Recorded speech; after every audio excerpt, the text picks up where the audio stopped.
Paramahamsa Nithyananda is a rare living incarnation, a yogi by birth. He has been expressing his power of enlightenment since birth. He has authored more than 500 books in Tamil and English, books in Telugu, Kannada, Malayalam, Hindi, Sanskrit, Gujarati, Oriya, Bengali, Marathi, French, Malay, Polish, Portuguese, Italian, German, Danish, Spanish, Russian and Chinese, with translations in 26 languages are available. He is also an exemplary speaker with over 8,000 hours of profound life solutions through his discourses. Social services such as Annadan, free medical care, free educational services, ashrams, schools, temples, hospitals, established in more than 140 places around the world, offer exceptional services. A powerful spiritual healer who has healed millions of people of diseases from migraine to cancer. A Kriya Yogi who has formulated Kriyas for physical health and mental well-being, benefiting thousands. A living master who offers practical solutions for our everyday problems. Having meditation centers in 151 countries including Bidadi, Tiruvannamalai, Rajapalyam, Salem, Hyderabad, Varanasi, Los Angeles, Ohio, Seattle, San Jose and Phoenix. He is the founder and spiritual head of Nithyananda Dhyanapitham, a spiritual guru for 10 million followers, an incarnation who transmits the highest spiritual energy through initiation. A contemporary yogi who has revived the Vedic science of yoga worldwide through thousands of yoga centers. Adept in Ashtamahasiddhis, mystical yogic powers, he has effortlessly awakened the Kundalini of thousands, gracing them with spiritual powers. A spiritual powerhouse who has revived the sacred Vedic tradition by establishing Vedic temples worldwide in places like Los Angeles, San Jose, Seattle, Toronto, Ohio, Oklahoma, Phoenix, St. Louis, Malaysia, Brazil, Paris, Guadeloupe, Dallas, New York, New Jersey, Atlanta, Calgary, Vancouver, Singapore, and places like Bangalore, Hyderabad, and Tiruvannamalai in India.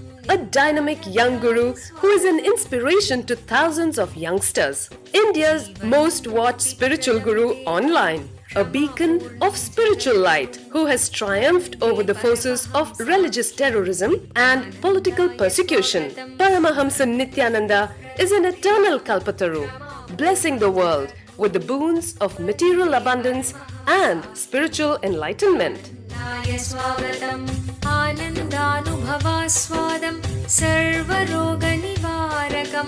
वन्दे पापविनाशक्तं नित्यानन्दाय स्वागतं नित्यमुक्तं निर्विकल्पं ध्यानलोकप्रदीपकं वन्दे शान्तमयं बन्धं नित्यानन्दाय स्वागतम् आनन्दगन्धसञ्चारं सर्वोपाधिविनिर्मुक्तं वन्दे ज्ञानालयं नाथं नित्यानन्दाय स्वागतम्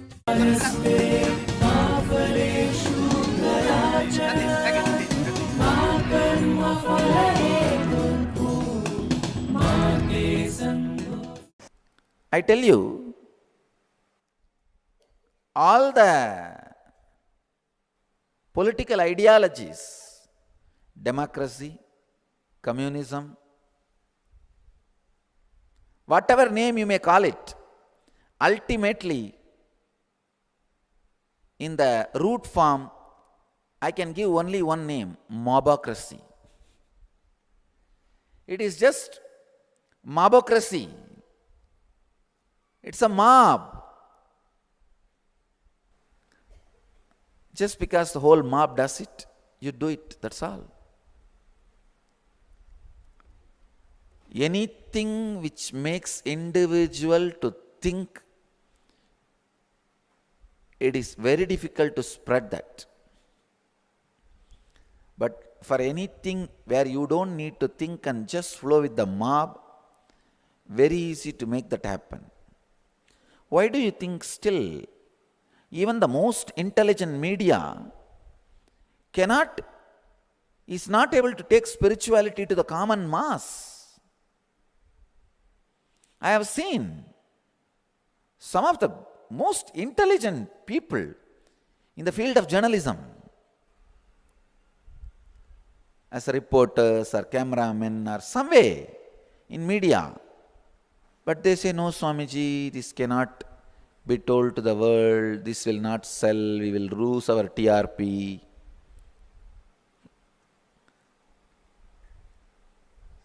Even if media wants, it cannot teach spirituality to common masses because it makes you think individually. Understand, the moment you are made to think, you are an individual. You become individuals. People always want to stand where the crowd is. They just want to disappear into the crowd. When you disappear into the crowd, even if you die, you feel good. You don't feel bad. The whole crowd died. What's there for us? So everybody has to decide whether for the side of Arjuna or for the side of Duryodhana.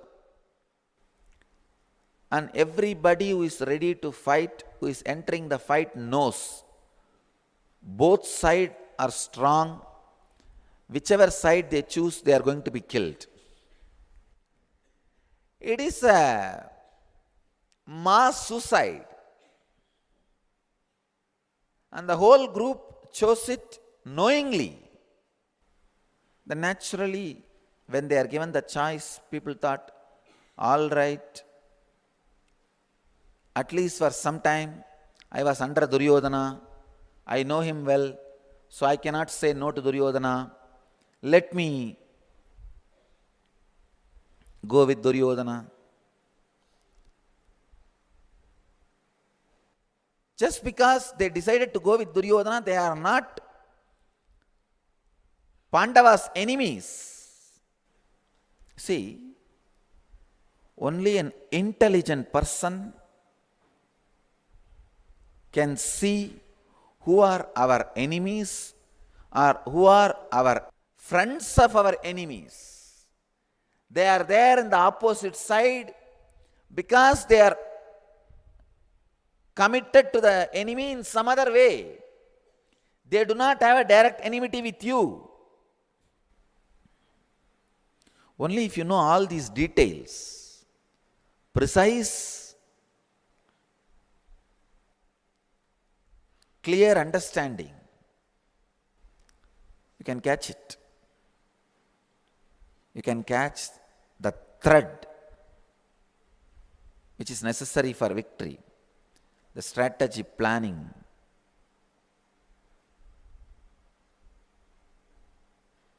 Otherwise, many times we will be doing unnecessary things. So you may be wasting your time just fighting with somebody who has come to the opposite side just because his friendliness with the enemy. See, first destroy the enemy. After that, naturally, even if your friend's enemies are alive, they will choose, hey, now my friend is dead, now what? Why should we continue to fight? For him only I came to fight. Now he is not there, then why fight? Drop, relax, draw. So, to make all these strategies, you need to know who is enemy and who is friend of enemy and all these details. You need awareness and patience. See here, Arjuna is showing almost all the qualities necessary to be a leader. But he is missing few things to be an enlightened leader. I think that gap only is filled by Krishna's teachings, Gita. If you don't know who is your enemy and the friend of the enemy, you may be wasting your time in killing the friend of the enemy, which is not directly required.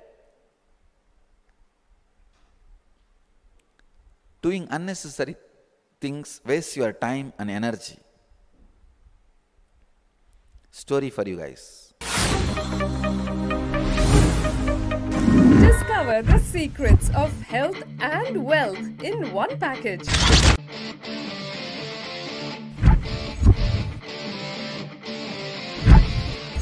For the first time, a 2-day health and wealth workshop by Paramahamsa Nithyananda.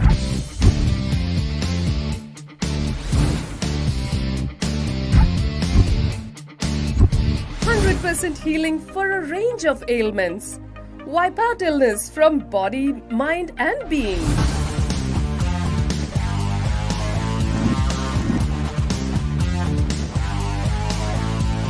Awaken your body's natural intelligence and healing powers.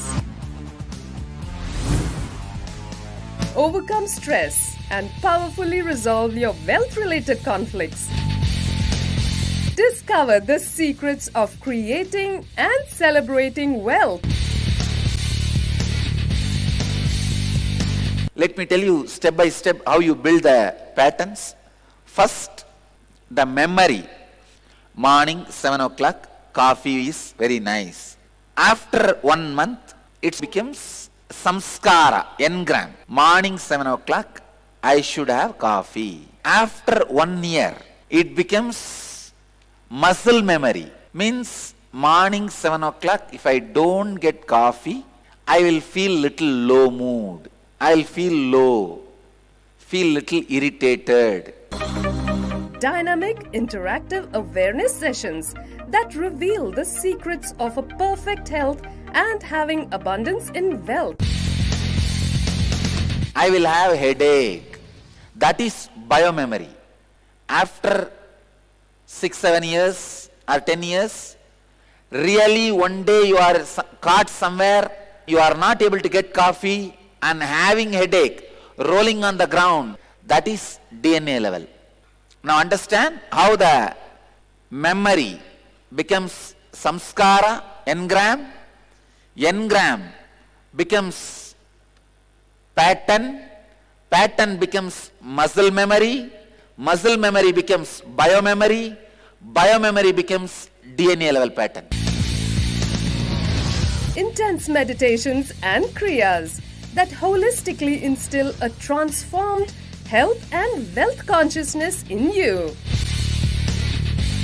At Baroda, from March 24th to March 25th, 2012. Contact 91-851-11-25239.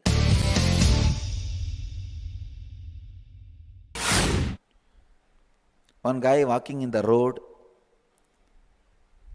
suddenly sees his watch was lost and he wants to know the time. He was walking near a mental asylum. So he looks this side and that side. He sees a patient walking inside the compound of the asylum, inside the fence of the asylum. So he shouts, "Sir!" That fellow replies, "What do you want?" "Sir, may I know what is time?" Immediately the patient jumps and says, "Wait for a minute." And he brings a tall pipe and keeps it in a certain direction, looks this side and that side, gets a measurement tape and measures the shadow of the pipe. After a calculation, 5 minutes, he comes out and says, "Sir, I think now it is time, 8:18. If it is August 28th, which I supposed to be."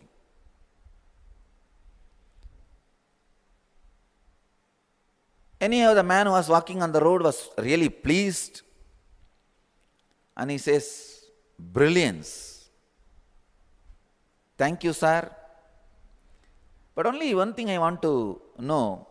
If there is no sun, if it is too cloudy, how will you find the time?" The patient replied, He holds up and wrist and says, I suppose I just look at my watch.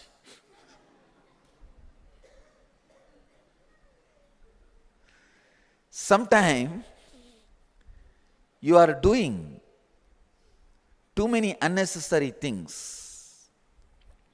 If you know who is your enemy and who is friend of your enemy, well-wisher of your enemy, you can wage the war in right way.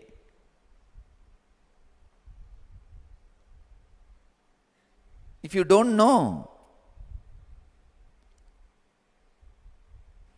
your well-wisher, the enemy's well-wishers, you may be killing the well-wishers unnecessarily, which is not required. That's why he is asking, let me see these well-wishers in this war of the evil-minded Duryodhana who have come together here to fight. He makes it very clear, only Duryodhana is his enemy. Let's go to the next verse. 24th.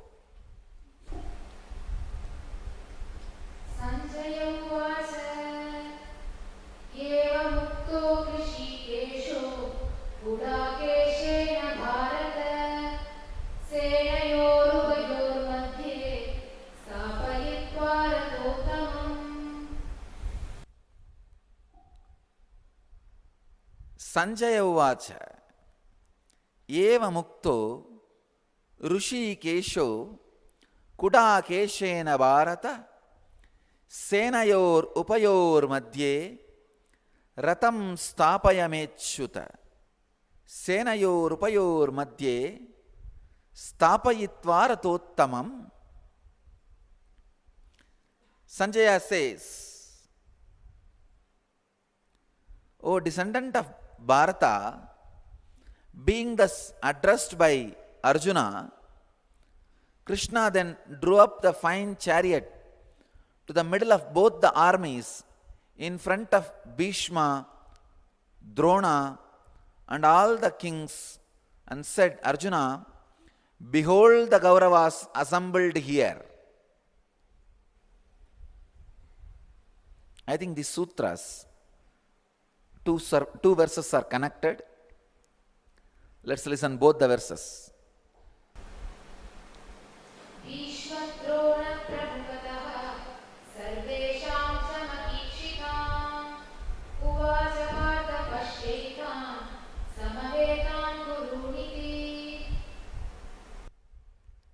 O descendant of Bharata, being thus addressed by Arjuna, Krishna then drew up the fine chariot to the middle of both the armies in front of Bhishma, Drona, and all the kings, and said, Arjuna, behold the Kauravas assembled here in detail. First time, Krishna is opening his mouth in Gita, and he is doing what Arjuna asked. He takes the chariot, puts the chariot in front of the army of Kauravas. He puts the chariot in the middle of both the armies, in front of Bhishma, Drona, and all the kings. And he says, Arjuna, behold the Kauravas assembled here. You need to know with whom you are going to fight. Who are your enemies? Who are the friends of your enemies? He is describing the whole scene. I wanted to introduce these words used here by Sanjaya. The words to mention Krishna and Arjuna. He uses the word Kudakesha for Arjuna. Kudakesha means man who conquered the sleep. Hrishikesha means man who conquered, mastered all the senses. Man who conquered all the senses is driving the chariot. Man who conquered the sleep is going to fight. Then what will happen? See here, conquering the senses means ability to control. Welcome to Inner Awakening, the most powerful personal transformation retreat you could ever experience. In just 21 days, thousands are already experiencing the shortest route to constantly high energy levels, visible anti-aging, healing of chronic diseases, fulfilling relationships, and higher states of consciousness. What is the secret behind this transformation?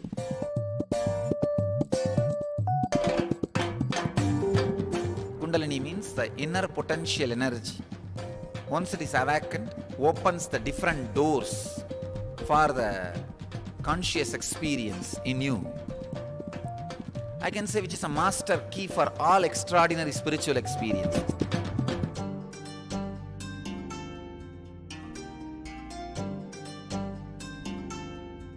This extraordinary program is conducted personally by Paramahamsa Nithyananda in the vibrant atmosphere of Nithyananda Dhyanapitham Ashram.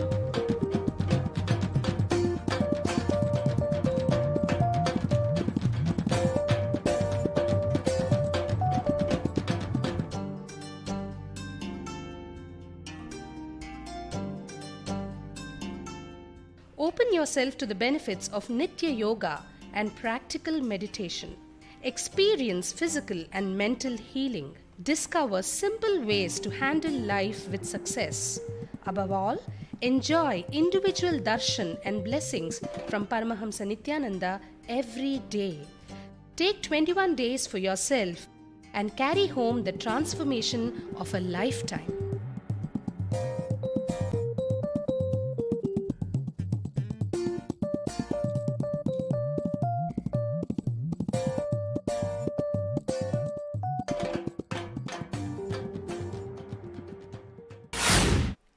Conquering the sleep means ability to explode.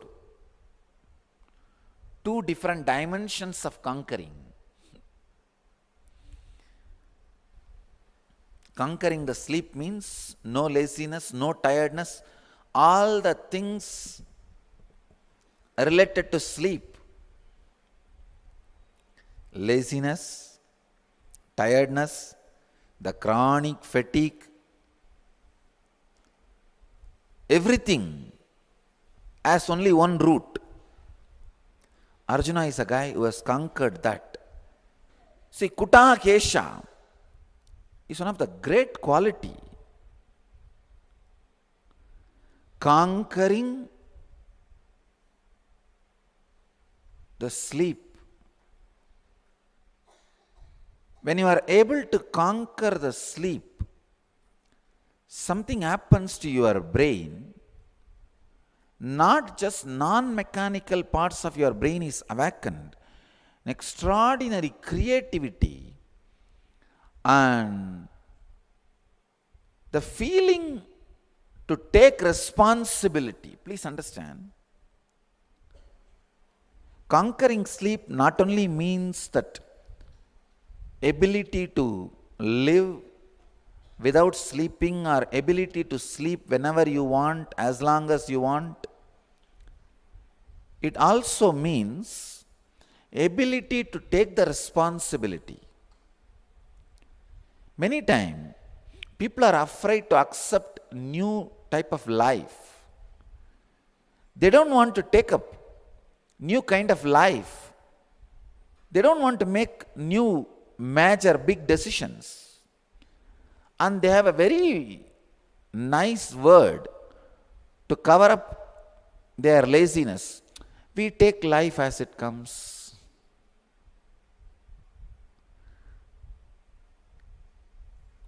If you are waiting for the life to take the major responsibilities for you, it will take the major decisions for you. It will do, but after giving you strong kicks.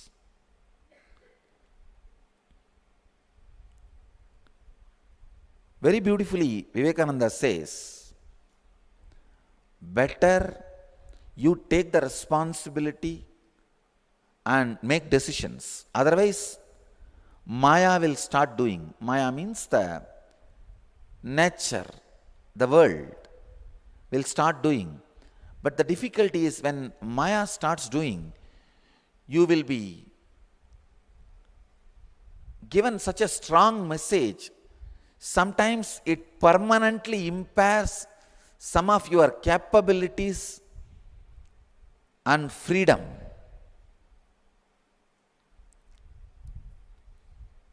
It happened. Let me give you one example. One guy who was our devotee started having some affairs.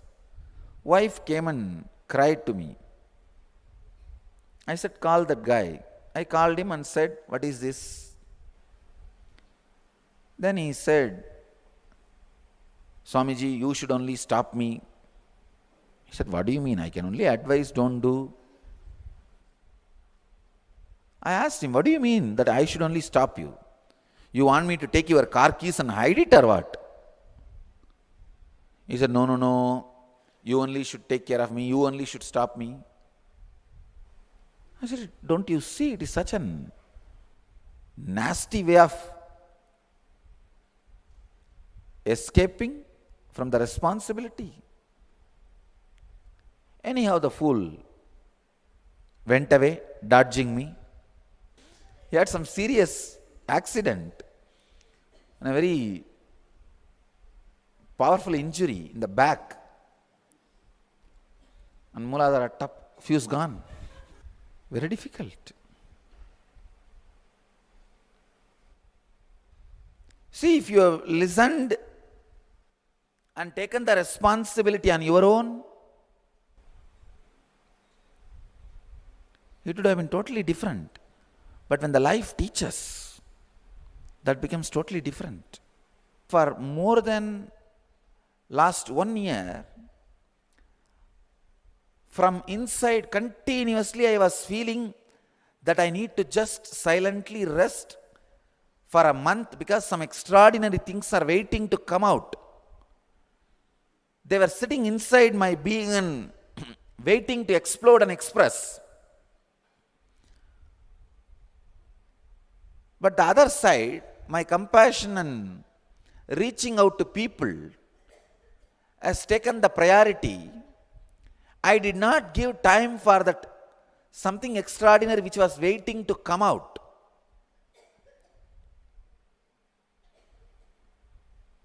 And Shani took the responsibility of keeping me in one place for a month, which was otherwise impossible, and allowed all the extraordinary things to explode and settling of my body to happen. That is why suddenly the levitation started, materialization started. Anyhow, suddenly all this materialization, everything started. Because this extraordinary power was waiting, intuitively I was receiving messages continuously that you need to rest your body for a month. Only then the explosion and settling can happen. But when I did not listen, life has made it happen. When the life teaches you, catch it. Don't wait for it to force things on you. Kuta Kesha means man who conquered the sleep, who takes the decisions, not waiting to life to force the situations. Whenever life teaches, catch it. Don't make the life to force its decisions on you. Because sometimes even the so-called wrong things make some great right things to happen in the life. You don't know what for life is doing what. a story. An old father asks his son, who is staying outside the country, "Oh, my son, I want to plant potatoes, but it is a very difficult job. Can you come down to our home and help me to plow the land so that I can grow little potatoes?" The son writes the reply,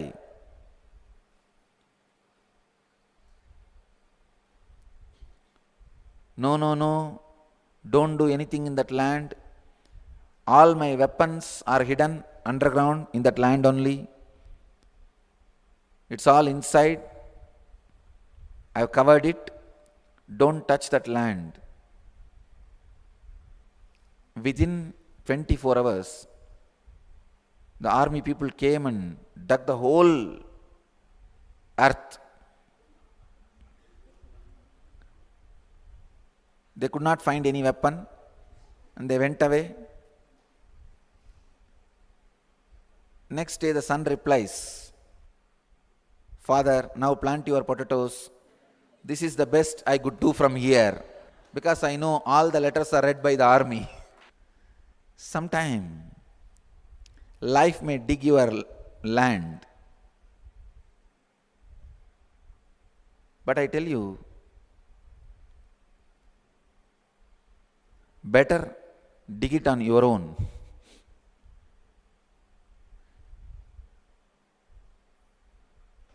Better take the responsibility before life forces its decisions on you. Discover the power of Kundalini Awakening at Kalpataru, a unique full-day transformational program blessed personally by rare living incarnation Paramahamsa Nithyananda. What is Kundalini? Kundalini is the tremendous potential energy hidden inside every individual, which can be awakened through initiation by an enlightened master. Once awakened, Kundalini has the power to transform every area of your life and bring you health, wealth, success, joyful relationships, and spiritual enlightenment. Harness the power of meditation and initiation. Experience a glimpse of Kundalini awakening at Kalpataru. Manifest your destiny. Every weekend at Nithyananda Dhyanapeetham, Nithyananda Nagar, Bidadi, Bengaluru.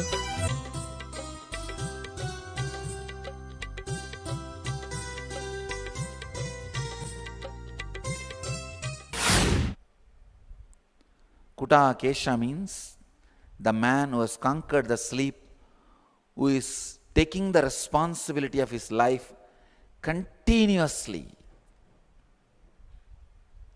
So here,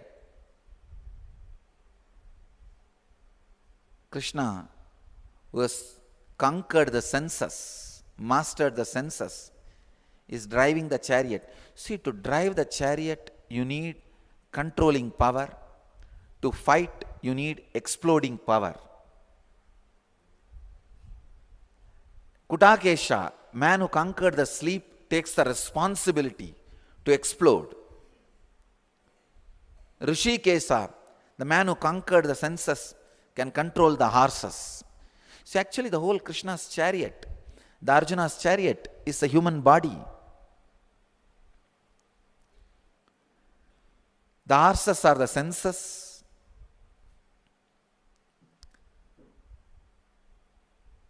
Arjuna is the individual soul who need to take the responsibility by conquering unconsciousness and sleep. Krishna is the Paramatma, the reflection of the cosmic soul in the body. I can say the presence of the cosmic soul, more than a reflection, presence of the cosmic soul in the body, who completely controls all the senses, controls all the horses, and takes the individual soul to its destination, enlightenment, to the ultimate.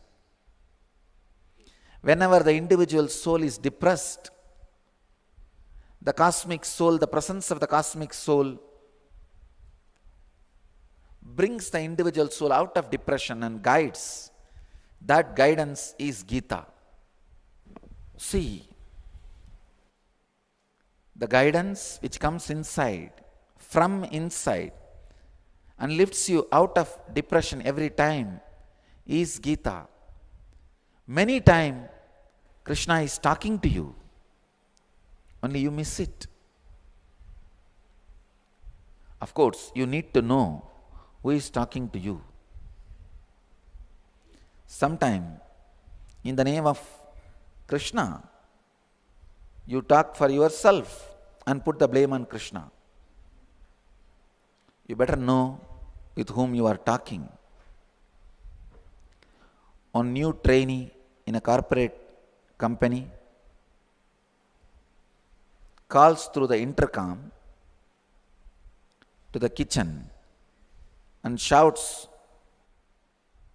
"You guys are delaying, I asked for coffee 10 minutes before. What is going on?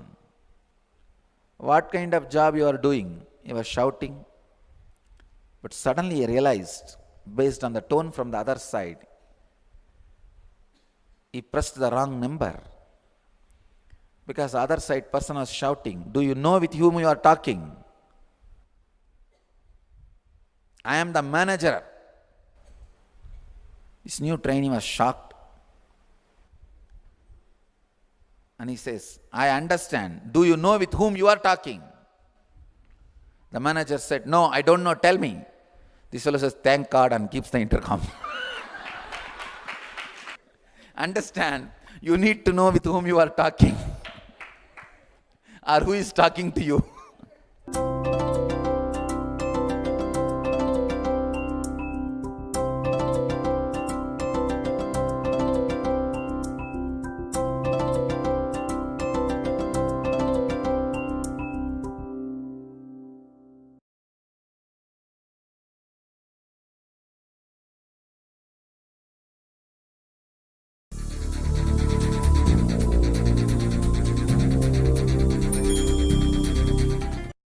Paramahamsa Nithyananda, a compelling spiritual force of our millennium, founder of an international socio-spiritual movement, pioneer of a modern Vedic renaissance.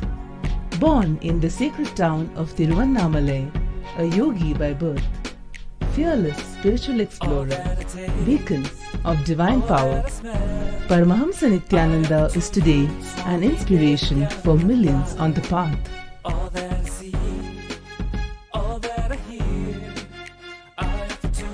Adept in ancient mystical yogic sciences, researcher of the science of spirituality, guru for enlightenment. Every year, Paramahamsa Nithyananda shares with over 1 crore people worldwide the treasures of his wisdom, the joy of his laughter, and the incomparable power of his initiation. Now, Paramahamsa Nithyananda reveals the deeper secrets of life, science of life. Join us every day for an unforgettable spiritual experience.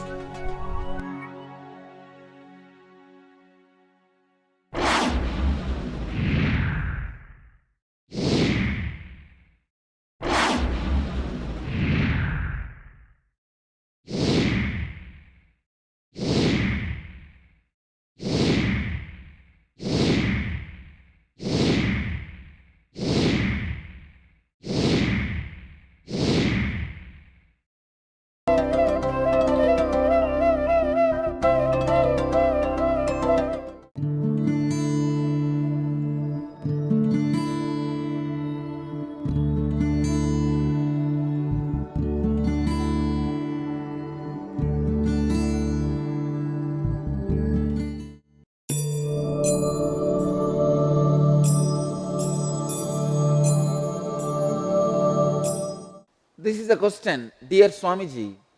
As long as I remember my identity, how can I not expect anything for my actions and inactions? Wow. Understand? How cancerous growth has happened in your identity. It is like your very identity is filled with this tumor of expecting. See, the very pattern with which you have built your identity is cancerous. It is cancerous. Be careful.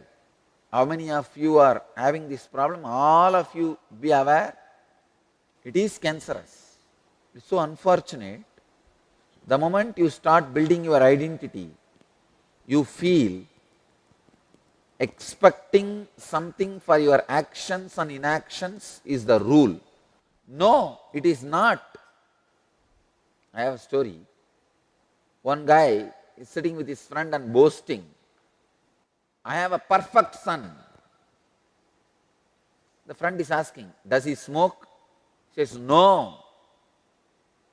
Does he drink? He says, no, he does not. Does he ever come home late? No, he does not. The friend says, I guess really you do have a perfect son. How old is he? The guy says, he will be 6 months old next week. It's so unfortunate. Only children have this discipline. Only as a child you live to play. You live to act without expecting for your actions and inactions. Society is so cruel. Human society is so cruel. The seeds of the cancer is sown the moment you start developing your identity. I can tell you it is a conspiracy against humanity. In our Gurukuls, kids should be taught to work as a play. They should be able to work without bothering about the results. It's not that they will not be working. They will work day and night. They should not even be given time to think about the result. Understand? You are saying here, as long as I remember my identity, how can I not expect anything for my actions and inactions? Oh God. If your identity is so penetrated, built on this pattern of result for your actions and inactions, I think the whole identity should be discarded. The whole thing should be discarded. It's a serious crime. Then the very identity which you are carrying will be so violent, either towards others or towards yourself. I tell you, when there is a inbuilt expectation for your actions and inactions, it is so dangerous. It's difficult to live around you. Nobody can live around you. I tell you, even you cannot live around you happily. See, so many of us can't live around ourselves happily. You try your best to go to this vacation, that vacation, but all vacations you carry yourself. What to do? The biggest suffering you are having in your life is you. That's the biggest luggage. I tell you, it's a very serious thing. Somebody says, as long as I remember my identity, how can I not expect anything for my actions and inactions? It's like you are convinced only a 6-month-old baby can be disciplined. See, this guy is convinced. That's why he is bragging about his child not smoking, not drinking, not coming home late. Because he is only 6 months old. Same way, you are also convinced. How this guy feels, if you are grown up, you should be doing everything. So same way you start believing, if you have identity, you have to expect something for your actions and inactions. No. It is not required. Constantly expecting something for actions and inactions is a disease. Don't you understand? It takes away the very joy of living, very joy of action. I tell you from my biomemory, distress and eustress, both are dangerous.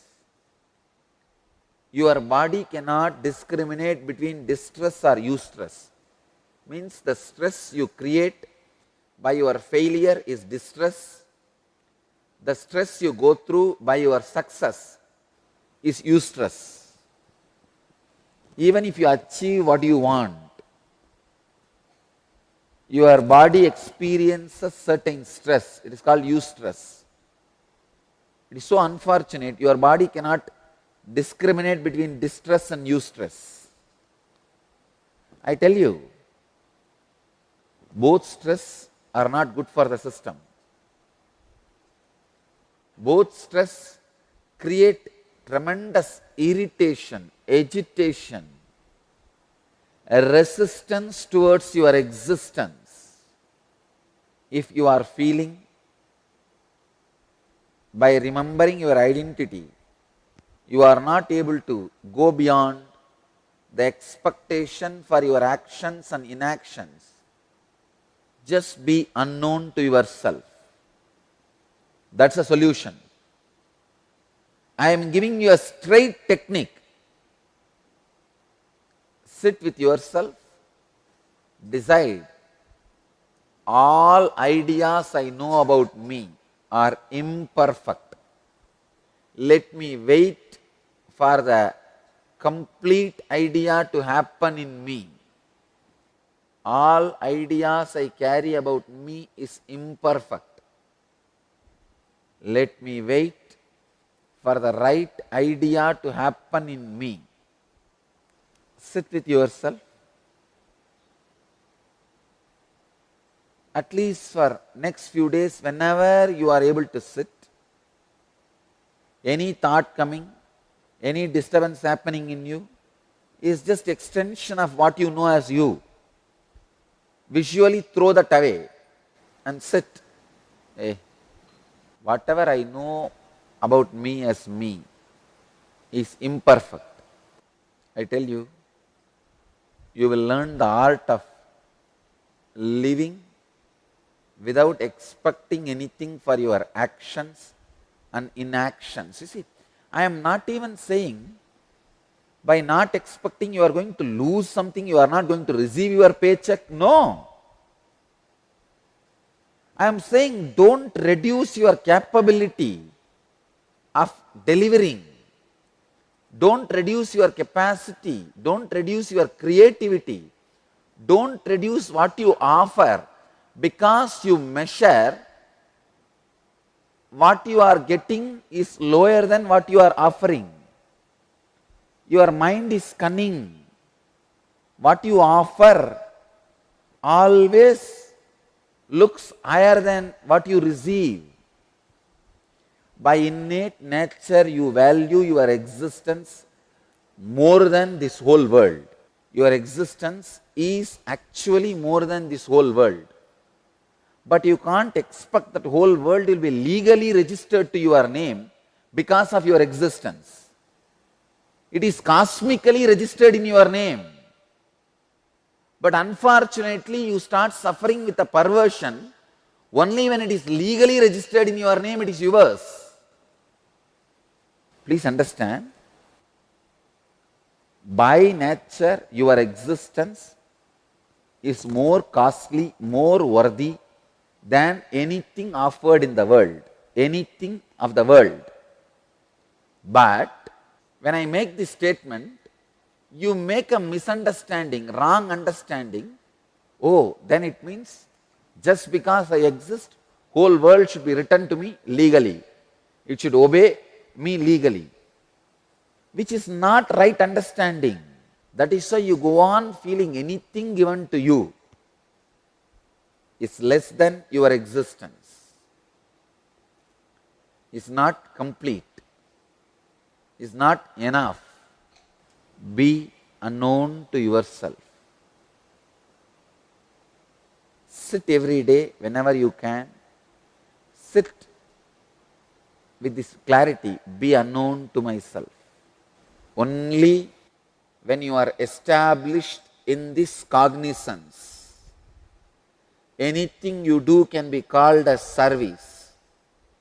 Otherwise, all your ideas about service straight will lead you to depression and suffering.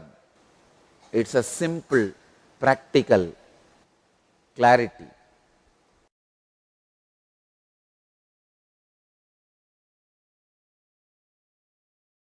Welcome to Inner Awakening, the most powerful personal transformation retreat you could ever experience. In just 21 days, thousands are already experiencing the shortest route to constantly high energy levels, visible anti-aging, healing of chronic diseases, fulfilling relationships, and higher states of consciousness.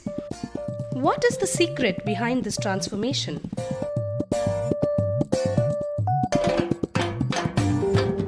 Kundalini means the inner potential energy. Once it is awakened, opens the different doors for the conscious experience in you. I can say which is a master key for all extraordinary spiritual experiences.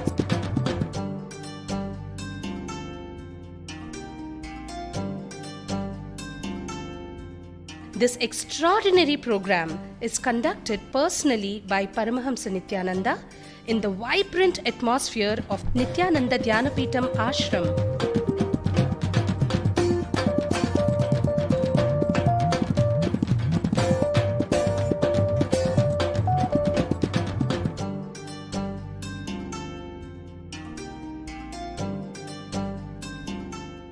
Open yourself to the benefits of Nitya Yoga and practical meditation. Experience physical and mental healing. Discover simple ways to handle life with success. Above all, enjoy individual darshan and blessings from Paramahamsa Nithyananda every day. Take 21 days for yourself and carry home the transformation of a lifetime.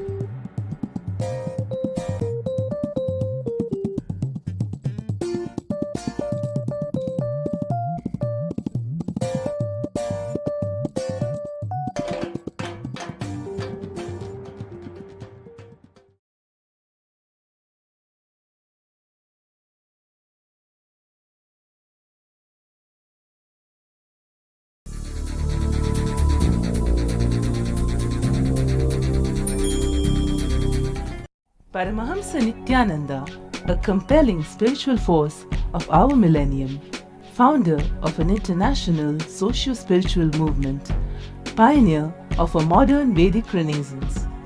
Born in the sacred town of Tiruvannamalai, a yogi by birth, fearless spiritual explorer, beacon of divine power, Paramahamsa Nithyananda is today an inspiration for millions on the path.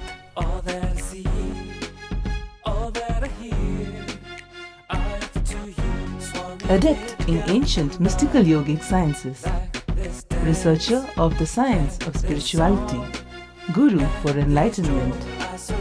Every year, Paramahamsa Nithyananda shares with over 1 crore people worldwide the treasures of his wisdom, the joy of his laughter, and the incomparable power of his initiation. Now, Paramahamsa Nithyananda speaks on living enlightenment, solutions for blissful living.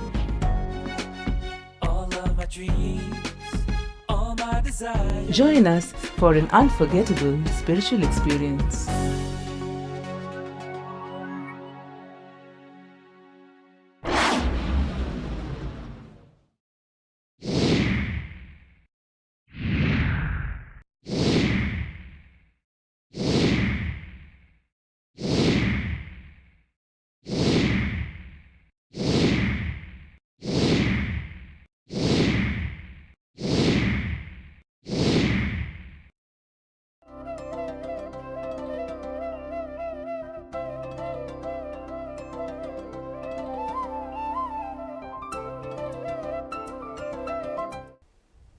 I'll expand on the same verse. In Bhagavad Gita, Sankhya Yoga, the second chapter, 47th verse. कर्मण्येवाधिकारस्ते मा फलेषु कदाचन मा कर्मफलहेतुर्भूः मा ते सङ्गोऽस्त्वकर्मणि कर्मण्येवाधिकारस्ते मा बलेषु कदाचनः मा कर्म बलहेतुर्भूः मा ते संगोस्त्वकर्मणि. Your jurisdiction is merely execution, which is at one time or another measured by reward. Let not the ground for the source of your action be reward. Let your fight with non-performance be the standard of measure. You may think, why I want to speak on the same verse again and again and again. Because if this one verse is internalized, if this one verse manana happens, there is no way you can get diverted, disturbed.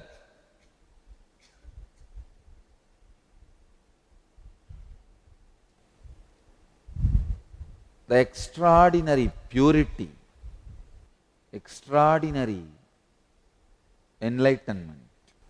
Please understand, I am using a word extraordinary enlightenment. You may think, then is there an ordinary enlightenment and extraordinary enlightenment? When I say extraordinary enlightenment, I mean enlightenment experience which gives you the perfection in all yogas, like action, devotion, yoga, wisdom. In every line, you will experience perfection. Usually when we drill bore wells for water, underground water, at some points the drillers, they will suggest, sir, if we can blast in this area, there are 5-6 streams around, all of them will join. Same way, at this sutra, till this sutra single drilling is enough. If this sutra blasts, there are 7-8 streams around, they will all be connected to your borewell. That is why I am trying to blast this verse in so many angles, in so many ways, so that you will catch at least in one path, even if you miss some other. Whenever we drill a borewell, we always come on a place where 5-6 streams are there. Once you blast, all the 5-6 connects. If the 5-6 streams connects with your borewell will never go dry. Same way, if you blast this verse into your system, your inner strength will never go dry. Karmanye vadikaraste mapaleshu kadachanaha.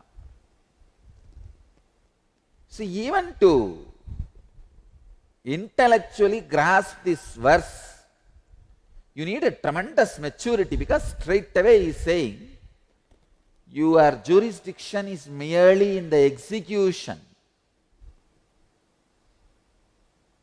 How dare he tell us, come on, you just work, don't bother about result. Even to receive this, you need certain maturity. He is not selfish. Bhagavan is not selfish. It may sound selfish. Understand? It may sound selfish. You may think, what is this? He is saying, you have a right only to work, but never to the outcome. What does he mean? From the ages time immemorial, human beings are taught work for result. The result you want, based on that only you even design your work. But suddenly this guy comes out of the blue, on blue color, and says, you have a right only to work, never to the outcome.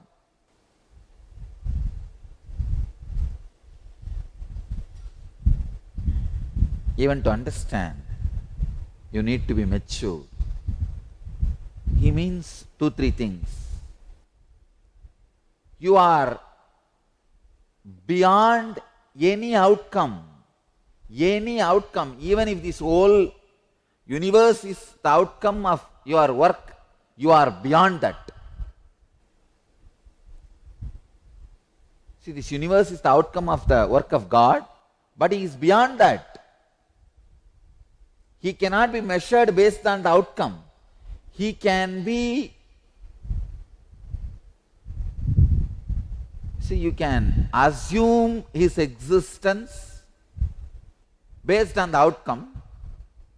You can't measure His greatness based on the outcome. Same way, your outcome cannot be the scale to measure your greatness. You are too big. Don't you understand? You are too big to be measured by the outcome. Unfortunately, mind goes on measuring. It goes on measuring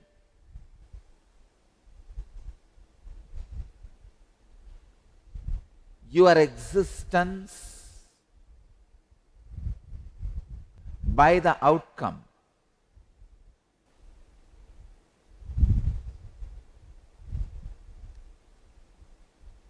Your outcome can no way be the scale to measure your existence. Karmanye vadikaraste mabaleshu katachana ma karma balahe durbuhu mate sangostva karmani.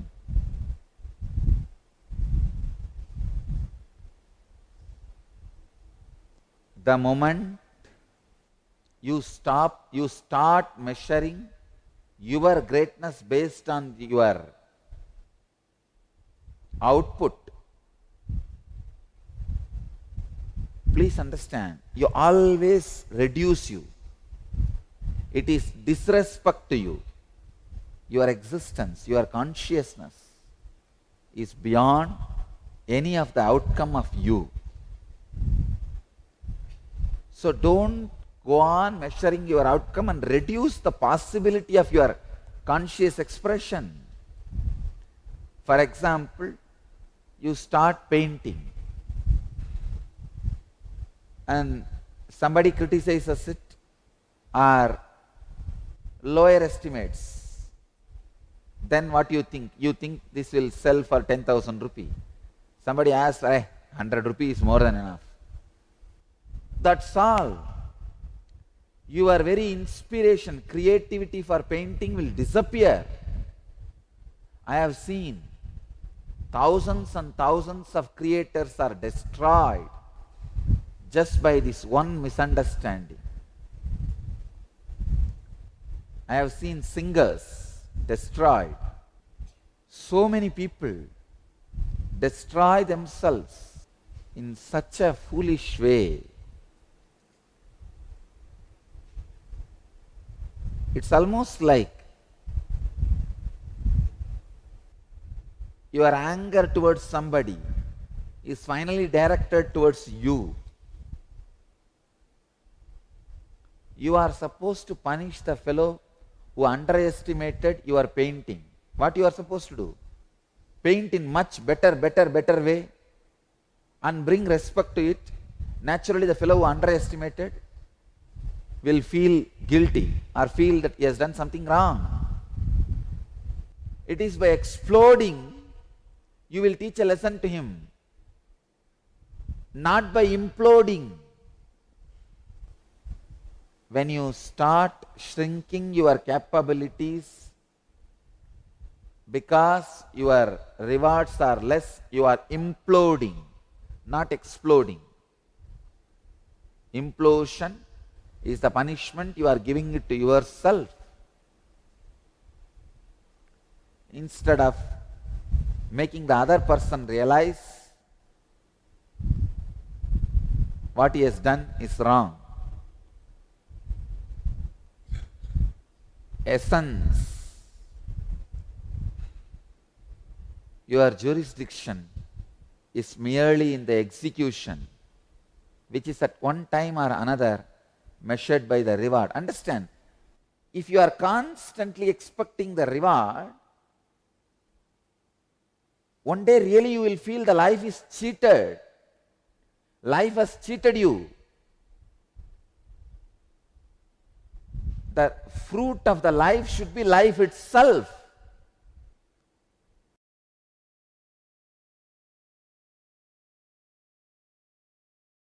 Welcome to Inner Awakening, the most powerful personal transformation retreat you could ever experience. In just 21 days, thousands are already experiencing the shortest route to constantly high energy levels, visible anti-aging, healing of chronic diseases, fulfilling relationships, and higher states of consciousness.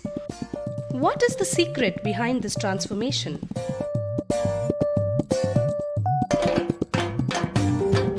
Kundalini means the inner potential energy. Once it is awakened, opens the different doors for the conscious experience in you. I can say which is a master key for all extraordinary spiritual experiences.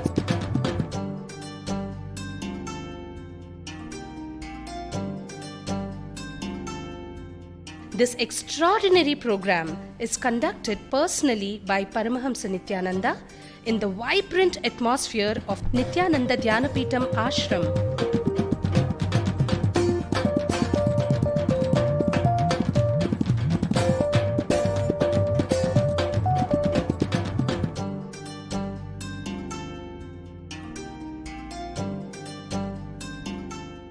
Open yourself to the benefits of Nitya Yoga and practical meditation. Experience physical and mental healing. Discover simple ways to handle life with success. Above all, enjoy individual darshan and blessings from Paramahamsa Nithyananda every day.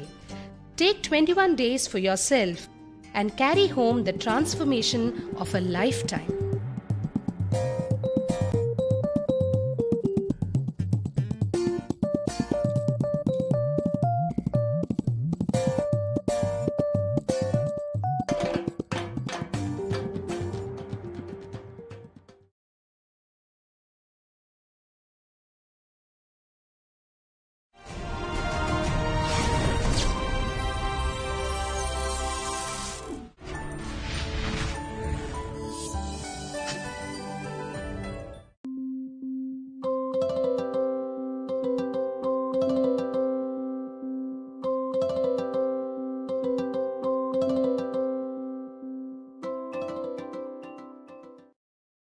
I welcome you all with my love and respects.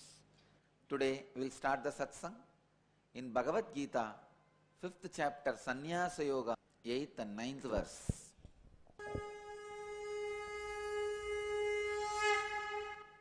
नैव किञ्चित् करोमीति युक्तो मन्येत तत्त्ववित् पश्यन् शृण्वन् स्पृशन् जिह्रन् अश्नन् गच्छन् स्वपन् स्वशन् प्रलपन् विसृजन् गृह्णन् उन्मिषन् निमिषन्नपि इन्द्रियाणि इन्द्रियार्थेषु वर्तन्त इति धारयन्.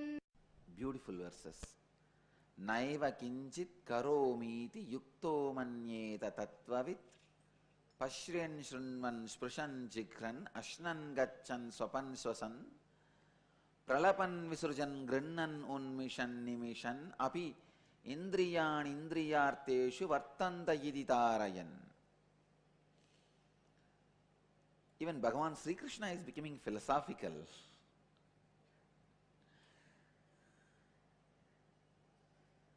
Shiva becoming emotional, Sri Krishna becoming philosophical. Both are rare scenes. At one point, when Shiva becomes emotional, Devi achieves enlightenment. Same way, at one point when Krishna becoming philosophical, Arjuna becomes enlightened. Arjuna never expects philosophical dimension from Sri Krishna. Devi never expects emotional dimension from Mahadeva. Krishna was always in flowing with love. So Arjuna would have never expected a stern philosophical instruction from Sri Krishna. Same way Shiva was always in Samadhi. Devi would have never expected an emotional flowing from Mahadeva. The moment she saw that, she became enlightened. It's a beautiful verse. Sri Krishna becoming philosophical.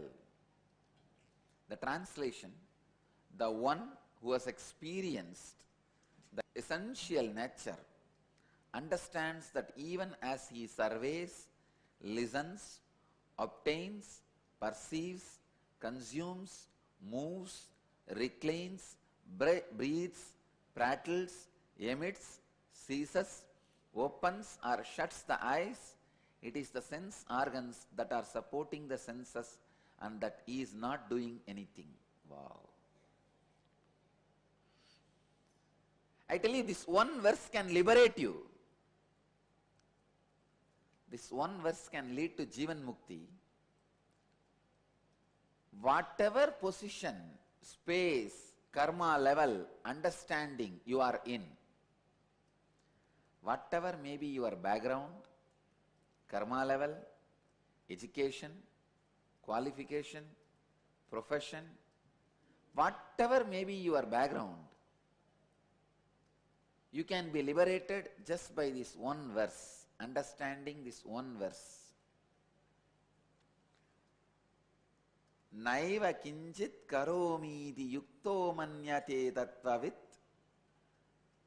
pashyan shrunvan sprishan jihran asnan gachan swapan swasan pralapan visrujan grinnan unmishan nimishan api indriyan indriyarteshu vartanta iditarayan. The one who has experienced the essential nature understands that even as he surveys, listens, obtains, perceives, consumes, moves, reclines, breathes, prattles, emits, ceases, opens or shuts the eyes, it is the sense organ that are supporting the senses and that he is not doing anything. I'll narrate one experience happened in my life in a very young age. Then you will understand this, the sacred secret from this verse.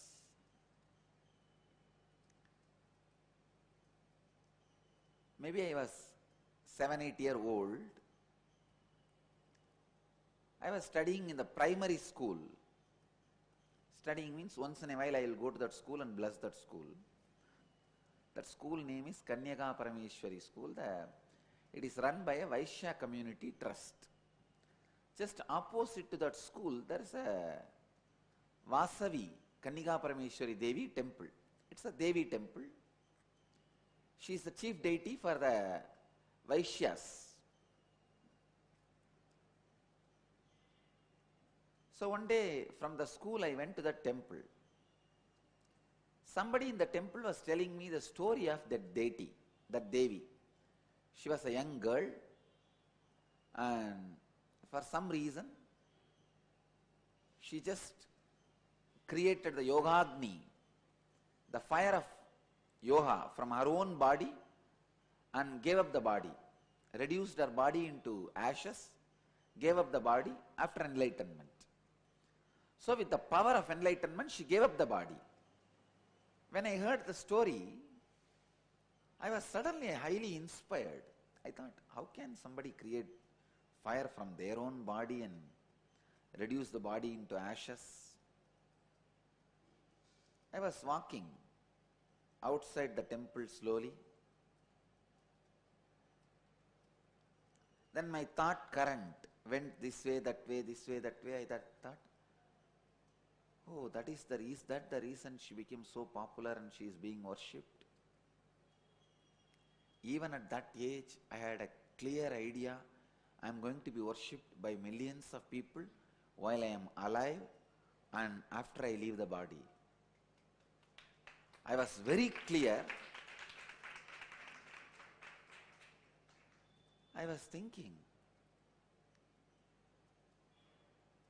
oh,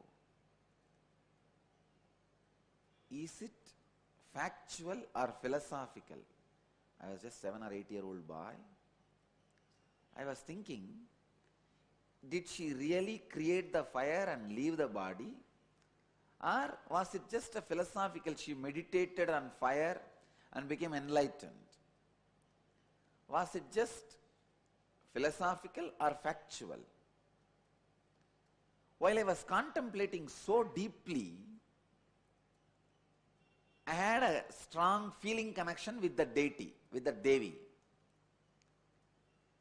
Suddenly, I could experience this verse. I was walking in the market, in that street. I wanted to go to my grandfather's shop to have the jaggery.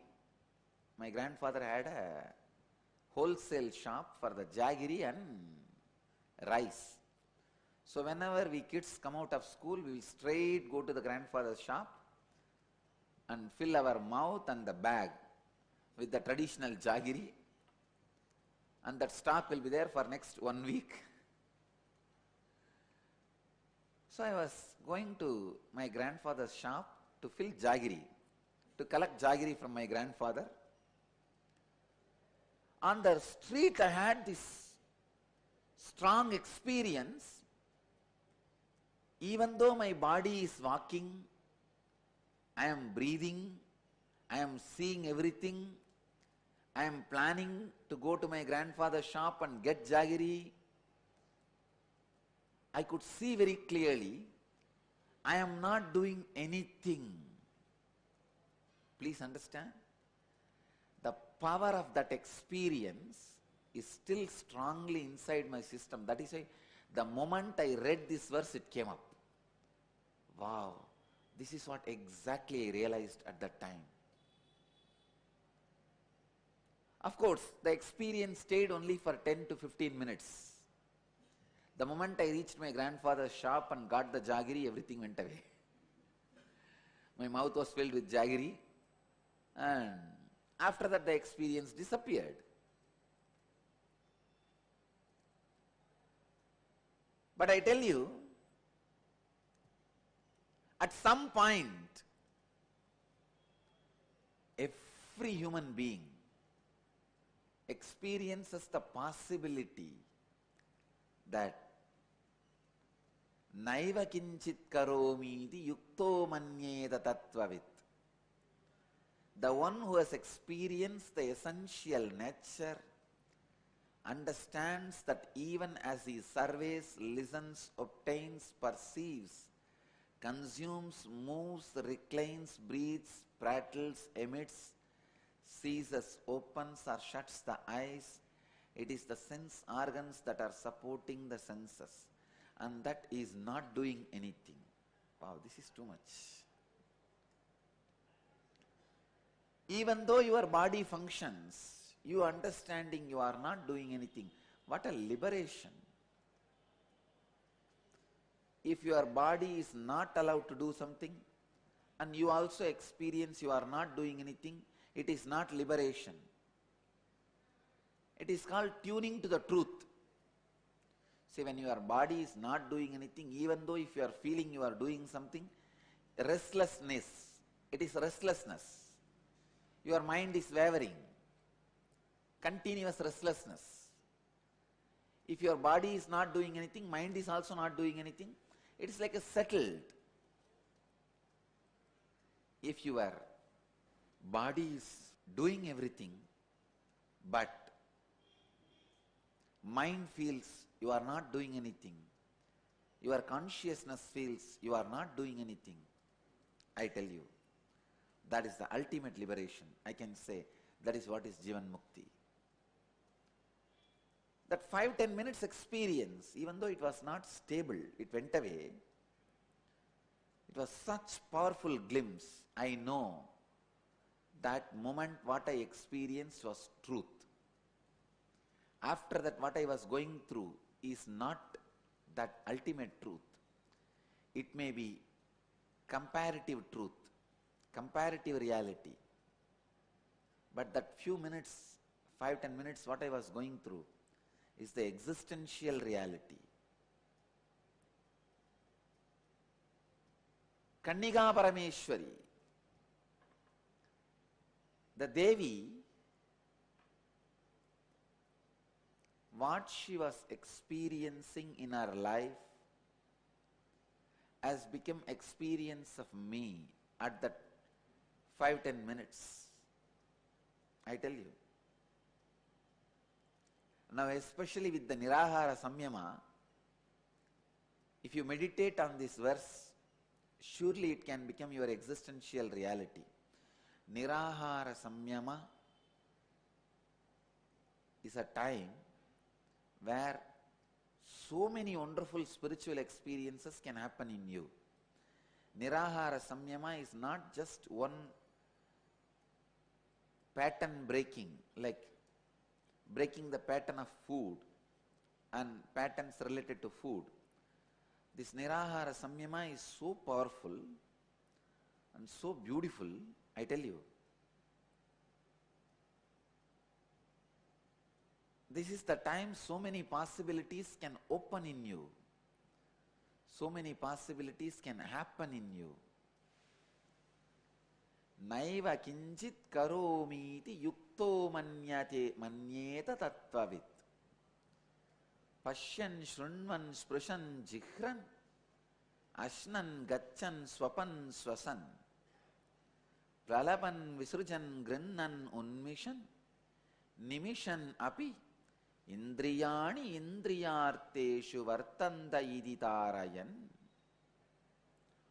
One who knows the truth, though engaged in seeing, hearing, touching, smelling, eating, going, dreaming and breathing, knows that he never does anything while talking, letting go, receiving, opening, closing. He considers that the senses are engaged in gratification. I have given you one more translation.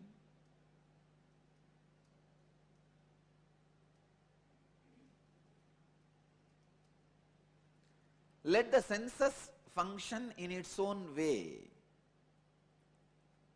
You be established in the understanding of your essential nature. While you walk in the street, feel the senses are doing its job. I am me. Relaxing into the essential nature again and again and again. Meditate on this truth. Only then the possibility of this becoming your experience is there.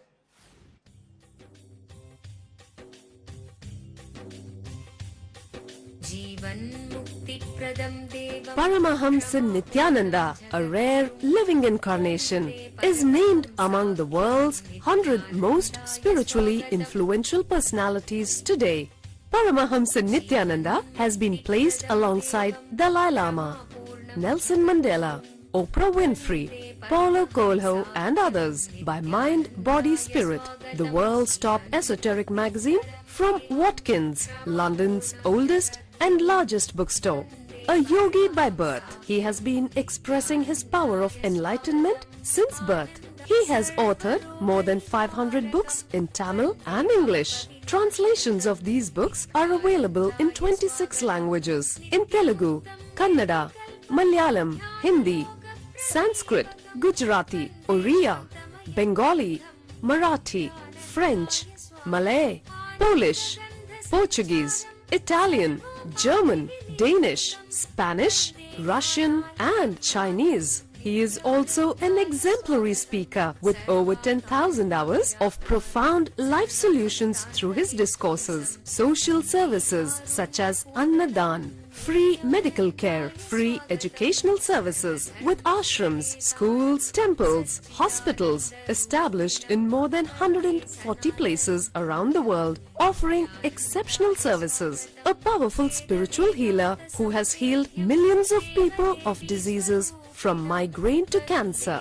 A Kriya Yogi who has formulated Kriyas for physical health and mental well-being, benefiting thousands. A living master who offers practical solutions for our everyday problems. He is the founder and spiritual head of Nithyananda Dhanapeetham, a spiritual powerhouse who has revived the sacred Vedic tradition by establishing Vedic temples in places like Los Angeles, San Jose, Seattle, Toronto, Ohio, Oklahoma, Phoenix, St. Louis, Malaysia, Brazil, Paris, Guadeloupe, Dallas, New York, New Jersey, Atlanta, Calgary, Vancouver, Singapore, and places in India like Bengaluru, Hyderabad, Tiruvannamalai. A spiritual guru for 10 million followers, an incarnation who transmits the highest spiritual energy through initiation, a contemporary yogi who has revived the Vedic science of yoga worldwide through thousands of yoga centers, an adept in Ashtamahasiddhis, mystical yogic powers, who has effortlessly awakened the Kundalini of thousands and graced them with spiritual powers, a dynamic young guru who is an inspiration for thousands of youngsters. India's most watched spiritual guru online, a beacon of spiritual light who has triumphed over the forces of religious terrorism and political persecution. Paramahamsa Nithyananda is an eternal Kalpataru, blessing the world with the boons of material abundance and spiritual enlightenment. स्वागतम् आनन्दानुभवास्वादं सर्वरोगनिवारकं वन्दे पापविनाशक्तं नित्यानन्दाय स्वागतं नित्यमुक्तं निर्विकल्पं ध्यानलोकप्रदीपकं वन्दे शान्तमयं बन्धं नित्यानन्दाय स्वागतम् आनन्दगन्धसञ्चारं सर्वोपाधिविनिर्मुक्तं वन्दे ज्ञानालयं नाथं नित्यानन्दाय स्वागतम्. Let you all achieve, experience, live, express, radiate, share and explode in eternal bliss. Nithyananda. Nithyananda Dhanapeetham, Nithyananda Nagar off Mysore Road, Bidadi, Bangalore 562109. Contact 097422033111. www.nithyananda.org. www.youtube.com/lifeblissfoundation.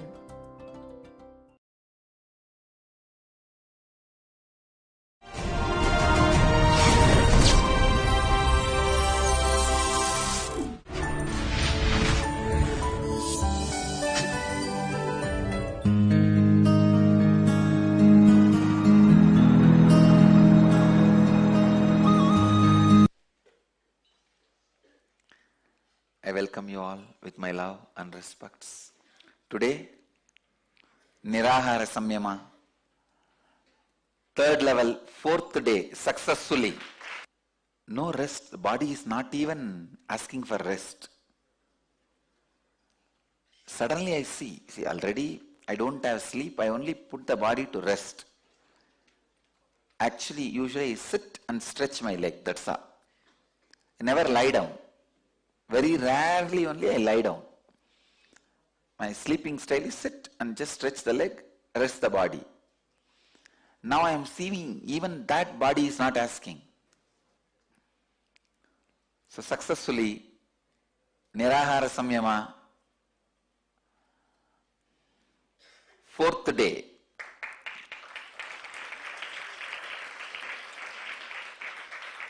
And the Samyama, 18th day. Today, in Bhagavad Gita, 6th chapter, Dhyana Yoga, 9th verse.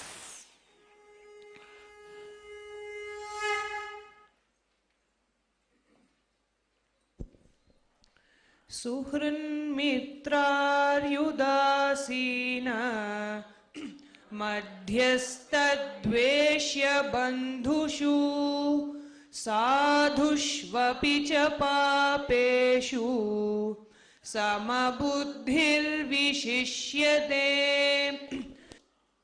Shuhurunmitraryudasena madhyastadveshya bandhushu satushvapi cha papeshu samabuddhir visishyate. Wow.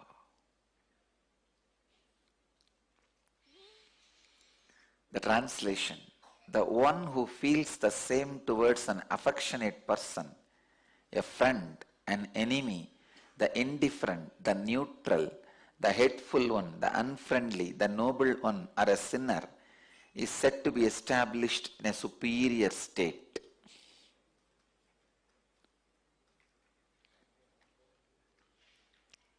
Understand these few basic sacred secrets.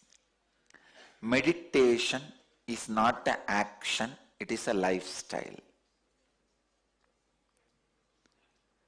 That is why in the chapter on meditation, Bhagavan is talking about all these things. You can never start meditating. You can only become meditative. Understand? There is a vast difference between starting the meditation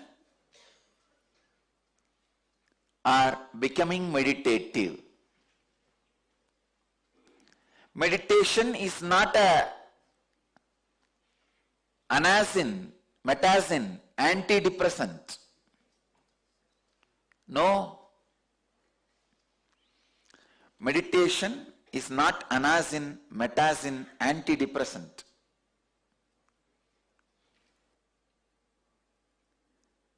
Please understand. Meditation cannot be just repairing something in you. It has to completely transform you. Meditating is different, being meditative is different. In this verse, Bhagavan is very clear. Your whole life should become meditative. The whole life should become meditative.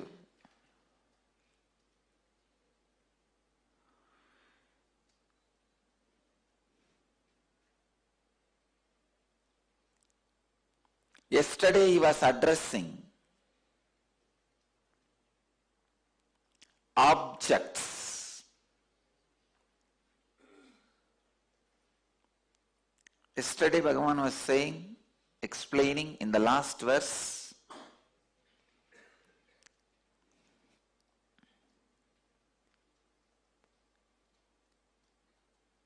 how not to be disturbed by objects. Now Bhagavan is going to the next step, how not to be disturbed by the persons. Actually the 7th, 8th, 9th verse of Bhagavad Gita, these 3 verses can become a powerful samyama. First, he has given us the technique to work with cold, heat, unpleasant, pleasant situations. Then he took us to the next level, working with the fear-based mental setup and greed-based mental setup, where you are free from the concept of greed.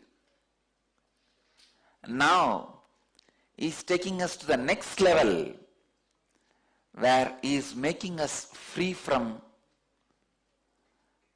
the concept of higher, lower human beings. First, he liberates us from atmosphere, weather, outer, inner.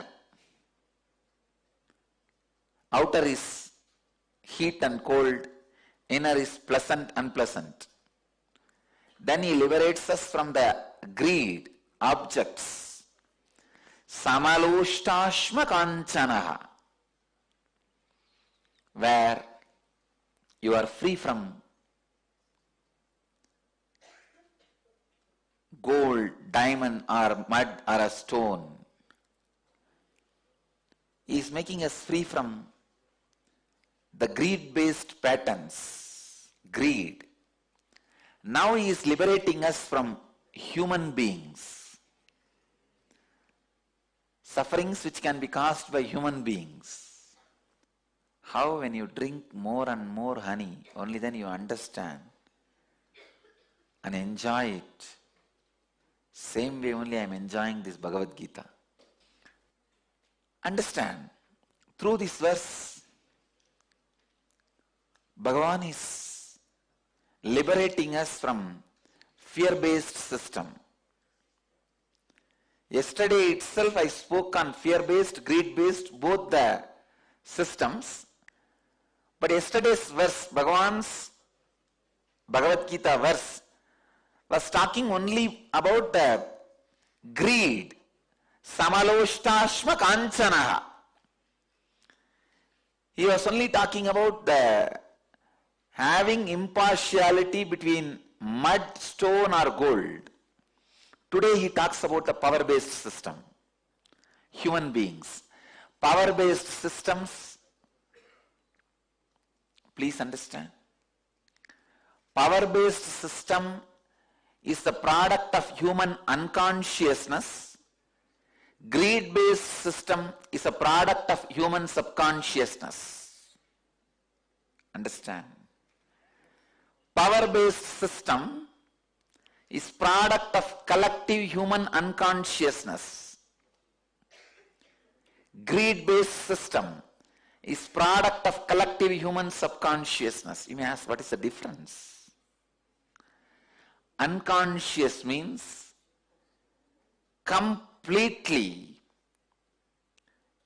the parts of which you are not unaware, but you try to make it aware without awakening that unconscious into the superconscious.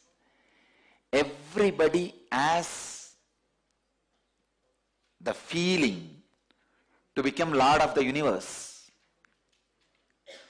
You can become, if you make your unconscious into conscious and superconscious. When you make your unconscious into conscious, you will become Lord of you. When you raise that to the superconscious, you will become Lord of whatever is in your space. More than the word Lord, I use you will be in tune with the whole. This is the right way of becoming Lord of the universe. But instead, you try to become a power center through political power. I tell you,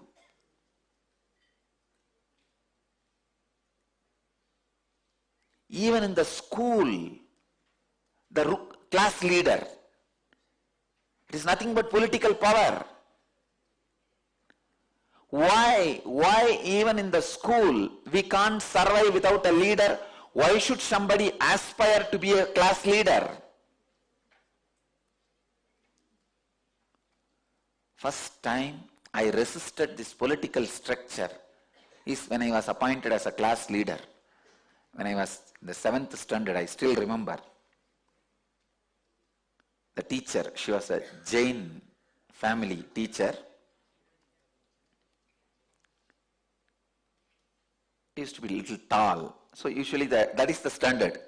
The tall last bench, last row guys, they will be only made as leader. There is no other standard. One day she caught me. Unfortunately that day I went to school. Usually I don't go.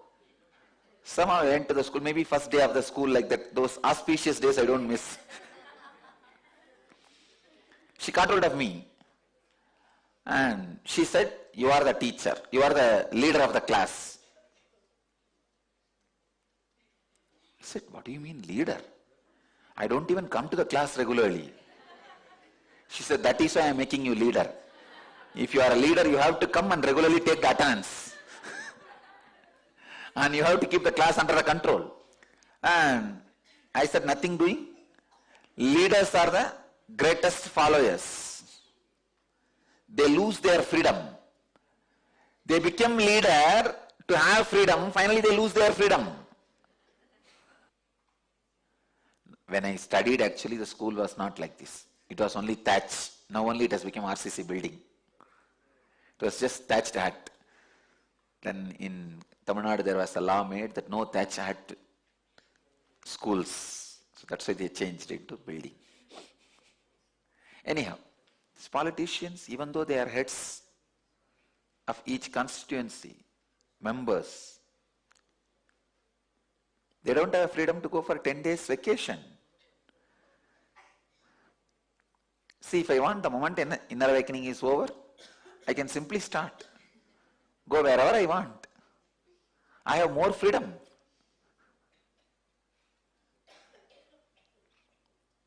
Anyhow, forget about them. So I told my teacher, "No, I will not be a leader." She insisted. Then we got into the argument. I said, leaders are the people who are not able to lead themselves, so they go on trying to satisfy that unable to control themselves by controlling others. When you are not able to lead you, that unfulfillment you try to fulfill by leading others or trying to lead others. Leading others is the ultimate hypocrisy. He also knows he is not going to listen to you. He will topple you down the moment he gets the chance. What is leadership? Group of followers waiting to topple down one person. That one person is called leader. The unconsciousness, when it is not able to express through the proper channel, and it finds shortcut to fulfill its ambition, it is called power structure. When the subconsciousness is not able to fulfill its purpose, the perversion it creates is greed structure. Let me explain this subconsciousness. What is subconsciousness? Subconsciousness is nothing but the space where you dump your unfulfilled but imagined, visualized fantasies. For example, if you are fasting by suppressing your desires for food, in 3 days you will see in the dream you are feasting. And I tell you, my Niraharis, not single one of them have a dream about eating.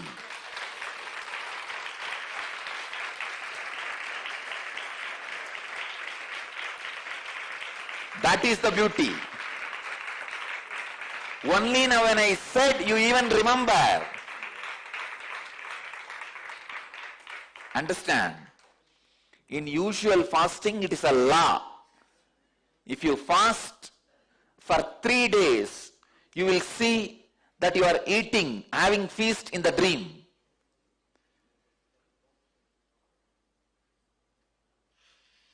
I am telling you with confidence without even asking you guys that none of you guys will even dream about food. Because your samyama is not based on suppression. Now you don't need to justify or tell because I told. Tell me, anybody?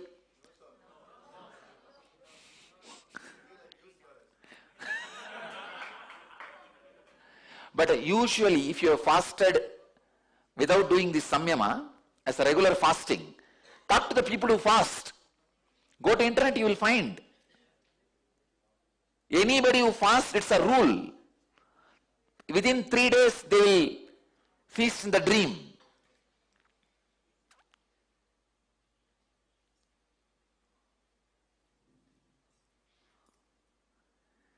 Only when you don't eat in the dream, you are doing samyama. Only when you don't have wet dreams, you are a brahmachari. The suppression creates subconsciousness. Understand, the things you imagined, visualized, could not achieve but suppressing it. That is subconsciousness. That when it is not able to fulfill itself, it comes out of you as a greed perversion. What is the way for the subconscious to release itself properly? Right amount of sleeping and dreaming. I tell you, if you have the right quality and quantity of sleep and dreaming, you will not suffer with greed-based structure. You will not be running behind money which is not required for you. That is why all the civilizations which are suffering with greed suffers with sleeplessness. All the civilizations which suffers with the subconscious greed suffers with sleeplessness. I tell you, healthy sleep and dream, you will be free from greed-based structure. If the whole humanity gets into the healthy dream and sleep, Wall Street will collapse. If the whole humanity meditates, power centers will collapse. That is what is going to happen between 12:12 to 12:15.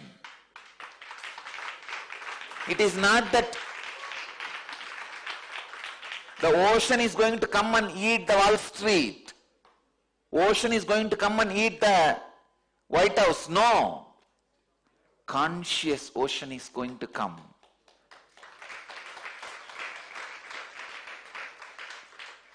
I tell you,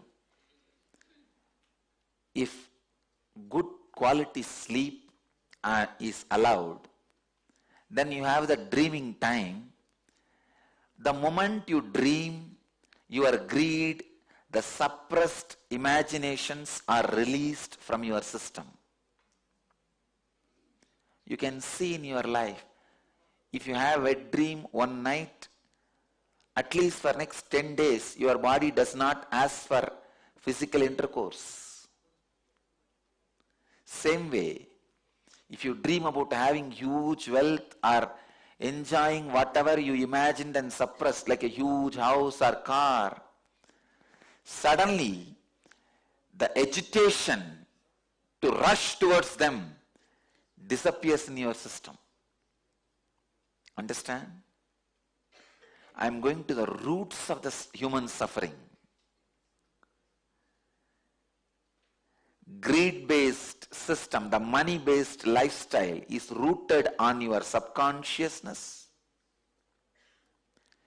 A good sleep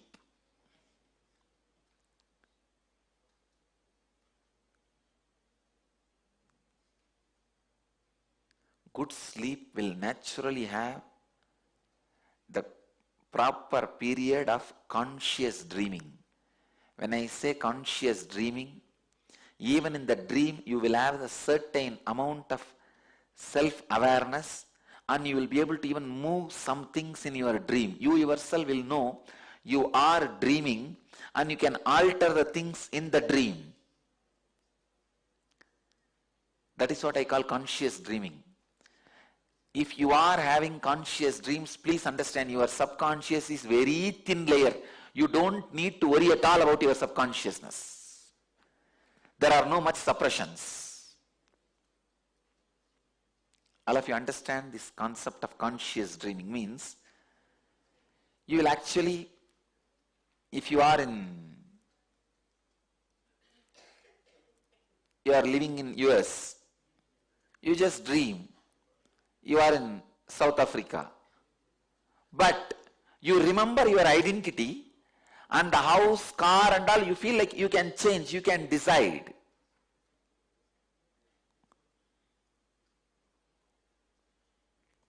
That is what is conscious dreaming. How many of you have awareness while dreaming? You guys can be very clear, you don't have subconsciousness. Your subconscious is very thin layer. You don't have much suppression.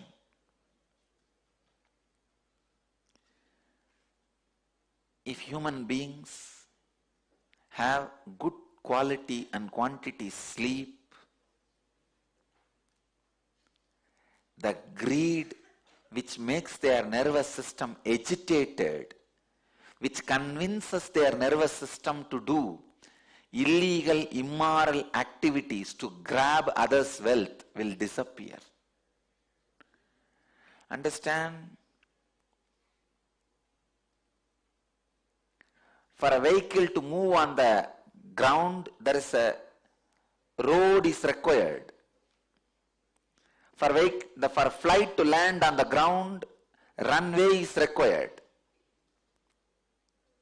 Same way, if you need to be convinced to do something immoral, certain insensitivity in your nervous system is required. If you need to be convinced to do the illegal things, certain thickness, insensitivity is required in your nervous system. Not having the good quality and quantity of sleep makes your suppressed desires into the thick dreams, not conscious dreams, thick dreams. Even while you are awake, those thick dreams are running into your nervous system and makes you function as it wants, not as you want. That is why I tell you, there are millions of people wake up but don't come out of sleep.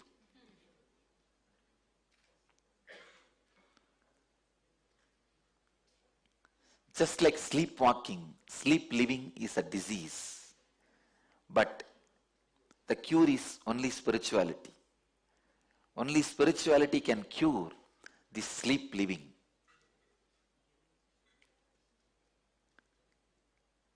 Understand, the subconscious, the suppressed desires, subconscious based, is greed structure. That is why when some poor fellow becomes rich, he does exactly what he knows the rich people will do. When an Indian becomes rich, he just does exactly as a British rich fellow will do. Because these fools have forgotten, they don't even know, they have not seen how an Indian rich fellow will live. The suppressed desires form subconsciousness. It can either express itself properly through the dream state, conscious dream state, and liberate your system from its influence.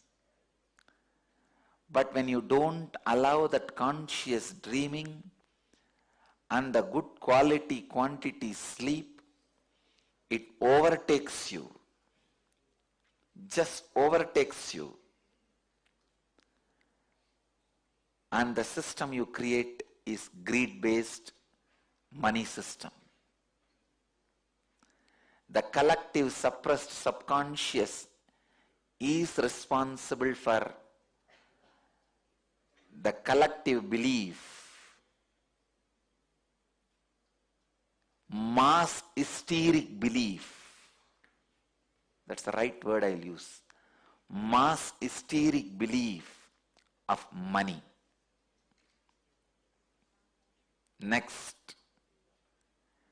when the unconsciousness means you just don't know what you are missing, but you are missing something. When you know what you are missing, it is subconsciousness. When you don't even know what you are missing, but you are feeling you are missing something, is unconsciousness. When you don't miss anything, it is consciousness. When you become Mr. of the universe, it is super consciousness.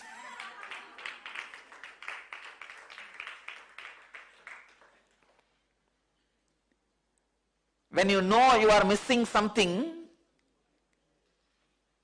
and missing is subconsciousness, please understand. When you don't know you are missing something, but you feel you are missing something. You don't know what you are missing, but you feel the emptiness, you are missing something. That is unconsciousness. When you don't miss anything, complete with yourself, it is consciousness. When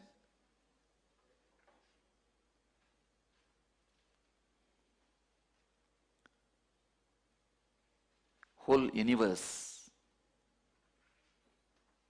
feels the fulfillment through you, it is super consciousness.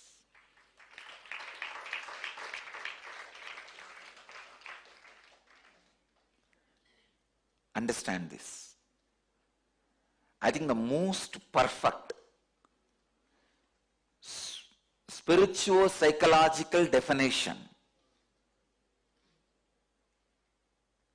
of the states, when you know you are missing something and missing it, that is subconscious. When you know you are missing something but you don't know what you are missing, you just know you are empty, but you don't know what you are really missing, that is unconscious. When you don't miss anything, when you feel fulfilled, it is consciousness. When the whole universe feels fulfilled through you, it is super consciousness. Understand this unconsciousness. You don't know what you are really missing, what you really want, but you feel emptiness. That is why you think, oh, if I become MLA, I think I'll feel fulfilled. If I become MP, I'll feel fulfilled. If I become president, I'll feel fulfilled. If I become prime minister, I'll feel fulfilled. Unconscious man acts as if he is going to fulfill others' subconsciousness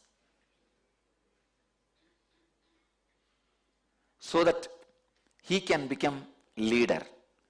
That is why the politicians always give big promises. They give you the feeling, I will fulfill your subconsciousness.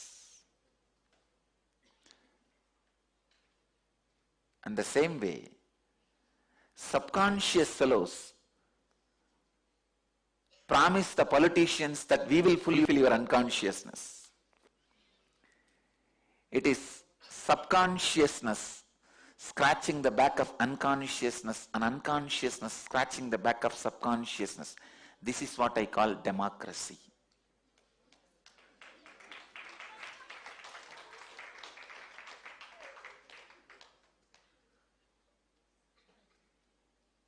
Any political system, I am not just against democracy or autocracy or communism, no. I am basically against all political system. It is time humanity can think apolitically.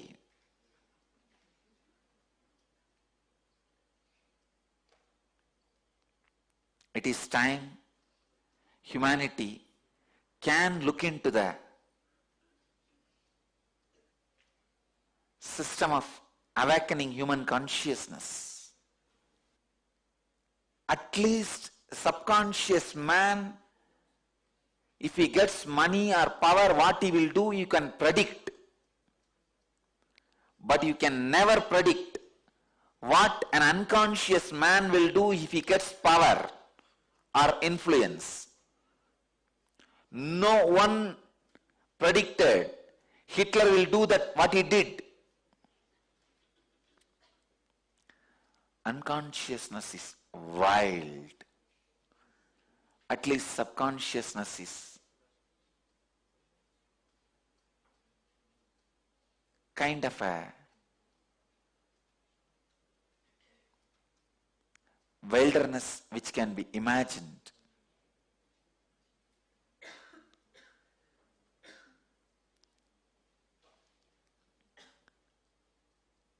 That is why when a subconscious based person, when he gets money, you can always predict what he will do. But when an unconscious person, when he gets power, they do unpredictable things.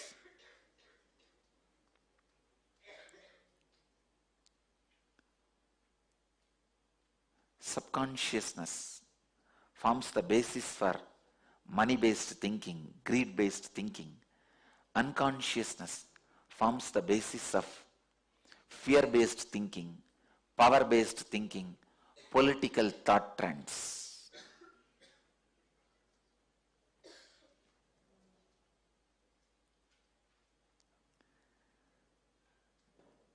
Bhagavan, Sri Krishna, the greatest visionary, happened on the planet Earth, I tell you. Even Shiva is only the great master, spiritual master, enlightened master, guiding more and more people to get enlightened. But only Krishna creates the ambience for mass enlightenment. This last three verses, if India listens to these three verses, if India listens to these great truths, it will get back to its glory which Krishna created 5,000 years ago.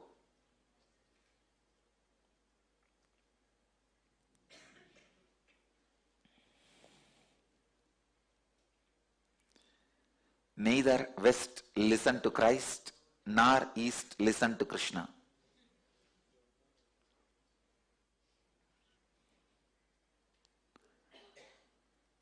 Christ said, if you are slapped in one cheek, show the other.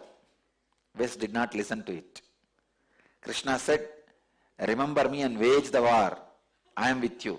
East did not listen to it. Neither the East listened to Krishna, nor the West listened to Christ. even though they accepted the Krishna and Christ as their ideals and the founders of their religious traditions, they have not accepted their ideas. Accepting somebody as an ideal can be a political decision. Accepting somebody as an ideal does not mean you accept their ideas also.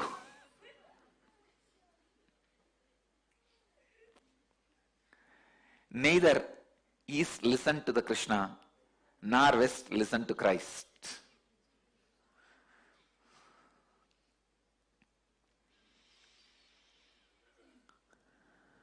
If India can listen to just these three verses, it will be totally different.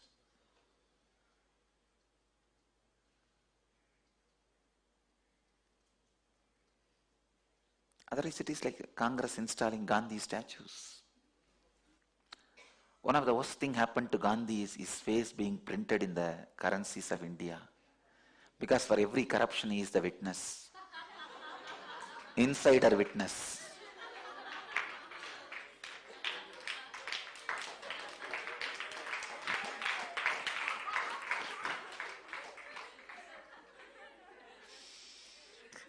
Without evoking him, no corruption happens.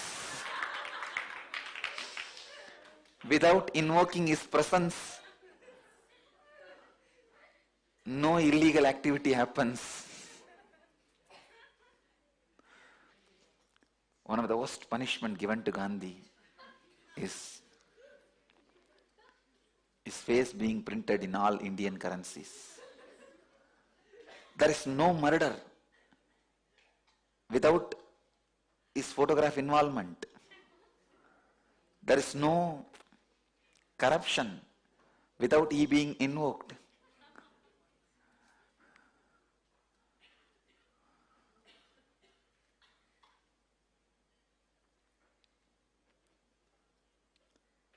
There is no illegal activity like paid advertisements.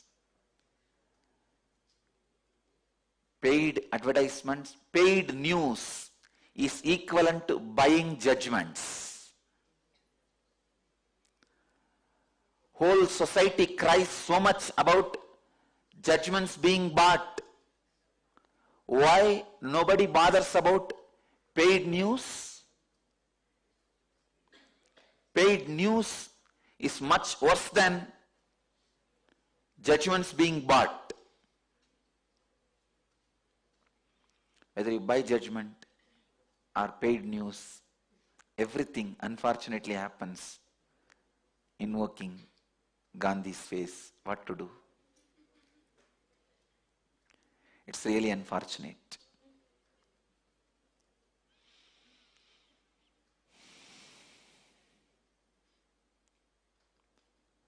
Understand.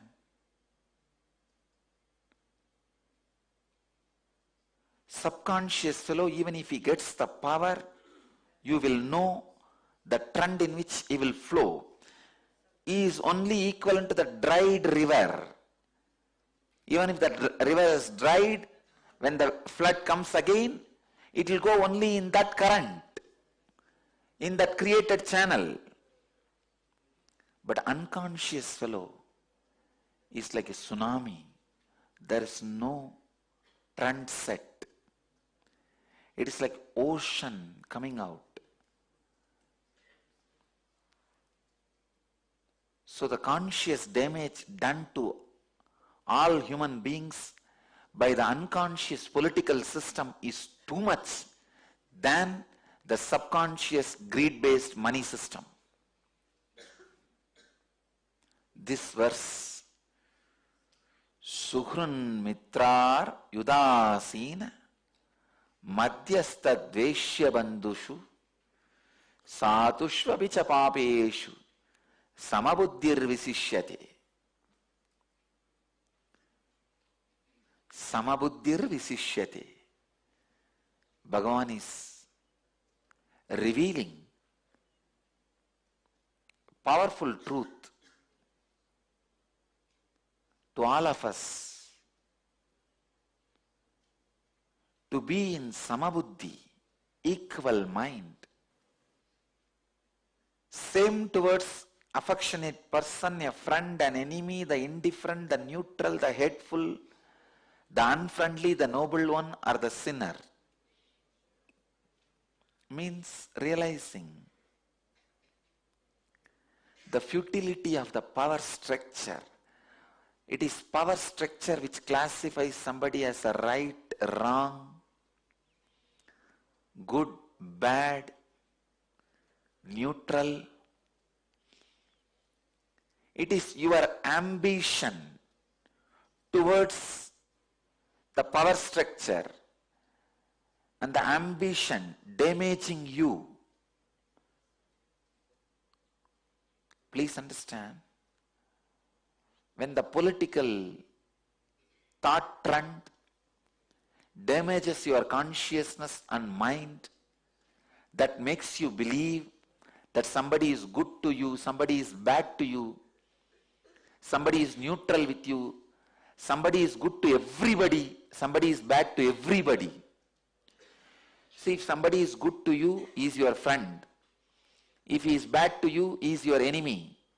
If he is neither good nor bad, he is neutral. If somebody you are made to believe by the political structure, he is bad to everybody, he is called sinner.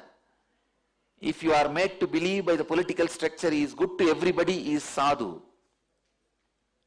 I tell you, it is all just PR exercise. Simply PR exercise.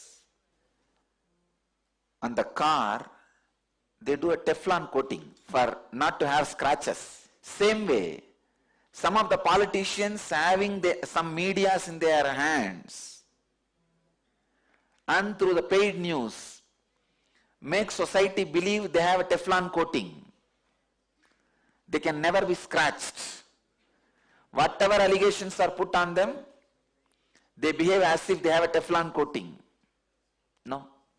Now the dent is too much. Coal goes deeper than the Teflon coating. All the ideas you carry, somebody is a saint, somebody is a sinner, somebody is friend, somebody is enemy, are all just forced on you after completely deluding you by the strong beatings. It is like somebody hits you on the head, you are reeling. At the time he says, I am the big guy. Naturally, what will you do? You'll say yes and fall. First, the political system is used to hit you when you are reeling, when your head is reeling. Then they claim, see, I am in this post. He is good, he is bad.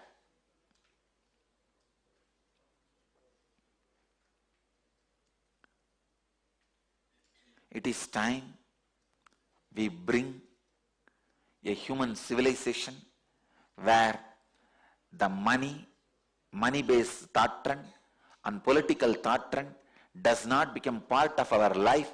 It just stands as a utility. Let the shoes be left in shoe stand. Umbrella be left in umbrella stand. Let them not come to the bedroom.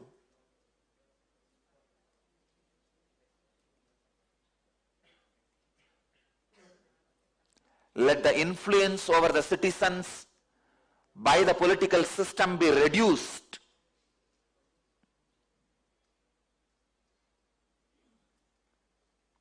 Let the influence of the money thought trend over the citizens, humanity, be reduced. Let them be just for only utility. Let it not become lifestyle. Unfortunately, politics became a regular business. Business became ambition to have power over politicians. when the business gets the ambition of power over politicians, and the politicians decide to make their lifestyle as a business, both corrupt each other and destroy humanity. Destroy humanity. Like the fire and firecracker, when they mingle together, they kill human beings. If the firecracker meeting is away from you, there can be celebration. The fire and firecracker meets over you, there can be death. Politicians are firecrackers, businessmen are fire.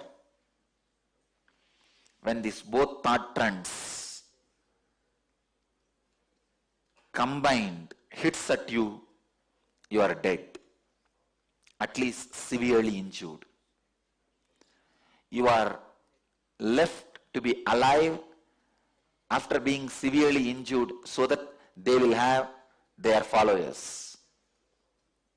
I tell you, no politician would love to have human beings on the planet Earth if there was no election. They need followers. That is the only reason they want human beings on the planet Earth. Otherwise, politicians are the most frightened people on the planet Earth. They are afraid of their own shadow. They will have the fear that one day even their own shadow may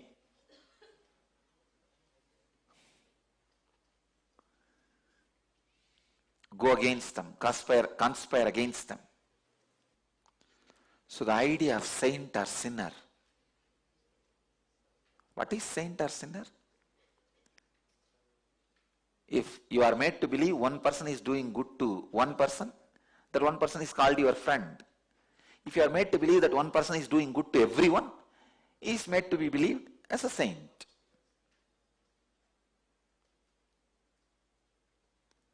Saint or sinner, good or bad, is all the ideas your consciousness perceived when you are beaten by the political power-based thought trends. As a child, you are beaten. I wanted my Gurukul kids to be pure Jivan Muktas, neither beaten by the power-based thought trends, nor beaten by the greed-based thought trends. The economy my Gurukul kids need to learn is there is no money. The social science my Gurukul kids need to know is there is no power structure.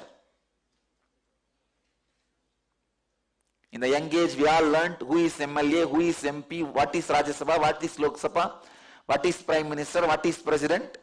My Gurukul kids should know there is no such thing exists. This all for utility. Young age, we learned the economy. 1 plus 1 is 2, 2 plus 2 is 4.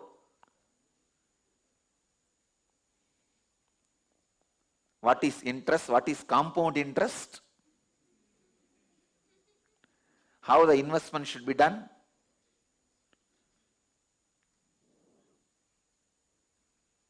My Gurukul kids should know there is no 1 plus 1. There is only 1, which is beyond 1. The 1 itself was created for utility. And the 1 plus 1 is also utility. Things which you created for utility, when you became utility for them, it is like you create fire for you cooking and eating, but fire eats you. You create fire for your eating, but suddenly fire becomes big and eats you.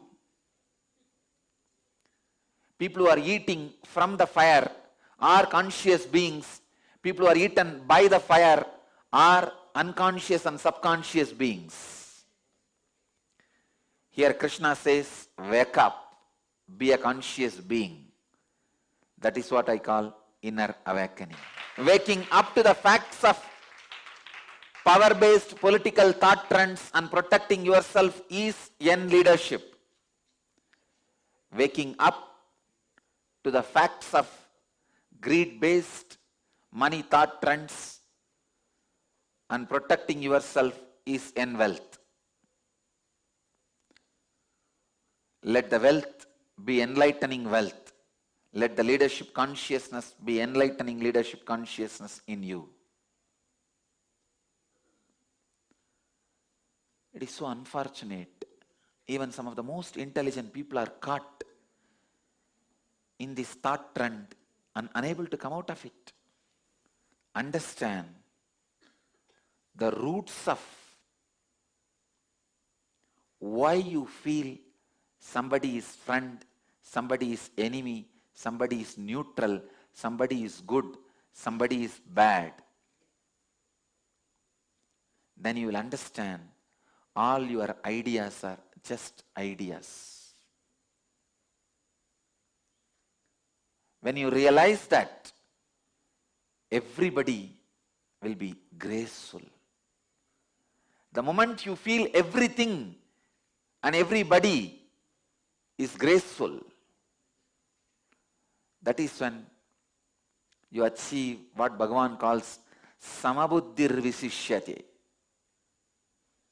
Let your thought trend be repaired, purified, cleansed. Let the political thought structure, which is unconsciousness based, and the economical thought trend, which is subconscious based,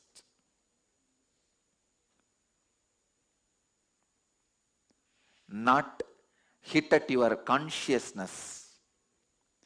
Let that not form your lifestyle, thought trend. Let that not create your major decisions. Let that create right understanding about life in you. Let you become Jivan Mukta. Understand? If you understand how the collective unconscious thought trend damages you, collective subconscious thought trend damages you, and if you protect yourself consciously from those damages and live a whole life, you are Jivan Mukta. Live Jivan Mukti. What I called yesterday as a sadhu and today what I am calling as Jivan Mukta is one and the same. Just I am using a different word. The word Jivan Mukta is already branded with me. The word Jivan Mukti is already branded on us. Living enlightenment became our branding. So I am using the word Jivan Mukti. The word sadhu or a Jivan Mukti is one and the same.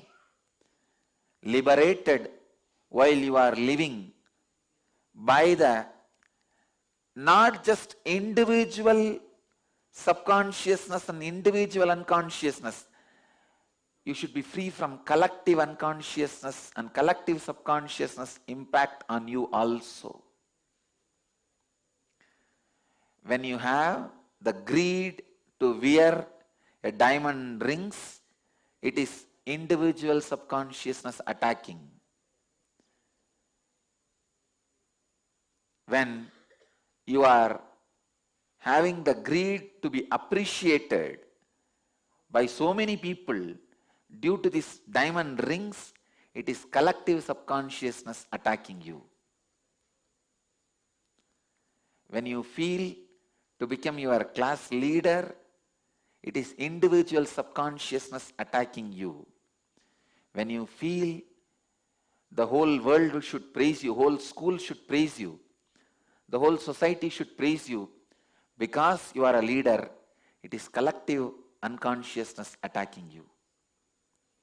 When you are free from all the four enemies, you are Jivan Mukta. I am giving you the essence of these three verses. First, Samyama, on cold, heat, unpleasant, pleasant, to prepare you. Then break free from the greed-based money thought trend. Then break free yourself from the power-based political thought trend. You are a Jivan Mukta. What Bhagavan calls Samaloshtasma Kanchanaha Samabuddhir Visishyate should become lifestyle in you, life in you. So every day, whatever I am sharing in the morning satsang is making you meditative, not just meditating. That's only one part. Meditating, I make you do through the end. But see, last 20 minutes you are meditating. This whole satsang is to make you meditative. Even if you compromise with the power-based thought trend and money-based thought trend, let you do after understanding the insider secrets of both systems. Then you will not be taken away by it. You will protect yourself. You know where to keep the fire, how to cook, and how much food can go inside, and how when it is dangerous, and you will be intelligent to play the game. At the most, maybe rarely as an exemption, accidents may happen, you will die. But as a life, you may protect yourself. But when you don't even know the political thought trends are from unconscious and money-based thought trends are from subconscious, you give them sacredness. You associate sanctity to both. When you associate, even if you associate legitimacy to both of them, you are wrong. If you associate sacredness to both of them, you are worshipping devil, thinking it's God.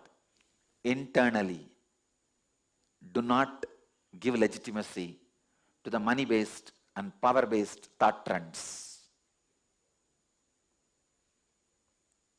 Fear-based and greed-based thought trends. Let it not be legitimized. I tell you.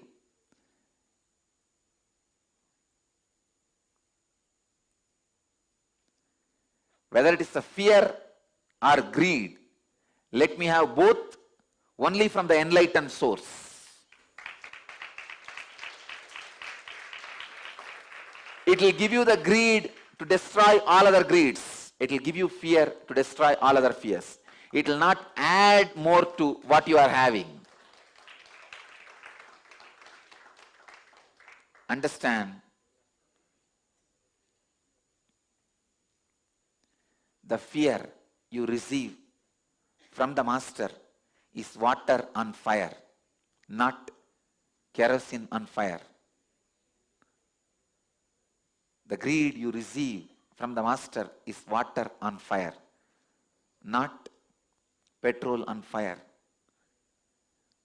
Both looks fluid being poured on fire. See, from the society, the fear you get and greed you get. In the Sangha, from the master, the fear you get, greed you get. Both look like a fear and greed. What is poured from the society is petrol and kerosene. What is being poured from the master is pure water and ice bars, ice cubes. Both may look like a liquid, but quality is different.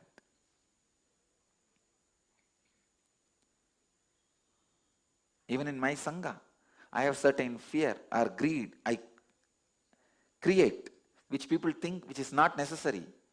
It is necessary because you become insensitive. Fire is too big now. I have to pour something. You already put fire on yourself. I have to pour something on you. Only then the fire will come down. Sometimes people ask me, here also we have to work. Outside also we have to work. Better we can work outside. This is the exact foolishness. That person also pours something liquid on me. This person also pours something liquid. Better let the outsider pour something liquid. Don't you understand? It's petrol, I am pouring water. Liberate yourself from the collective unconscious conspiracies in which even the conspirators themselves are caught without knowing it is a conspiracy. Unfortunately, they even believe it's a great service done to everyone. I wanted, by the grace of the divine, I'll do it. Just like how mass youngsters are going behind these political parties and IT companies, means power-based thought trend and money-based thought trend. I assure, O humanity, I'll make crores of people follow this freedom-based thought trend.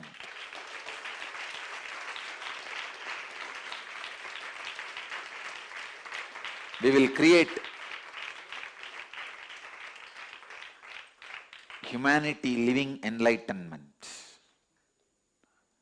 Not just community. Now we have created the community living enlightenment. We will create humanity living enlightenment.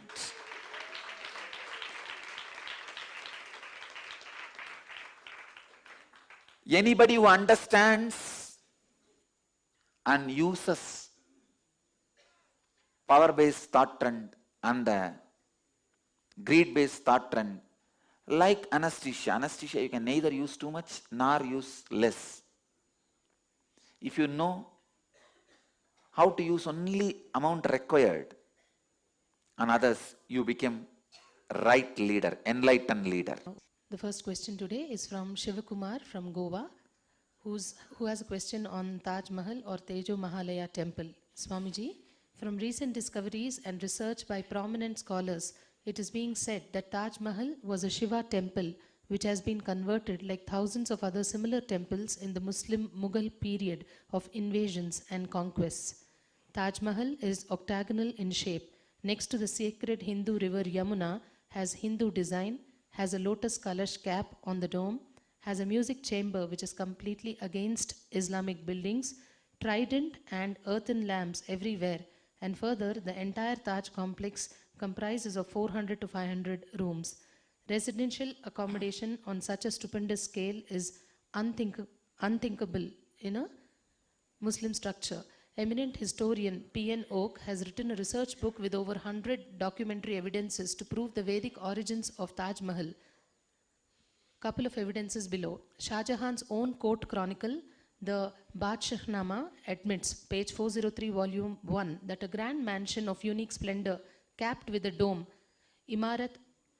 Imarate-Ali Shan wa Gumbez, was taken from the Jaipur Maharaja Jai Singh for Mumtaz's burial, and the building was known as Raja Man Singh's palace.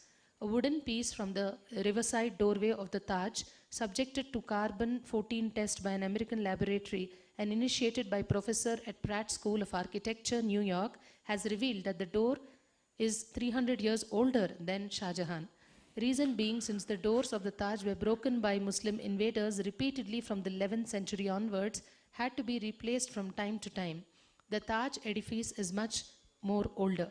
It belongs to 1155 AD, that is almost 500 years before Shah Jahan was born. What is the truth, Swamiji, and what is the way forward for India to restore and correct these historical crimes done to her? First, I wanted to tell you, from the Akashic reading, I confirm whatever you said is true. Understand, not just from my intellectual beliefs, intellectual analysis or my own thinking or my vested interest or what I wanted it to be. No.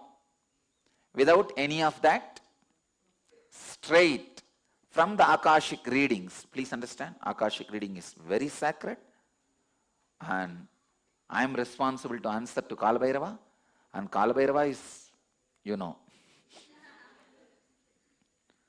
don't meddle with Kalabhairava, don't mess with Kalabhairava.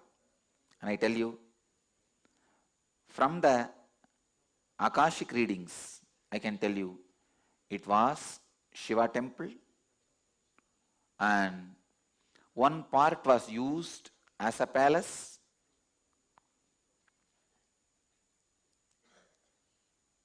It was not built by Shah Jahan. It was only remodeled by Shah Jahan. These are the historical crimes done to India.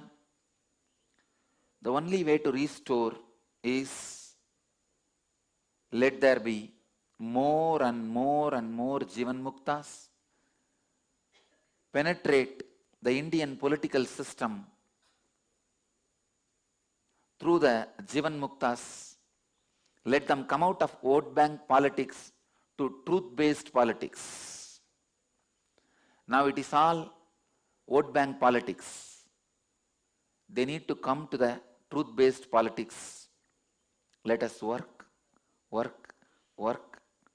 to bring purity in political system, purity in every structure of society.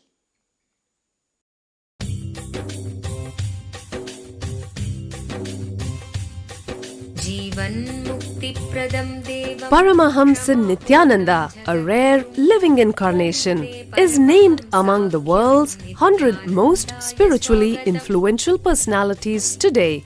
Paramahamsa Nithyananda has been placed alongside Dalai Lama, Nelson Mandela, Oprah Winfrey, Paulo Coelho and others by Mind, Body, Spirit, the world's top esoteric magazine from Watkins, London's oldest and largest bookstore. A yogi by birth, he has been expressing his power of enlightenment since birth.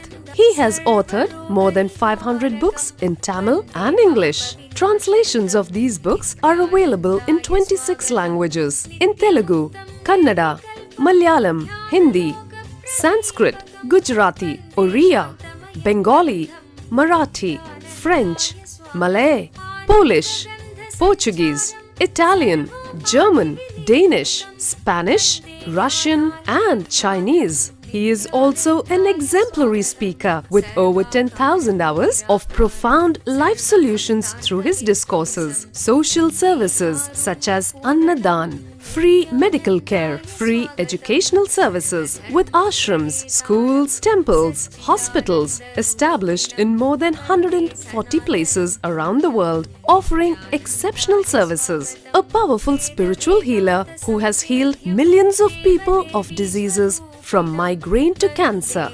A Kriya Yogi who has formulated Kriyas for physical health and mental well-being, benefiting thousands. A living master who offers practical solutions for our everyday problems. He is the founder and spiritual head of Nithyananda Dhyanapitham, a spiritual powerhouse who has revived the sacred Vedic tradition by establishing Vedic temples in places like Los Angeles, San Jose, Seattle, Toronto, Ohio, Oklahoma, Phoenix, St. Louis, Malaysia, Brazil, Paris, Guadeloupe, Dallas, New York, New Jersey, Atlanta, Calgary, Vancouver, Singapore, and places in India like Bengaluru, Hyderabad, Tiruvannamalai.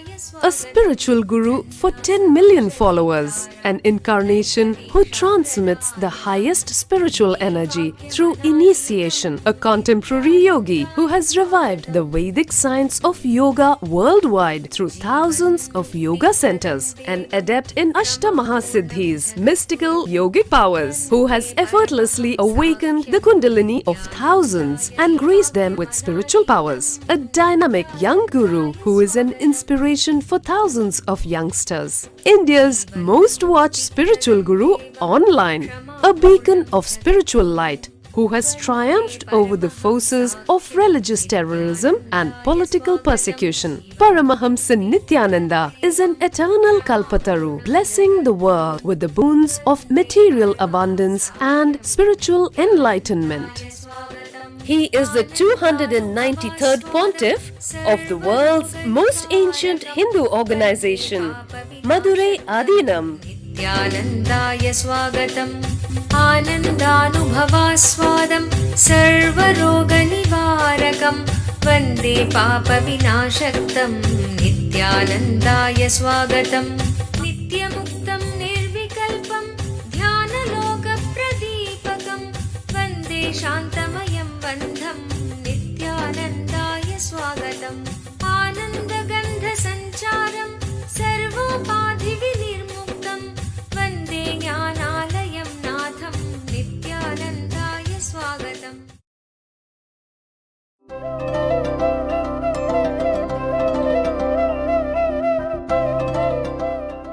The greatest dimension of the happening called Krishna is love.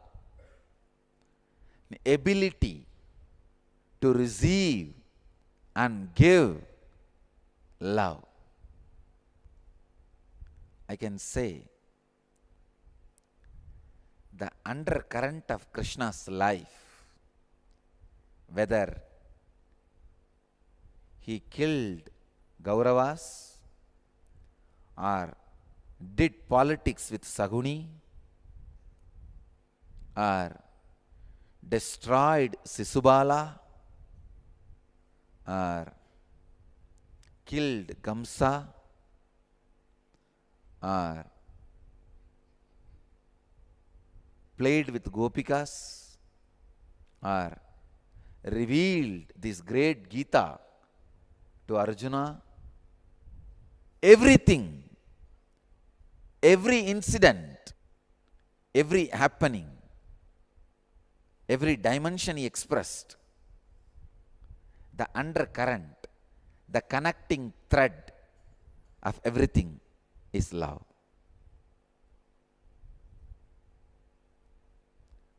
His romance is one expression of his love. His politics is another one expression of his love. His management is another one expression of his love. His anger is another one expression of his love. And his enmity is another one expression of his love. I can say everything he expressed, the base material is love. He is love incarnate. He is the beloved of the universe. I can say most loved human being happened on the planet Earth. Other gods are all maybe worshipped, revered, respected. People used to be devoted. But nobody is loved like Krishna. Even with Shiva, you are devoted. You revere. You respect. You worship. But nothing like Krishna when it comes to the question of being loved. With so much of difficulty, so many people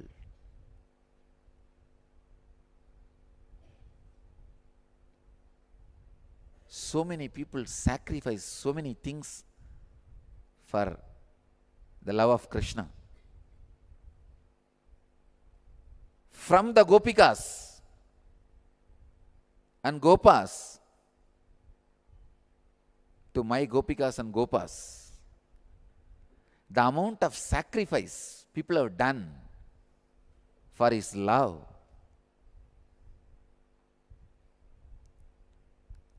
Leaving the brothers, leaving the parents, leaving the family, leaving the relatives, giving up the wealth, unimaginable sacrifices. But I tell you, even if you sacrifice your very life, is one glance, just in the corner of the eye, one look is worthy.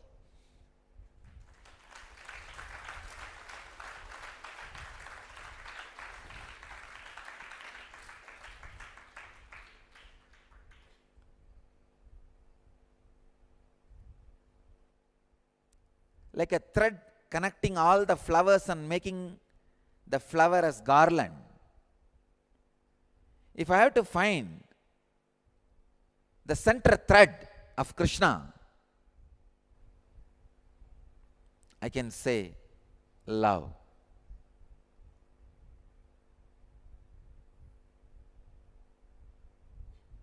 The story goes to describes even Saguni, because of constant remembering, unaware way, when he relaxes, used to have a deep, friendly, romantic connection with Krishna.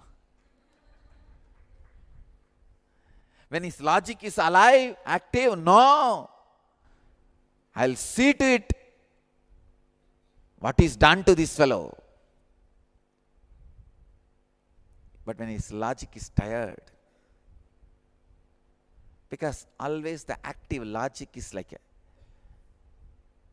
two gears hitting each other without any lubrication. It's like you having the teeth in the stomach and grinding. Drr, drr, para, para. Naturally, the irritation, the friction, you can't maintain yourself in that high friction and irritation for a long time. So you would like to come down from your high horse. You would like to come down from that continuous irritation. You would like to come down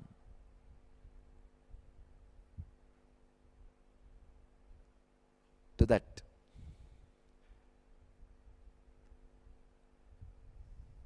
little relaxed space where your logic is not active all the time.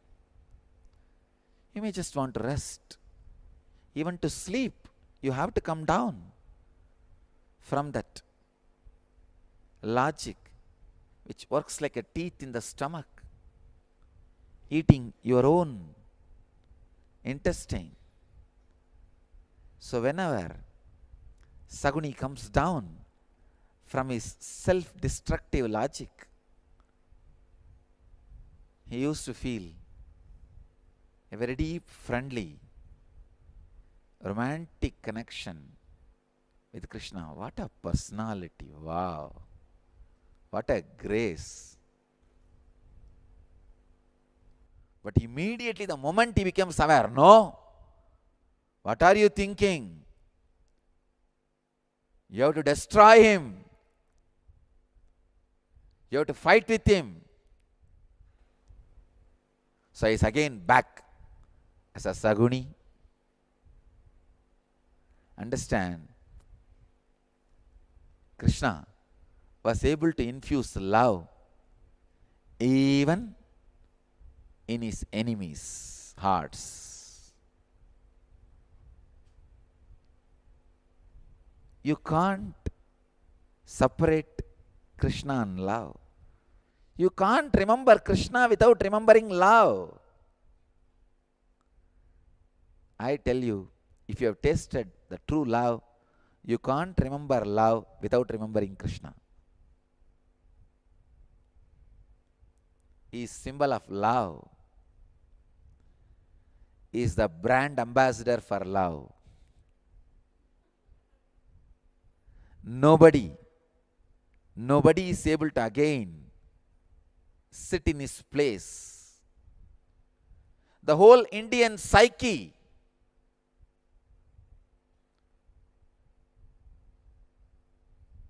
still lives Krishna. I don't want to use the word remembers Krishna. It's too small word. Of course, any word I use to remember Krishna or to introduce Krishna is too small. I say, still Indian psyche lives Krishna, not just remembers. I think I am going to speak more on Krishna than on Gita. This next 1 year, because he is the man who first set a trend that macrocosm can express in human body, microcosm in the full-fledged, full-bloomed way.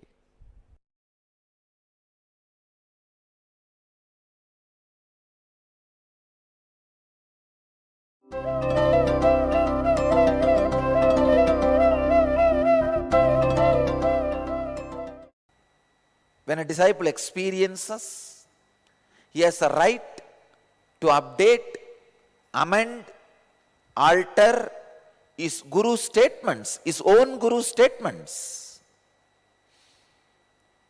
When Sureshwaracharya became enlightened, naturally he added, commented, contributed his original research and development by writing Vartikas on Shankara's Bhashyas.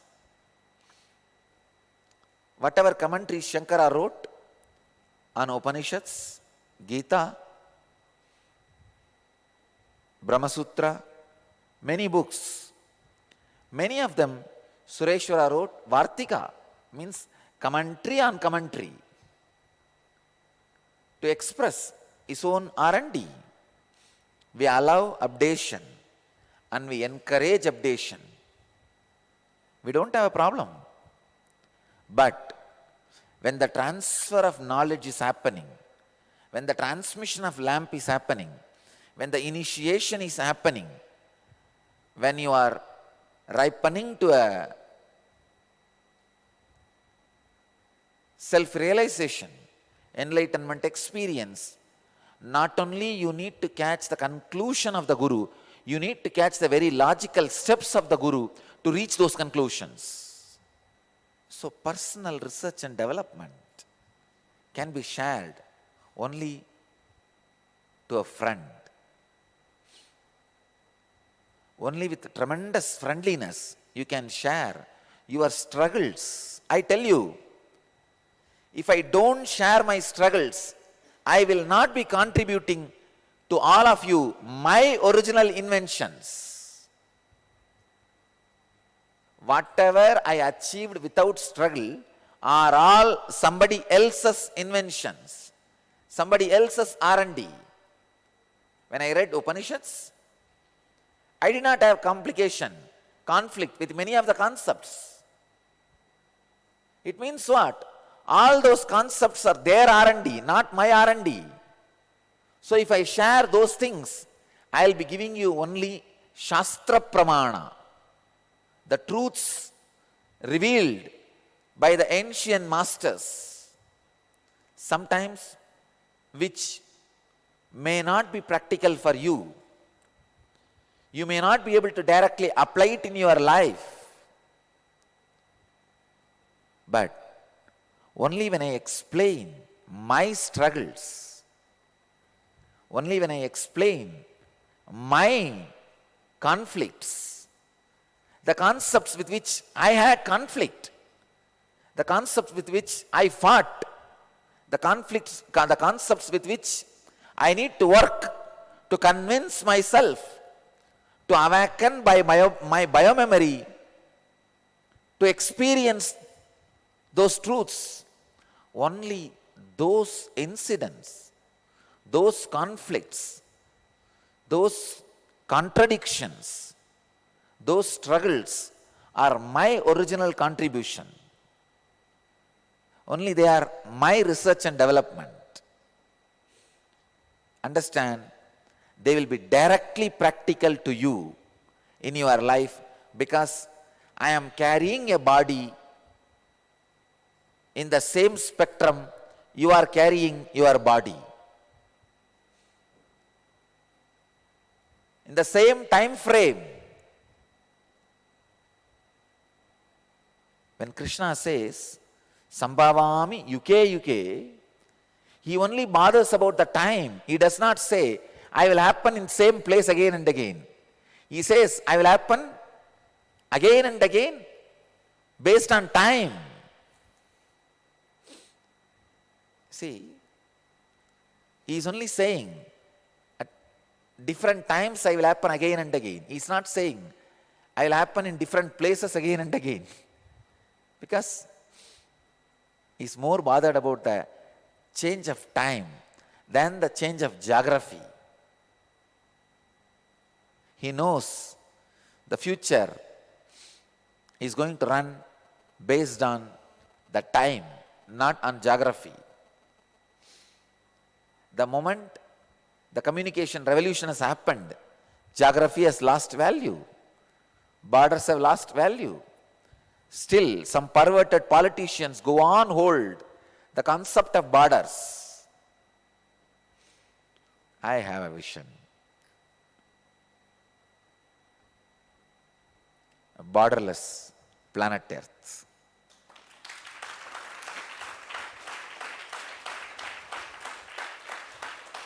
Where the whole administration should be with universities, not 8th grade failed politicians.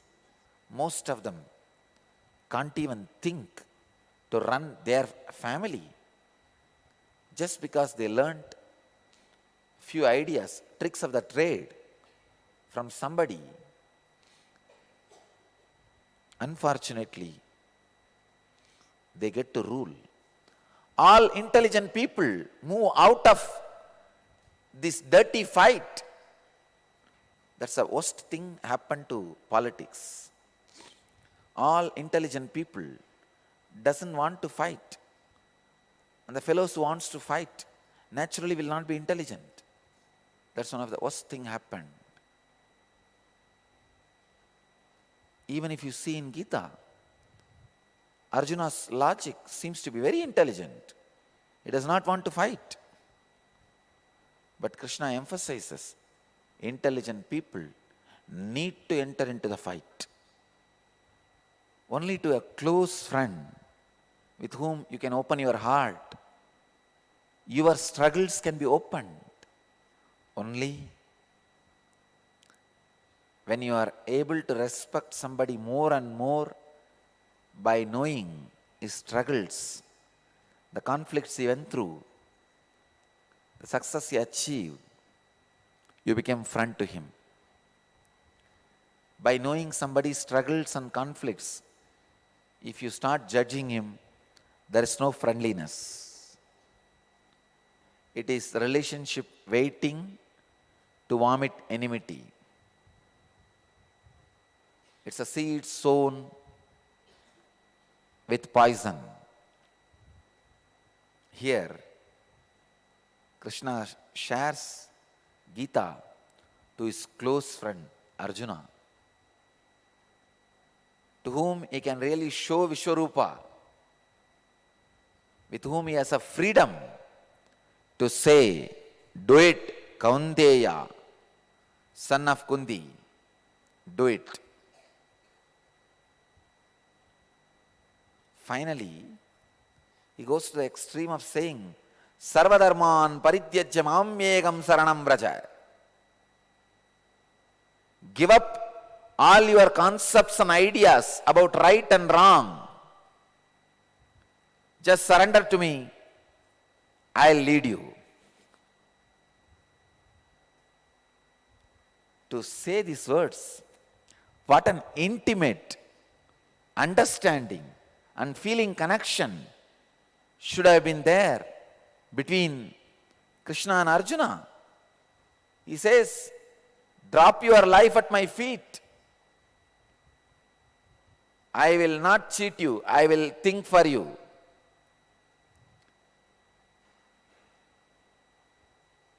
I'll see to it you achieve the ultimate. Moksha ikshyami masuchaha. I will liberate you.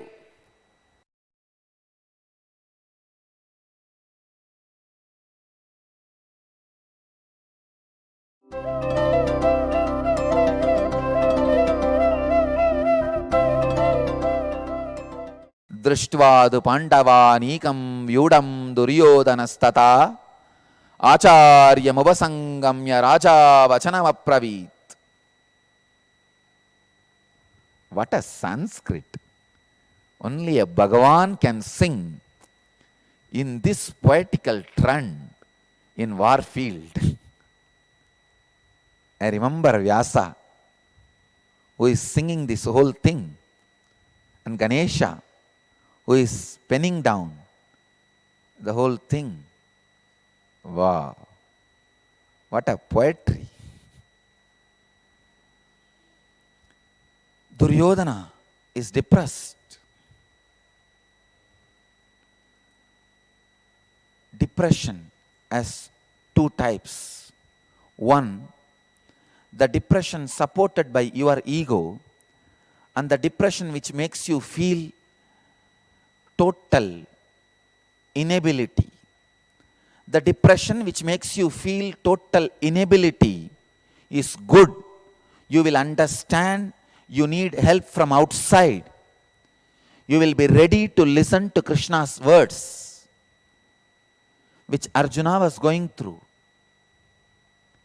But the depression which is supported by your ego will not be ready to listen to Arjuna's words, will be interested only in the solutions which you feel as solution.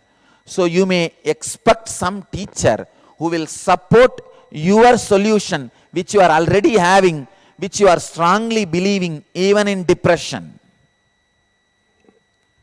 Depression is not wrong, but the depression supported by your ego is something seriously wrong. Poison which is there in the mouth of the snake is not wrong, because that poison does not kill the snake itself, even though the snake is eating through the same mouth. But the teeth of the poison, teeth of the snake is wrong. The teeth of the snake injects that poison into the person which the snake bites. Poison is depression. The teeth is ego supporting the depression. Snake has poison in the mouth, but it does not die by that poison, even though it is eating through the same mouth. But when it uses the teeth, its ego, to inject the poison, people die. Here, Arjuna is also in depression. Duryodhana is also in depression. Both of them are not able to handle the situation, the mess they got into.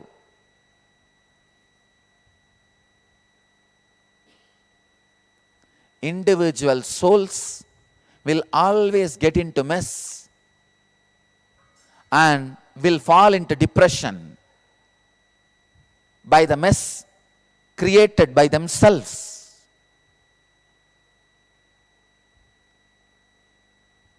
Fortunate, blessed are those whose depression is not supported by their ego. I give you the first non-commandment, the sacred secret from this Bhagavad Gita. Blessed are those whose depression is not supported by their ego. Even if you have depression, there is every possibility you can be saved if your ego is not supporting your depression. If your ego is supporting your depression, you will not listen to the Krishna's teachings. You will not listen to the Master's teachings. You will listen only to the teacher who is ready to support your depression, your understanding, your ambition, your ideas, your thoughts. Even if the teacher is trying to move a little away from your conclusions, you will shout at them. In the next sutras, you will see the drama. During the fight, Duryodhana is disrespecting, abusing his own mentors, Bhishma and Drona, saying that you guys are not fighting the war with full heart. You guys are not using all the capacity, efficiency.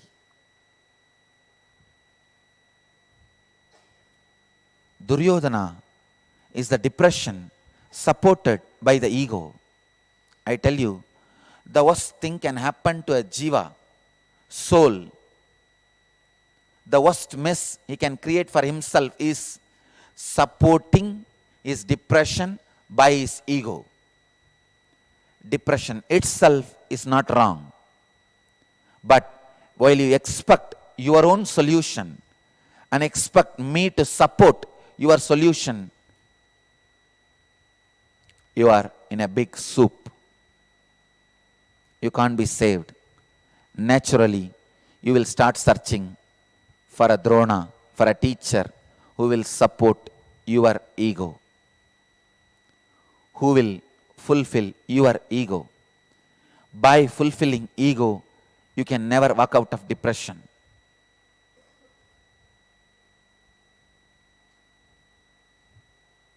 I tell you,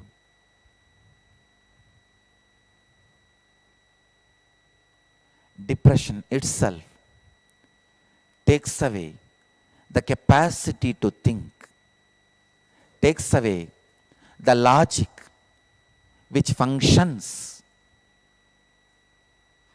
the logic which is responsible for you to understand dharma, adharma.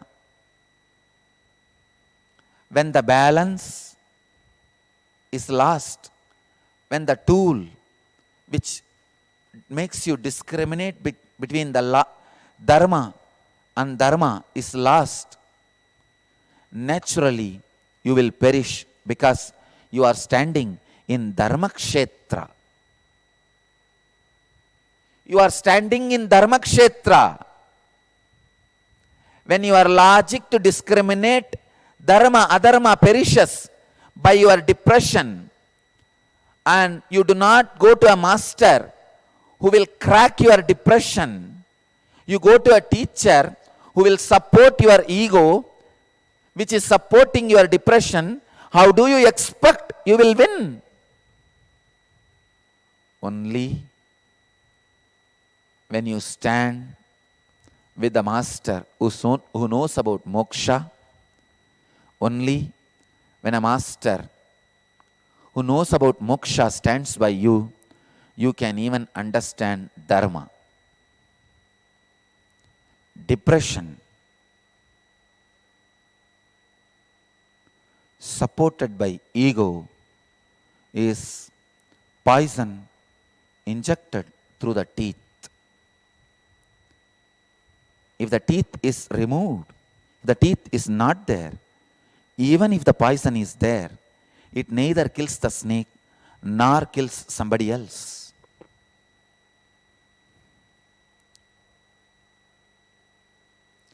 Looking at the Pandavas' army, Duryodhana falls into depression. Looking at the Duryodhana's army, Arjuna falls into depression. Both jivas, both souls are unable to take the responsibility.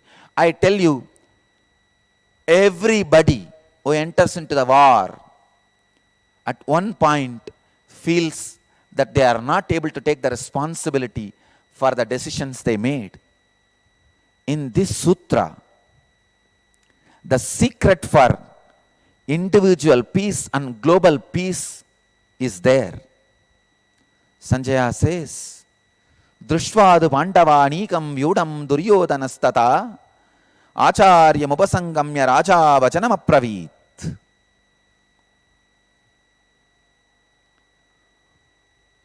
O king, looking at the Pandava army in full formation, Duryodhana went to his teacher and spoke. He is reminding Dhritarashtra, still you are king. He is using the word, O king, means he is reminding the responsibility to Dhritarashtra. Understand, still Duryodhana is not dead. You are the king. And he is going to Drona for consultation.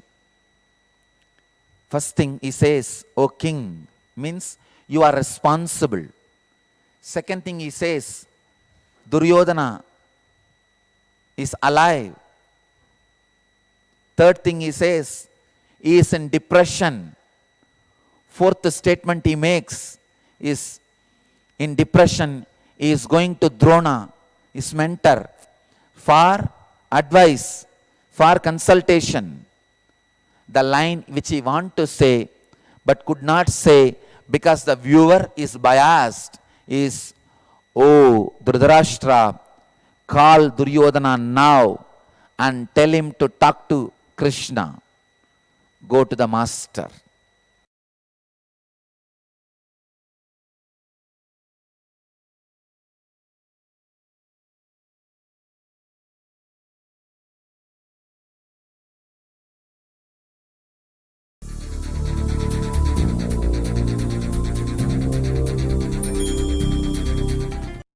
Paramahamsa Nithyananda, a compelling spiritual force of our millennium, founder of an international socio-spiritual movement, pioneer of a modern Vedic renaissance. Born in the sacred town of Tiruvannamalai, a yogi by birth, fearless spiritual explorer, beacon of divine power, Paramahamsa Nithyananda is today an inspiration for millions on the path.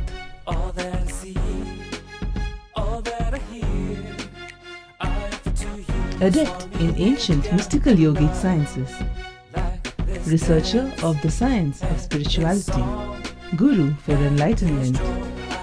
Every year, Paramahamsa Nithyananda shares with over 1 crore people worldwide the treasures of his wisdom, the joy of his laughter, and the incomparable power of his initiation. Now, Paramahamsa Nithyananda reveals the deeper secrets of life, science of life. Join us every day for an unforgettable spiritual experience.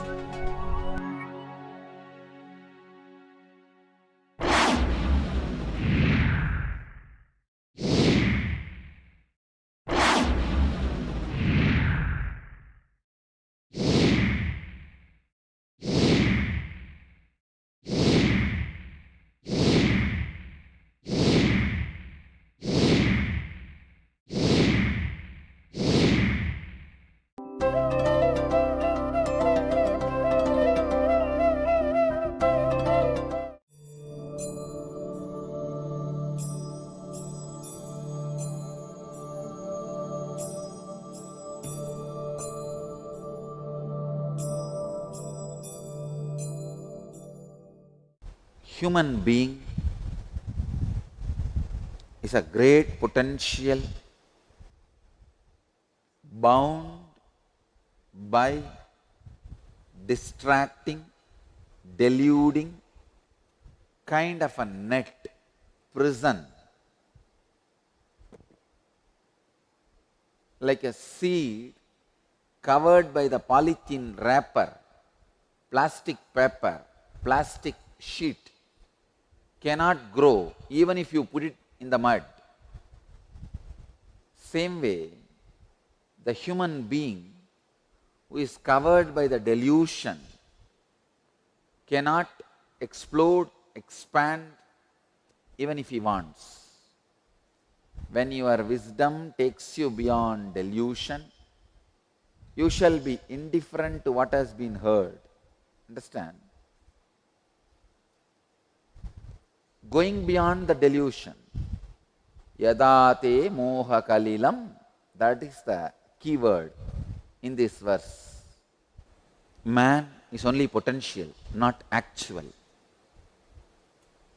When man realizes his actuality, when the actualization, self-actualization happens in man, he is divine. So man is only potential, it is divine which is actual.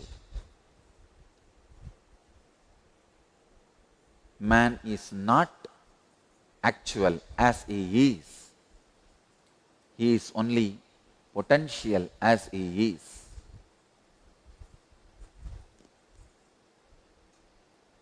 Every single cell of you is having a kind of a covering. The covering constantly represents mortality, delusion. Your cell is constantly struggling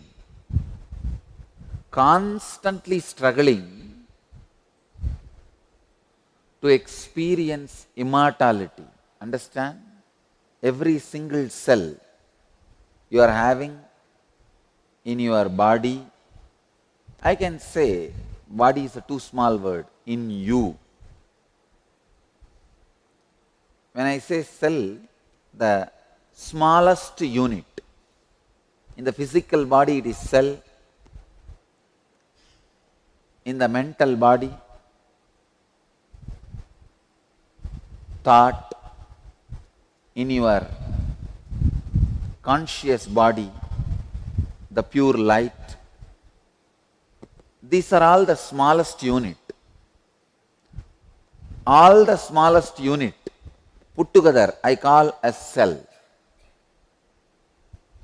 In the body, the struggle of the smallest unit is struggle with physical deterioration and death. In the mind, struggle of the smallest unit is struggle against depression and breaking down. In the consciousness, struggle of that smallest unit is the struggle for enlightenment. Even if you are struggling to get out of a headache or cough, understand, in a small way, you are struggling to get enlightened. All your smallest units are directly connected. Understand, I am making these few statements. First, all your smallest units are covered by delusion.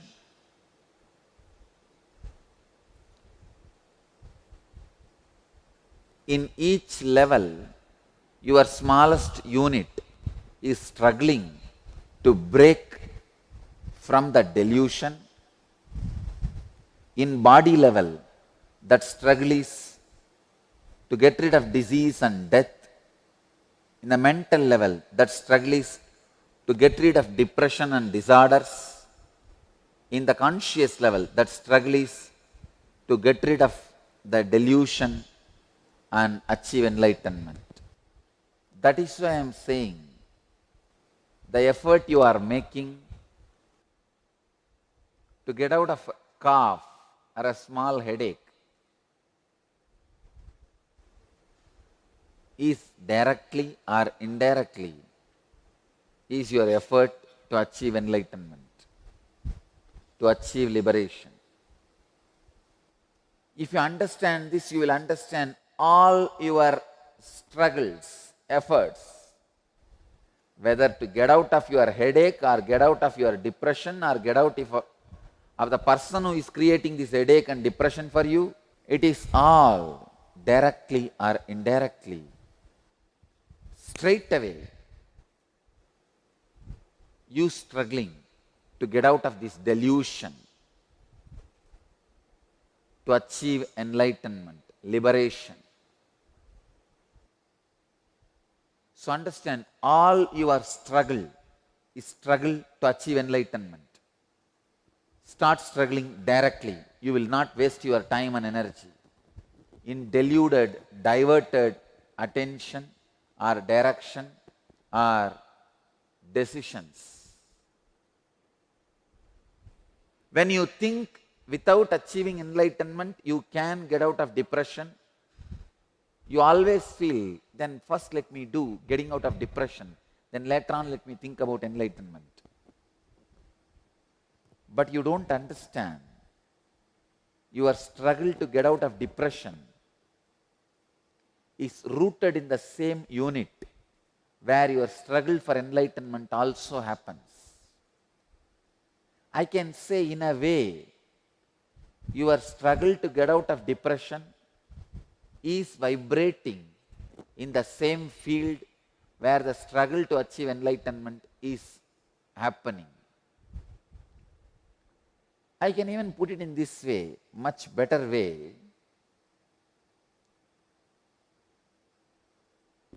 Your struggle to get out of depression, get out of headache, happens in the same smallest unit of you where the struggle to achieve enlightenment also happens.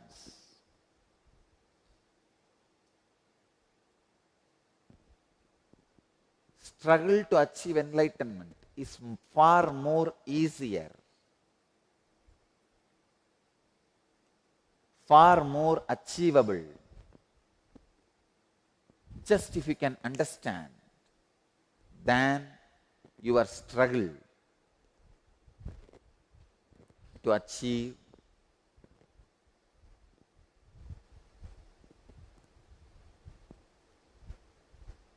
freedom from a headache or depression. Essence, I wanted all of you to understand, run your life based on theologia mystica. Don't take pride saying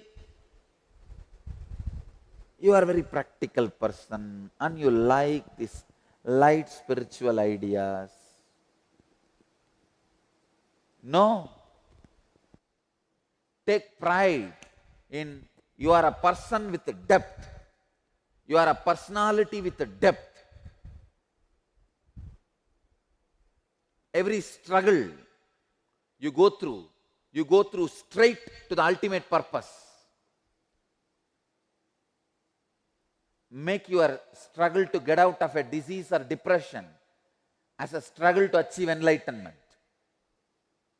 When you have this clarity, every time you fall sick, that period of sickness becomes tapas. Period of low mood becomes meditation. The process of digesting the medicine and coming out becomes process for enlightenment. Understand, whether your struggle to get out of physical disorders, mental disorders, or conscious disorders, yadate moha kalilam, when your wisdom takes you beyond delusion, your effort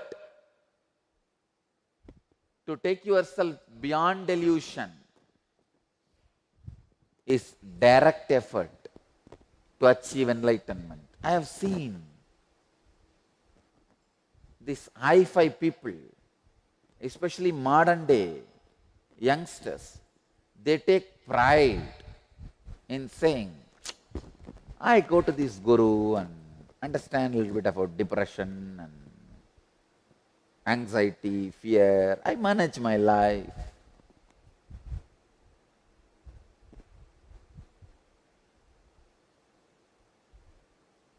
No.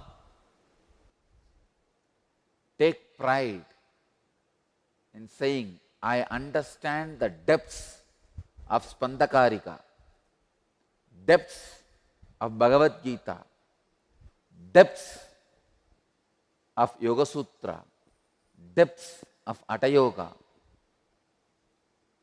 I understand the depth.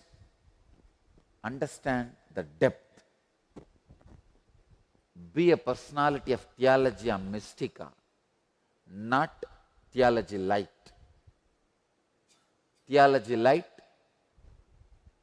may look very appeasing for time being,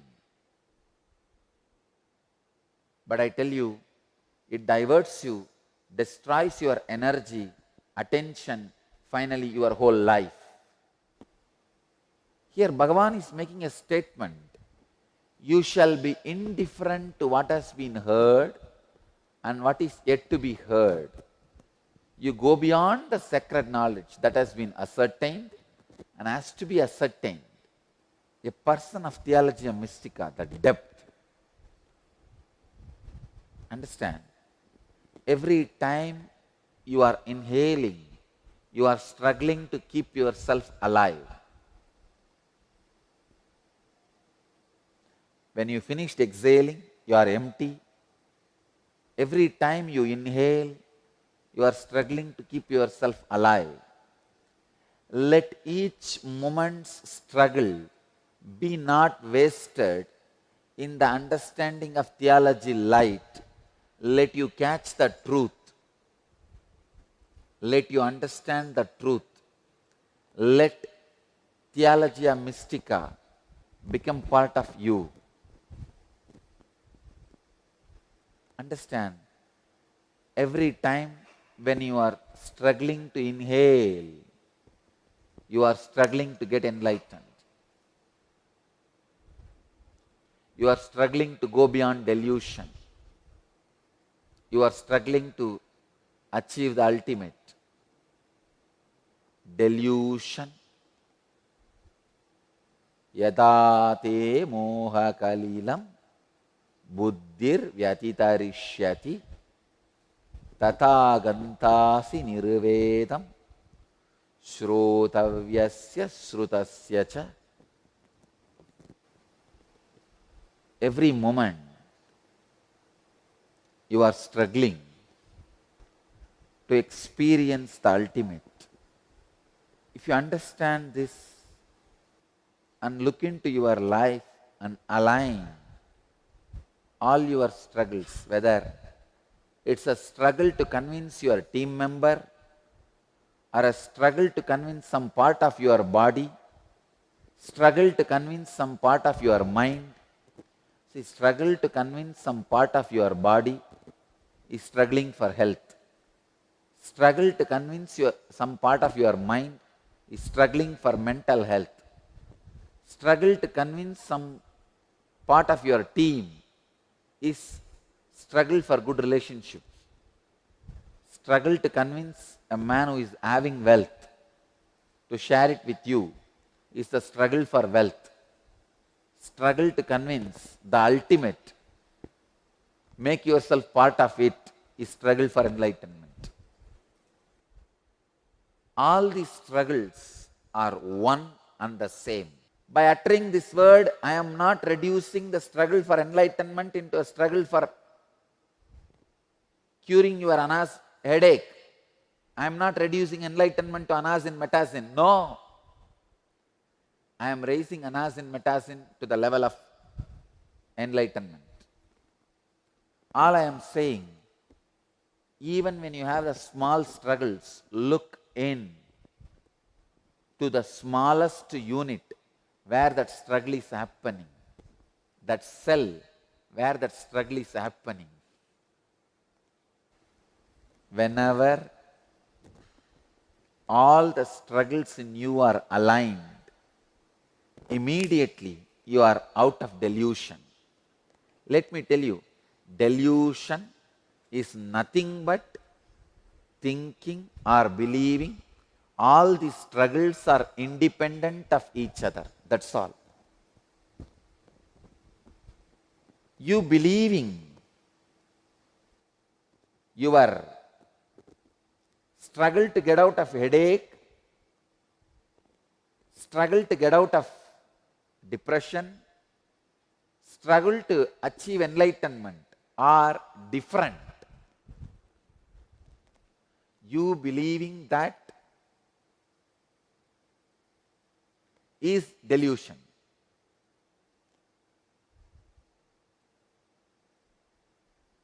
First thing, understand all your struggles are centered on one struggle for enlightenment, immortality, nityatva. When you are experiencing this insight,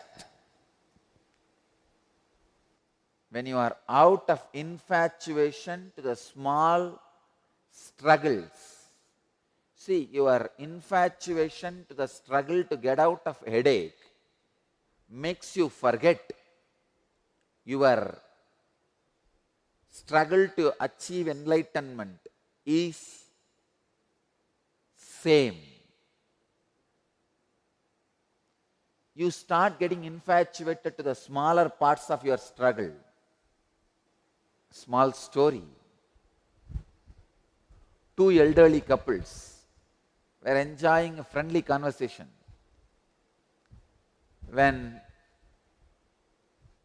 one of the men asked the other, Fred, how was the memory clinic you went to last month? Fred replied, outstanding. They taught us all the latest psychological techniques, visualization, association. Made a huge difference for me. The other guy said, that is great. What's the name of the clinic? Suddenly this guy, this Fred, went blank. He thought and thought but could not remember. Then a smile broke across his face and he asked, what do you call that flower with a long stem and thorns? The other guy replied, you mean a rose? That guy says, yes, that is it, that is it. Rose, what was the name of the clinic? He turned towards his wife and asked, Rose, what was the name of the clinic? Understand? This guy is struggling even to remember his wife. Where is the question of remembering the clinic's name? The struggle, remembering the clinic name or remembering the wife's name, both are one and the same. But you feel this is far more easy because of your infatuation to that struggle. I tell you, struggle to achieve enlightenment and struggle to get out of headache is one and the same. But you always feel more connected with this struggle, infatuated with the struggle of getting out of getting out of headache because of your infatuation with the body. Otherwise, all three struggles are same in the smallest unit level. It is your infatuation diverts your attention, direction, energy, and does not let you understand the original struggle.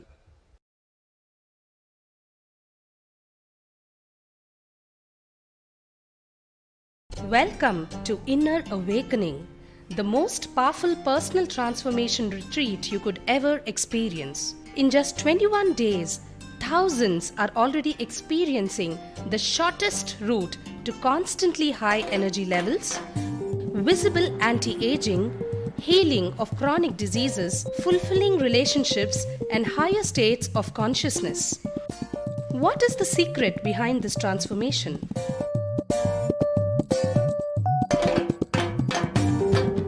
Kundalini means the inner potential energy. Once it is awakened, opens the different doors for the conscious experience in you. I can say which is a master key for all extraordinary spiritual experiences.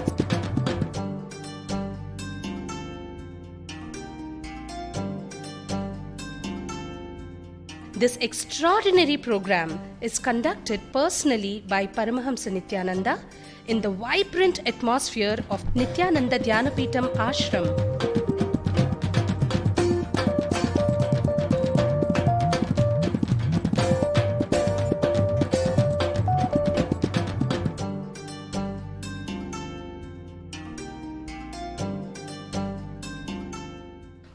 yourself to the benefits of Nitya Yoga and practical meditation. Experience physical and mental healing. Discover simple ways to handle life with success. Above all, enjoy individual darshan and blessings from Paramahamsa Nithyananda every day. Take 21 days for yourself and carry home the transformation of a lifetime.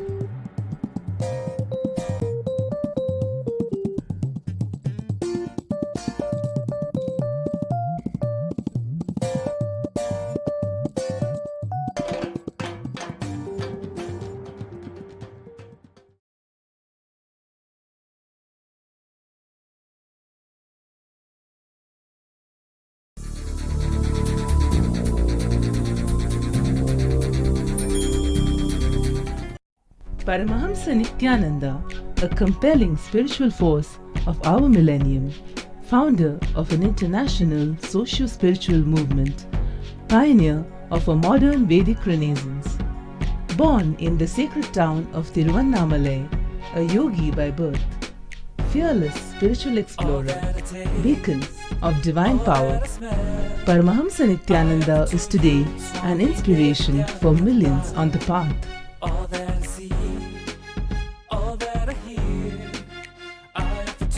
Adept in ancient mystical yogic sciences, researcher of the science of spirituality, guru for enlightenment. Every year, Paramahamsa Nithyananda shares with over 1 crore people worldwide the treasures of his wisdom, the joy of his laughter, and the incomparable power of his initiation. Now, Paramahamsa Nithyananda reveals the deeper secrets of life, science of life. Join us every day for an unforgettable spiritual experience.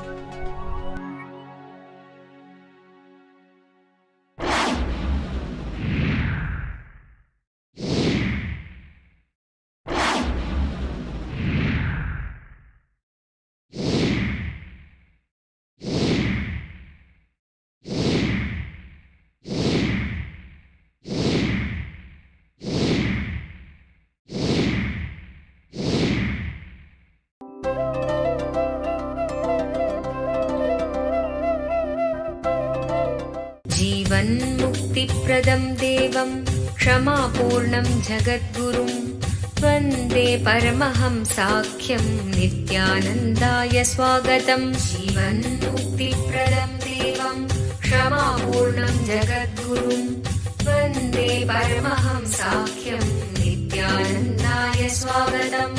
आनन्दानुभवास्वादं सर्वरोगनिवारकं वन्दे पापविनाशक्तं नित्यानन्दाय स्वागतम्।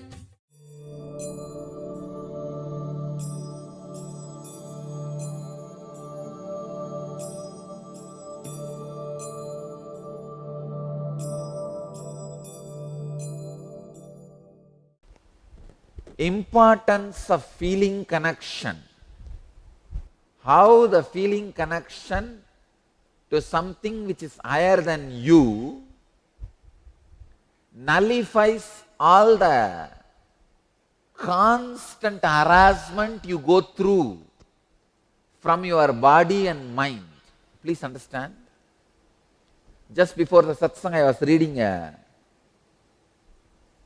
question from a devotee.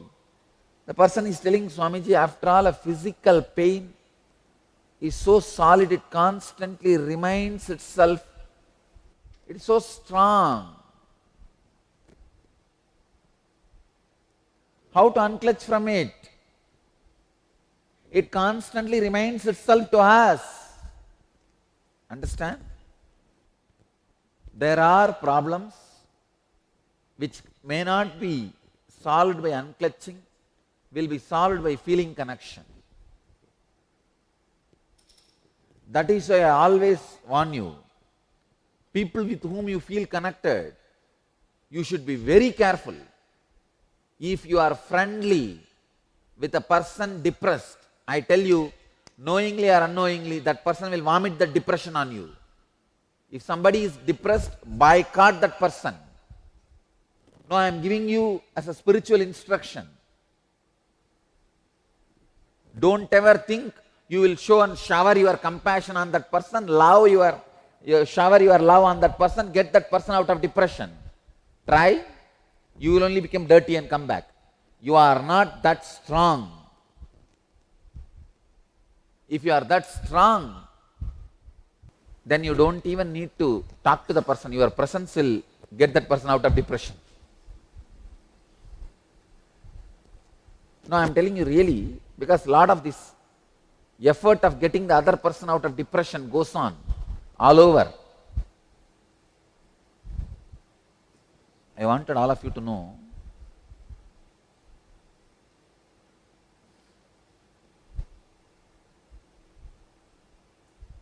the problems which you can't heal, the pains which you can't get out by unclenching, get out only by feeling connection with something higher than you, either God or Guru, and ensure that you don't have feeling connection, you are not entertaining friendliness with people who are depressed or the patterns of depression. See, the people with patterns of depression are arrogant, I tell you. It is not ignorance or innocence, it is a crime. It is a crime, arrogant. Because they are arrogant, they will naturally infiltrate you, even if you spend little time with them. I always warn, there's a beautiful teaching from Sri Ramakrishna. I always warn the disciples, warn the followers. If your spouse is in depression, don't try to get her out by yourself. If your friend is in depression, don't try to get him out by yourself. He will only put the depression mental setup in you. Help them to feel connected to something which is higher than them, to God or Guru. Stop with that. You don't meddle with it. One more thing, especially a man trying to get a woman out of depression or a woman trying to get a man out of depression is very, very dangerous. Because when you sit with women or a man, when a man sits with women or a woman sits with man, understand, even if the age difference is 50, a 15-year-old boy is sitting with 65-year-old lady, I tell you, your Mooladhara will be open. By the very biology, your Mooladhara will be open. If that 65-year-old lady puts some idea to you, when you are in the mood of receptive, you are destroyed. Never ever sit with a person who is depressed. Never ever try to get the person who is depressed out of depression.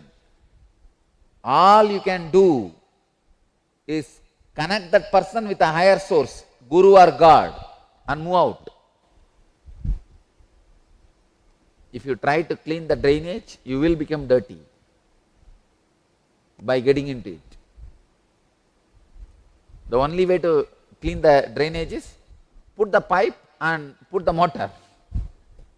Let the machines do the job.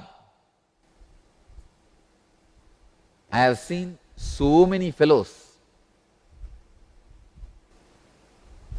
Ramakrishna used to tell this. Even in the name of compassion or helping or assisting. See, Ramakrishna had one disciple, Yogananda. He's a small boy. One elderly lady, around 45 or 50, she used to be always depressed, and this boy will try his best to get her out of depression by telling whatever ideas he learned from Sri Ramakrishna, or trying with all the ideas he learned. She will also treat him like a son. Ramakrishna calls and tells, no, this is the way it will start. You don't know how it will destroy you. Her pattern of depression will simply infiltrate you. And not only that, this sympathy which you can't help will extend to any extent, any level, and you will take up this as your mission, getting her out of the depression as your mission. With that, you will fall into the depression. Ramakrishna says very clearly. Then Yogananda says, no, I only see her as my mother. Ramakrishna says, no, I know how the mind works. In Chaitanya's history, Sri Krishna Chaitanya, a great master from West Bengal, in his biography, one of his close disciples, he kicks him out of his Sangha just for the only one reason. He was sitting and talking with a woman. That's it. Nothing else. He investigated. He said, no, she's in depression. I wanted to help her out. Chaitanya said, Mahaprabhu said, no, don't do. Put her directly in touch with Guru or God. You leave. Don't do. But this fellow did not listen. He said, his compassion is more powerful than the Guru. In 2 days, he kicked them out, and in a month, both of them had started having affair. In a year, both of them killed each other. Please understand. Killed each other.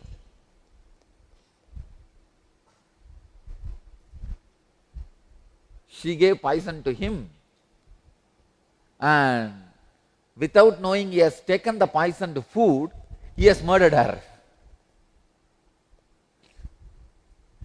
She gave poisoned food to him. He ate, but he did not know he ate the poisoned food. He was waiting to kill her. He killed her, then he died. The depression mental setup is worse than a snake. Run away from it. Because it will penetrate you very mildly only. It will be shared, dumped. And these depressed fellows are also so arrogant. They don't want to be all alone in depression. They want friends. They want friendliness. They want more and more support for their depression. What will be the reason for the depression? Especially in spiritual communities. Fighting with Sangha, fighting with Master, fighting with Dharma. That's all. Fighting with Buddha, Dhamma, Sangha. That's all. That's the only reason for depression. Arrogance. You will justify your fight. You will justify it in a very logical way, humble, arrogant way. I know it is my arrogance, it is my ego. Then why it should be all only one solution for everybody? Why can't we have a different solution for different people? When you know you are arrogant and depressed, get out. What right you have to judge the methods used by the Master?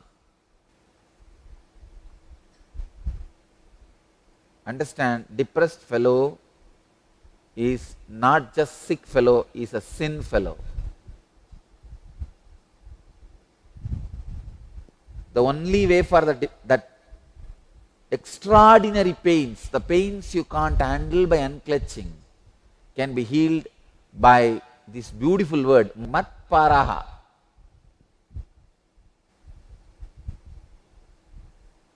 Bhagavan is using this word as a technique.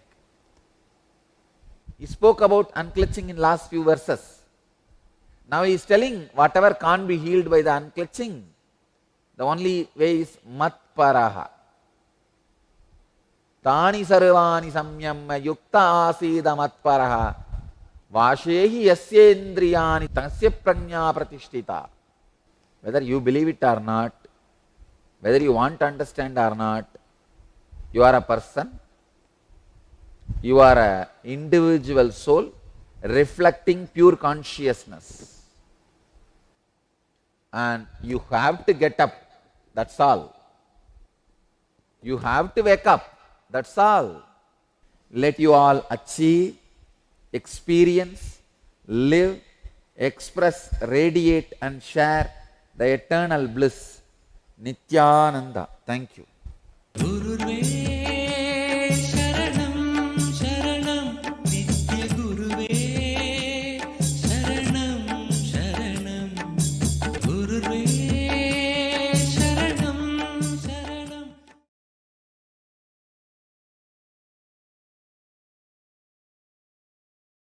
Welcome to Inner Awakening, the most powerful personal transformation retreat you could ever experience. In just 21 days, thousands are already experiencing the shortest route to constantly high energy levels, visible anti-aging, healing of chronic diseases, fulfilling relationships, and higher states of consciousness. What is the secret behind this transformation?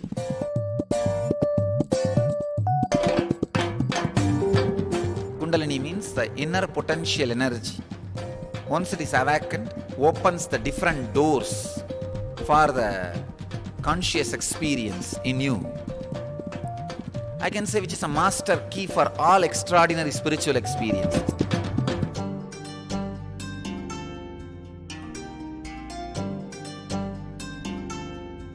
This extraordinary program is conducted personally by Paramahamsa Nithyananda in the vibrant atmosphere of Nithyananda Dhyanapitham Ashram.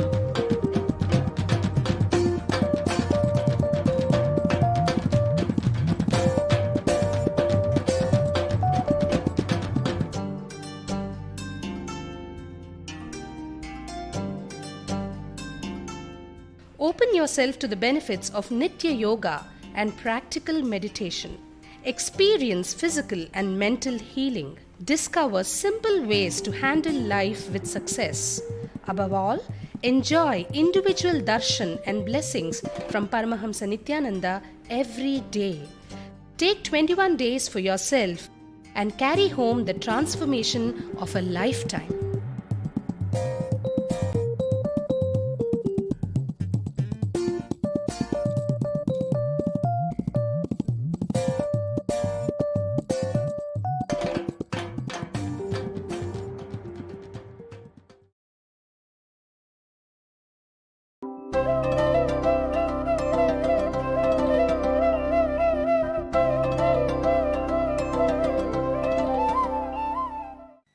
The next verse, Vyasa describes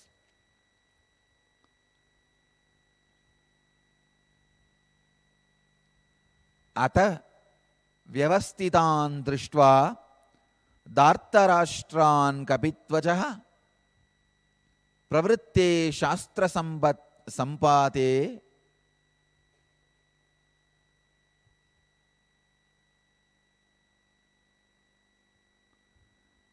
Dhanurutyamya Pandavaha Rishikesham Tatavakyam Itam Mahamahibate.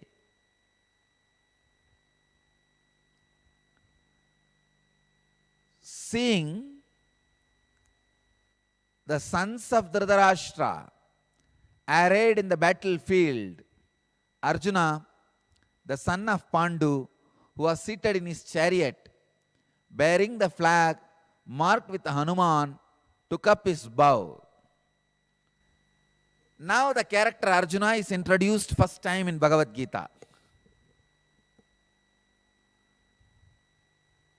Hero of whole Bhagavad Gita. Understand? Nobody else other than Arjuna can be a receiver of a great book like Bhagavad Gita. Please understand. When a statue is created, it is not only the greatness of the metal poured into it. The greatness of the mold also plays the role. Same way, see, Krishna's intelligence is like a metal, like a gold, melted gold, molten gold. It's getting poured. It is Arjuna's mental setup which acts like a mold. How the gold is going to get stored, how the gold is going to get frozen, how the gold is going to become a statue, that is decided only based on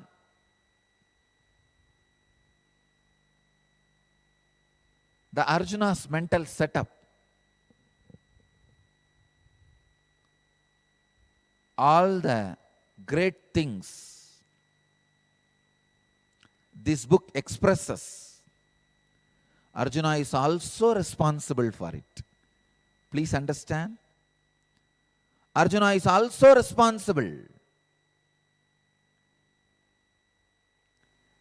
Even some boring things in this book, like a repetition.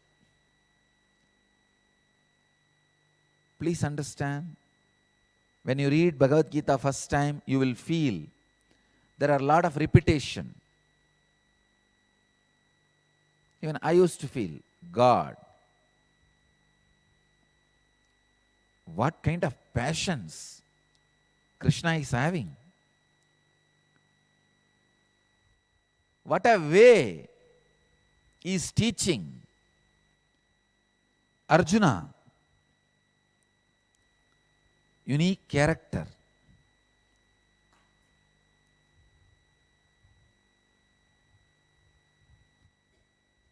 Sometimes he acts very dumb so that the teachings received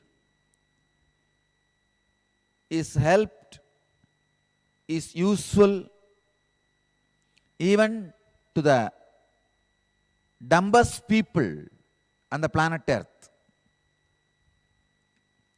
I can be sure he can't be so dumb. After all, a king. He can't be so dumb to ask the same questions again and again.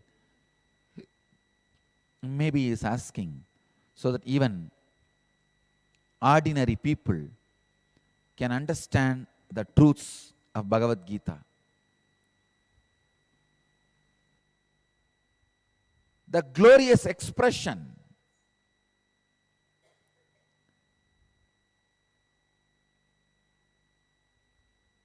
of Bhagavad Gita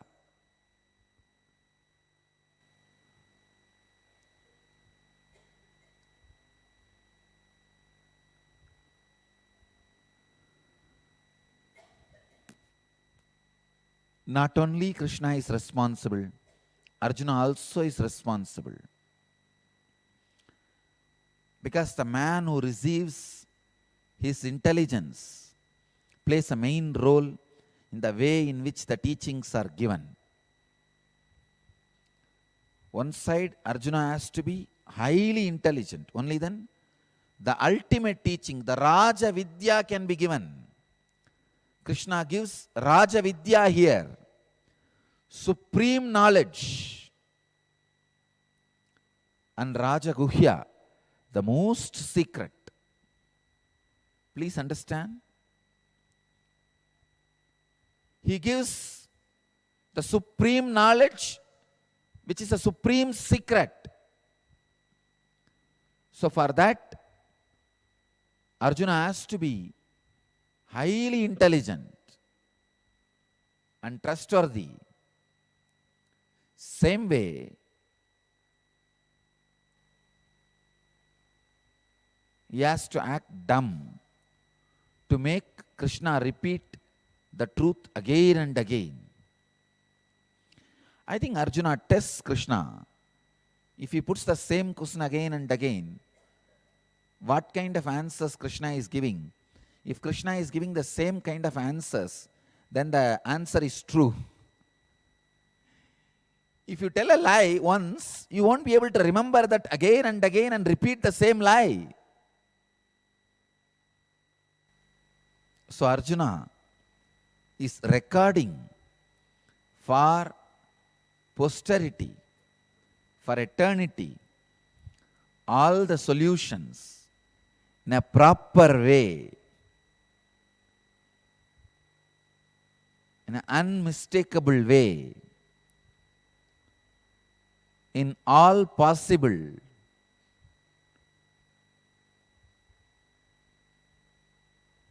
directions. For example, when you ask me to define yoga, at different times I'll be giving different definitions. It is not that some definitions are high, some are lower. I am giving the different definitions based on the different thought trend. So Arjuna collects definition for all the key terms like a yoga, tapa, jnana, anma, vairagya, knowledge, all the key terms. Arjuna collects definitions from Krishna, from all thought currents, from all thought trends. From different thought trends, he gets the answers for all the different key terms. Seeing the Arjuna's innocence and interest, Krishna goes on and on and on. I tell you, only a person like Arjuna can receive a great book like Gita. The tradition says they are incarnation of Naranarayana, means the same energy which expresses as Paramatma and Jivatma. See, in Vaishnava tradition, Vishnu expresses himself as Narayana and Nara. In Shaiva tradition, we call it Pasupati. Pure soul and the soul which reflects on the body. The pure soul is Padi, and the reflection of the soul on the body is Pasu. Pure soul is Narayana, and the soul which reflects on the body is Nara. So they call it Naranarayana. So Arjuna is just his own reflection.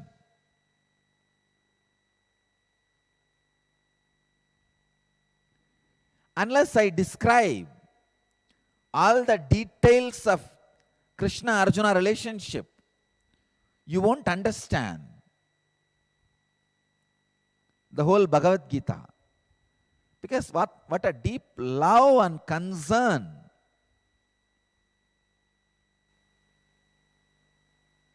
was a basis for this whole teaching.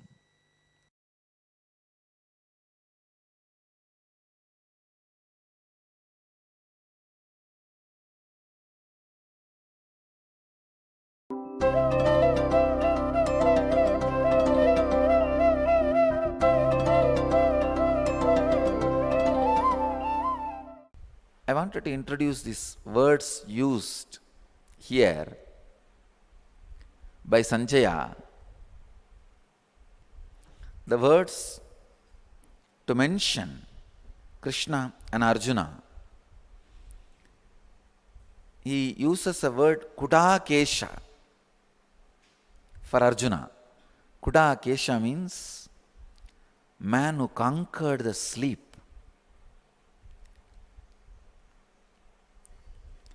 Rishi Kesho means man who conquered, mastered all the senses. Man who conquered all the senses is driving the chariot. Man who conquered the sleep is going to fight. then what will happen? See here, conquering the senses means ability to control. Conquering the sleep means ability to explode. Two different dimensions of conquering. Conquering the sleep means no laziness, no tiredness, all the things related to sleep. Laziness, tiredness, the chronic fatigue, everything has only one root. Arjuna is a guy who has conquered that. See, Kuta Kesha is one of the great quality. Conquering the sleep. When you are able to conquer the sleep, something happens to your brain. Not just non-mechanical parts of your brain is awakened. An extraordinary creativity and the feeling to take responsibility. Please understand, conquering sleep not only means that ability to live without sleeping or ability to sleep whenever you want, as long as you want. It also means ability to take the responsibility. Many times, people are afraid to accept new type of life. They don't want to take up new kind of life. They don't want to make new major big decisions. And they have a very nice word to cover up their laziness. We take life as it comes.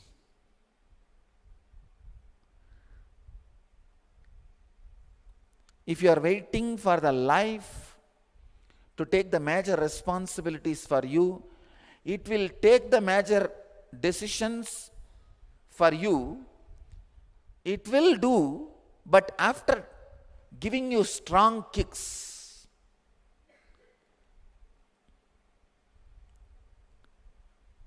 Very beautifully, Vivekananda says, better you take the responsibility and make decisions. Otherwise, Maya will start doing. Maya means the nature, the world will start doing.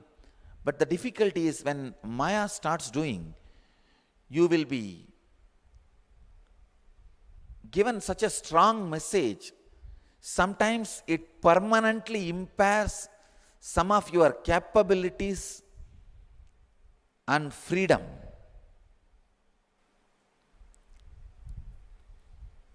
It happened. Let me give you one example. One guy who was our devotee started having some affairs. Wife came and cried to me. I said, call that guy. I called him and said, what is this? Then he said, Swamiji, you should only stop me. I asked him, what do you mean that I should only stop you? You want me to take your car keys and hide it or what? He said, no. You only should take care of me. You only should stop me. I said, don't you see it is such a nasty way of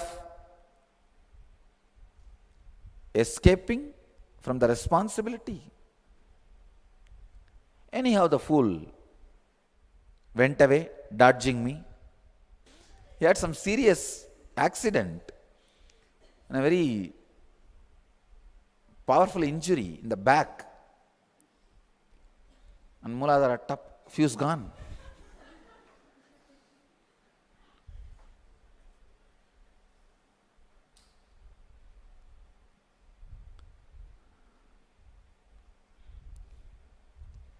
Very difficult. See, if you have listened and taken the responsibility on your own, it would have been totally different. But when the life teaches, that becomes totally different. Sometime,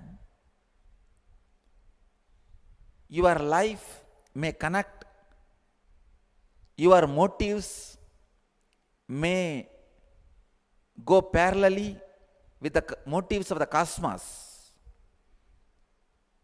But that is not enough. You should have the complete understanding which cosmos is carrying.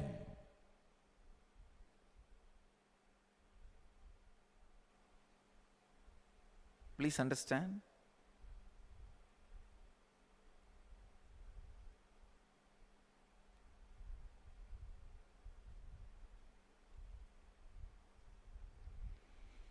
Not just in being in tune with the cosmos as accident. See here, the Arjuna's motive and Krishna's motive are touching each other at one or two points as an accident. War. That's all. That is the only common point. But other motives are all different. But Arjuna needs to imbibe all the logics of Krishna, all the motives of Krishna, completely, till you understand the whole. You can't exactly catch the truth. See, if Arjuna is not understanding all the logic or the reason with which Krishna is functioning, he may miss something.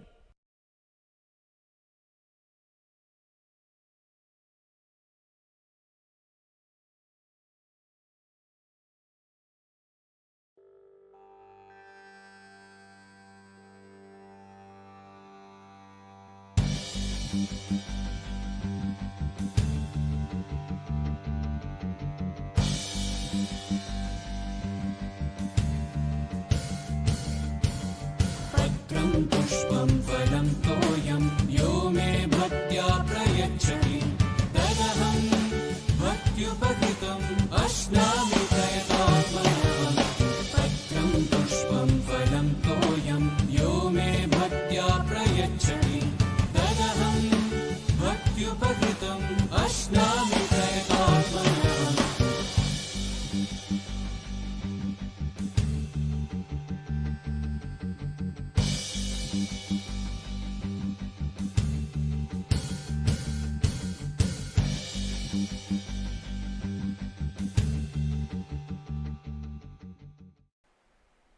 Understand the science of relationships.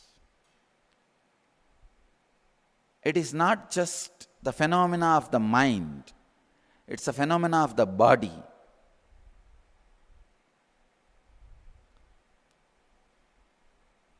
Do not collapse relationships. Please understand. Do not illogically collapse relationships. It will directly affect some part of your body.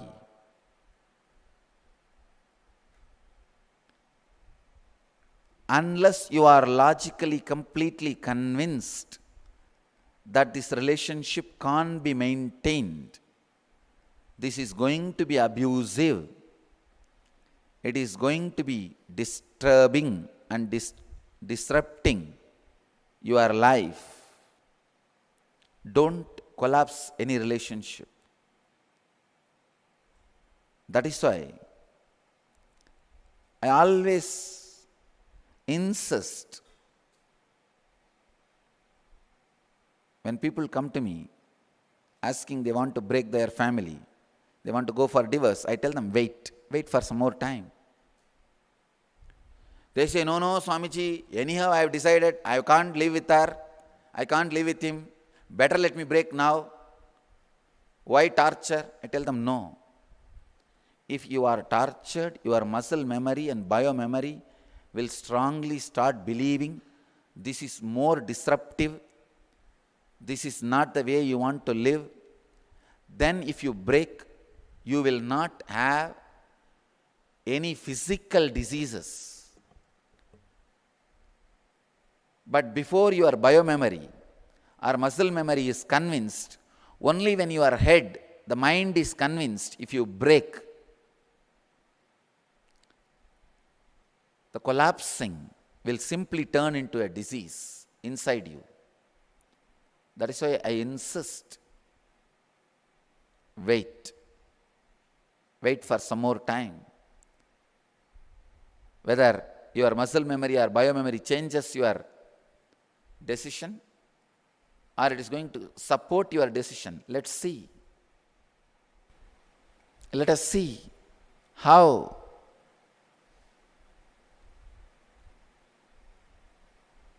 your mind is able to continue. Here, many parts of the Arjuna's biomemory is shivering because they are going to die. When Drona dies, naturally the biomemory of Arjuna's shoulder has to die. The strength in Arjuna's shoulder has to disappear. When Bhishma dies, the tremendous energy he gets by social commitment, the parental conditioning has to die.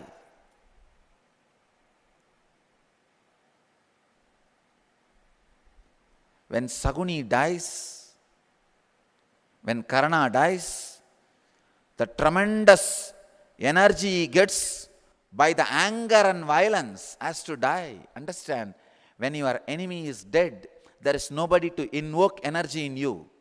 If you are driven only by anger and violence. Naturally, a Kshatriya like Arjuna, surely much of his energy is from anger and violence. Anger and violence is at least fuel for majority of his biomemory. That is his petrol tank. That is his fuel. So even if the enemy is dead, some part of you is going to die. Something is going to disappear. Now he is facing the naked reality. Please understand. Many times you think, what is there? If that situation comes, I'll face it. But when it comes, you understand the weight of that situation, the gravity of the situation.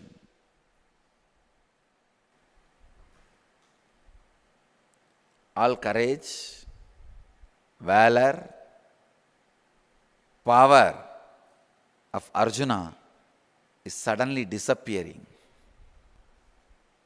He feels he did not plan for it. There was a man who would regularly pray to God that he wins the lottery. One day he was abusing God. What is this for so many years? I am praying to you. And I am doing all kinds of prayers, all forms of worships. From pouring milk to the showing camphor. All the puja, all the homa. Why? I am not winning a lottery. God was tired of hearing his abusal. He just appeared and said, "Fool, why don't you buy a lottery ticket at least for once?"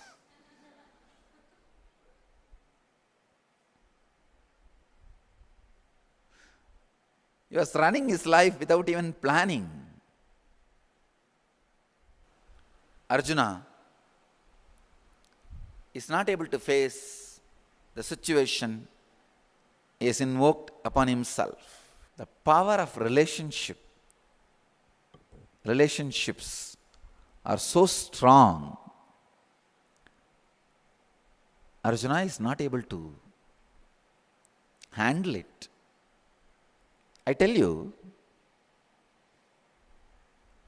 every relationship plays certain role in your inner space. Not just the people who brought you up or who spent time with you. Even ordinary person who gave you one meal, one piece of cloth, one day shelter. Even they all play some role in your muscle memory. Somebody who gave you food one day, if he dies, at least one day your muscle memory will be shrunk, will not be alive, active. When you give just one meal or one piece of cloth or even one flower to the master, the connection becomes so strong.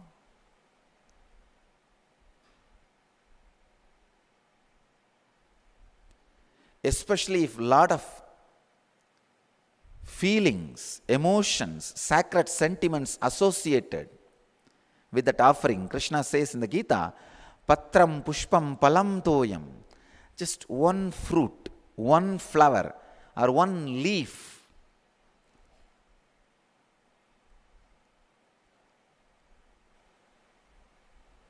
With the sacred sentiments, with sacred feelings is enough. A relationship with fire, however small it is, burns you completely. You can't say, no, only a small matchstick was put on my cloth. Even if it is a small matchstick, it burns you. Same way, even if it's one small flower offered, it just makes your whole being alive. In my experience, I have seen many times, when people bring something, I'll see if there is a lot of sacred sentiments, emotions, devotion associated to it. Even the object, I will see it as too big. Actually, I eat only that emotions which is brought.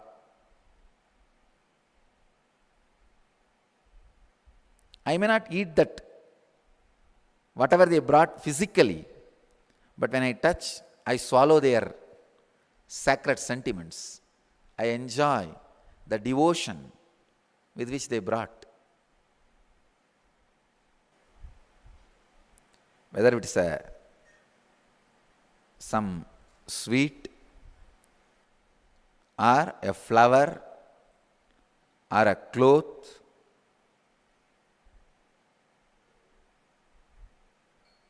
or just a paduka, anything. When I touch, I accept the emotion which is huge sitting on that object with every action. Some form or other relationship gets built in your life.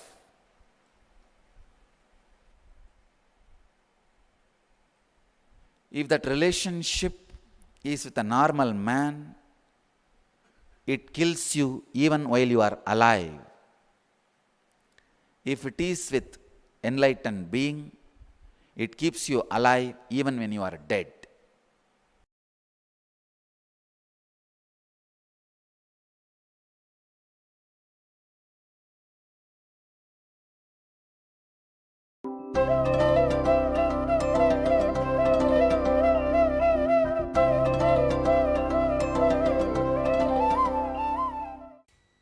Arjuna is depressed. Please understand. All the souls, individual souls, are depressed. You can't be anything other than being depressed till you achieve enlightenment. There are only two kinds of people on the planet Earth. One, enlightened. Second, depressed. That's all. There is no middle way. There is no in between. So Arjuna is also depressed. Duryodhana also depressed. But see the beautiful difference. In Duryodhana's depression, he feels inability, blames everybody. In Arjuna's depression, even in his depression, he doesn't have any doubt about his efficiency. And he does not blame anybody. He is only in need of little more clarity.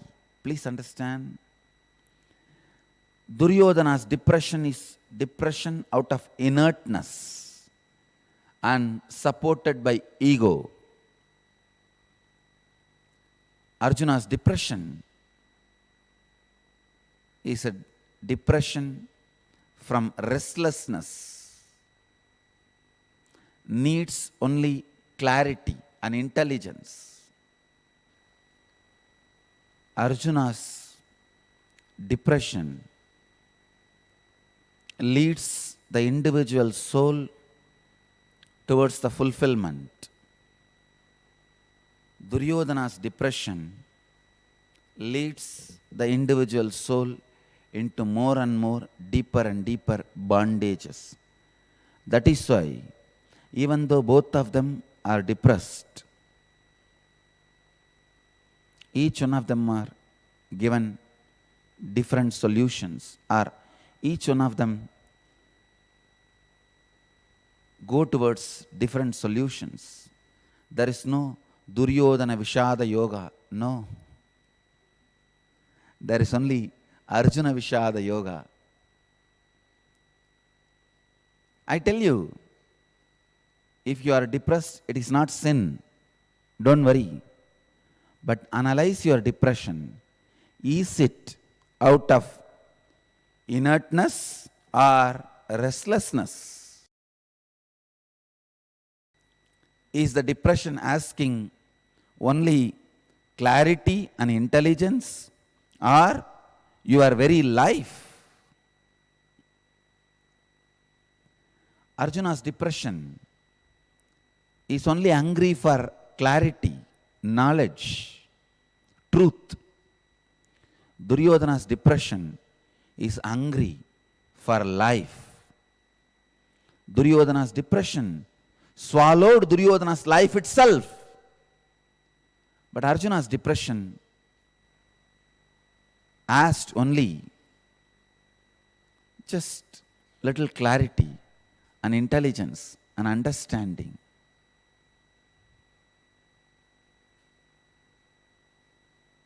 If you just study the symptoms of Arjuna's depression,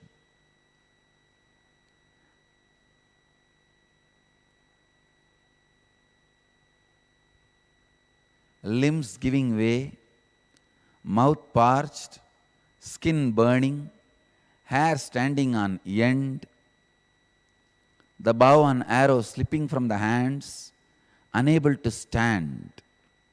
These are the descriptions, clear descriptions of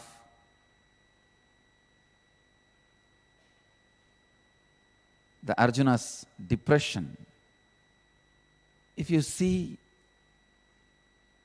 all the symptoms of Arjuna, medically if you analyze them, denial, fatigue and lack of energy, feeling isolated. These are some of the medical symptoms. But I'll give you the deeper study about depression.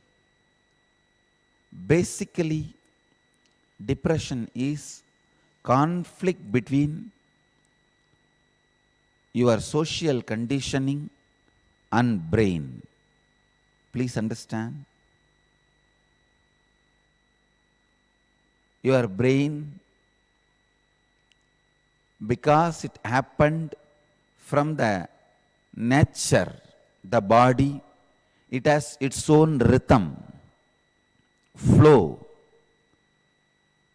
life. But when your social conditioning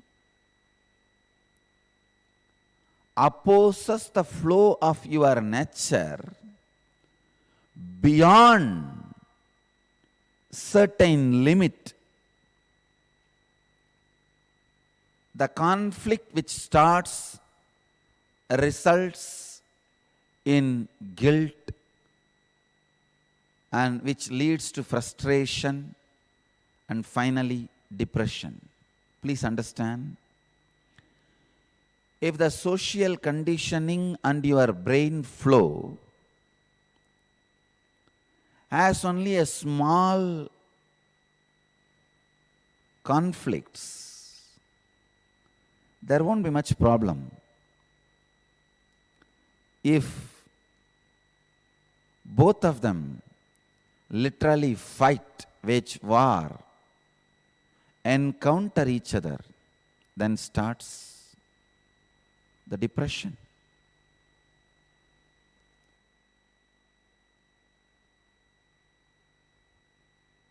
If you look Arjuna's depression and Duryodhana's depression,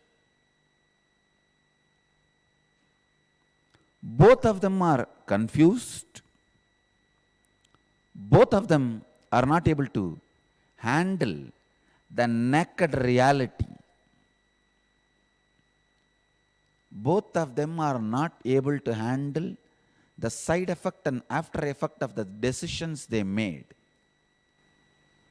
When they made the decision, they made it only logically, means thinking one dimension of it, but they did not make it based on the whole visualization. He is not able to hold the responsibility.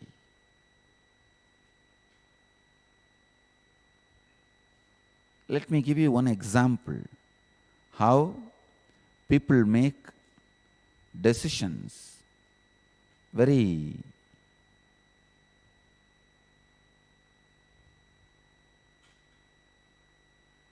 logical decision, but when the reality happens, it happens something which was not imagined by their logic. Please understand. When you make decision, when things happen, they are different.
Now I will enter into the 36th verse, first chapter, verse 36.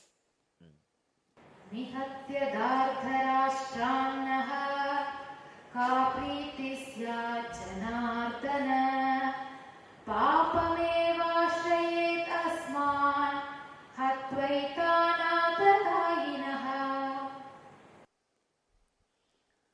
निहत्य दार्तराष्ट्रान्नः का प्रीति स्यात् जनार्दन पापमेव आश्रयेत् अस्मान् हत्वा एतान् आतातयिनः.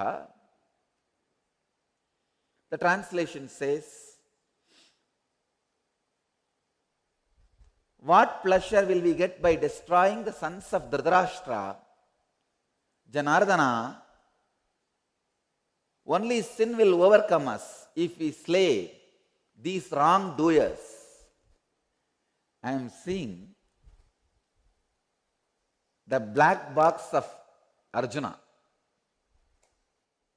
Layer by layer, how the engrams are there in Arjuna and how he is suffering with those engrams. Please understand. When I read this Arjuna Vishada Yoga, I am 100% sure Bhagavad Gita is the book for enlightenment. Because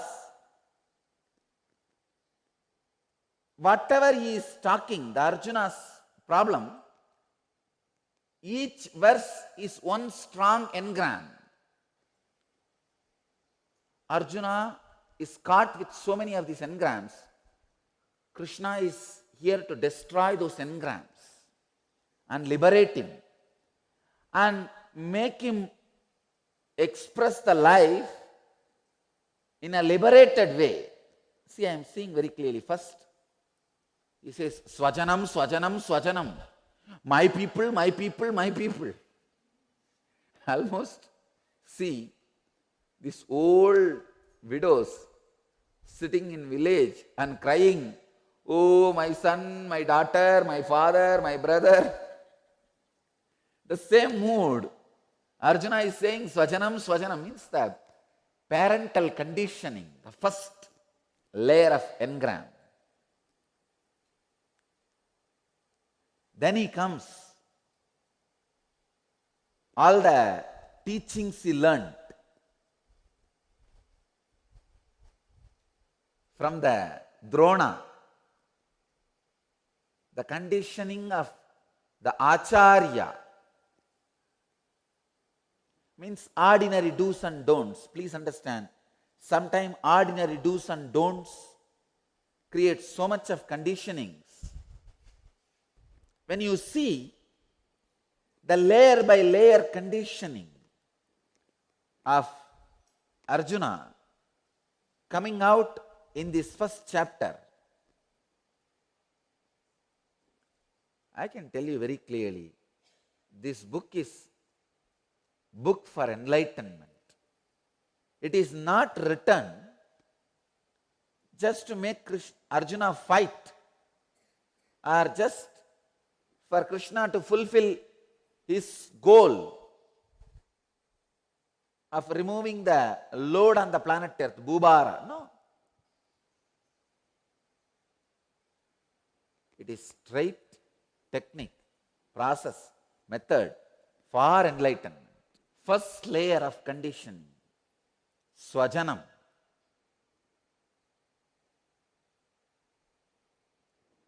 And the most funny thing is that conditioning, you see, all these relatives, relationship, everything is created for you to live happily.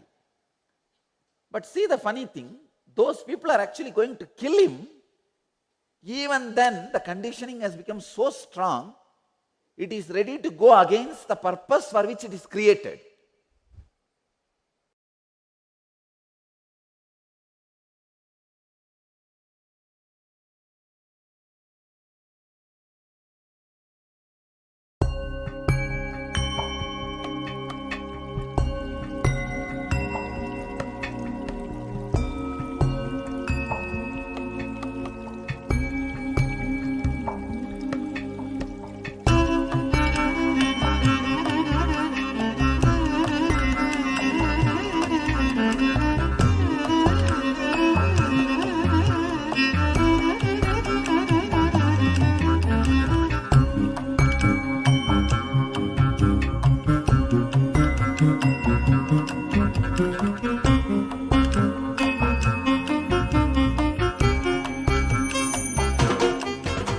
Beautiful story in Bhagavatam.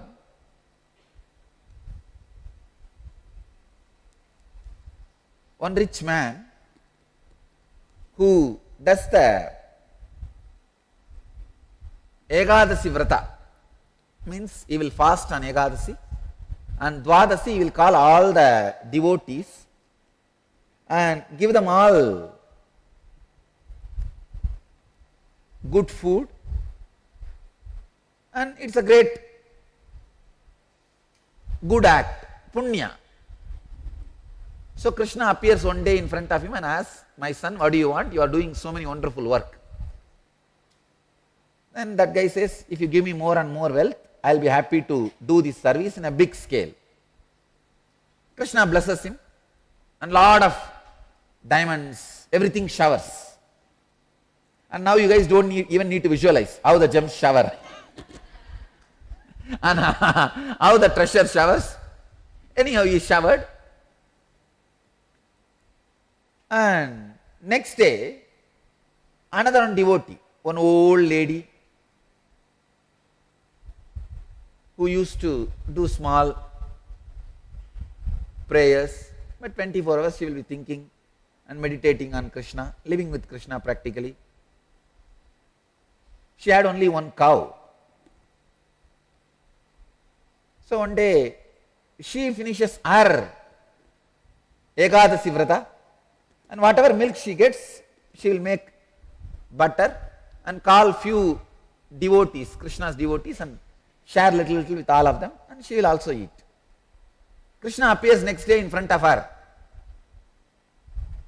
and does not even ask, "What do you want?" He just eats the butter,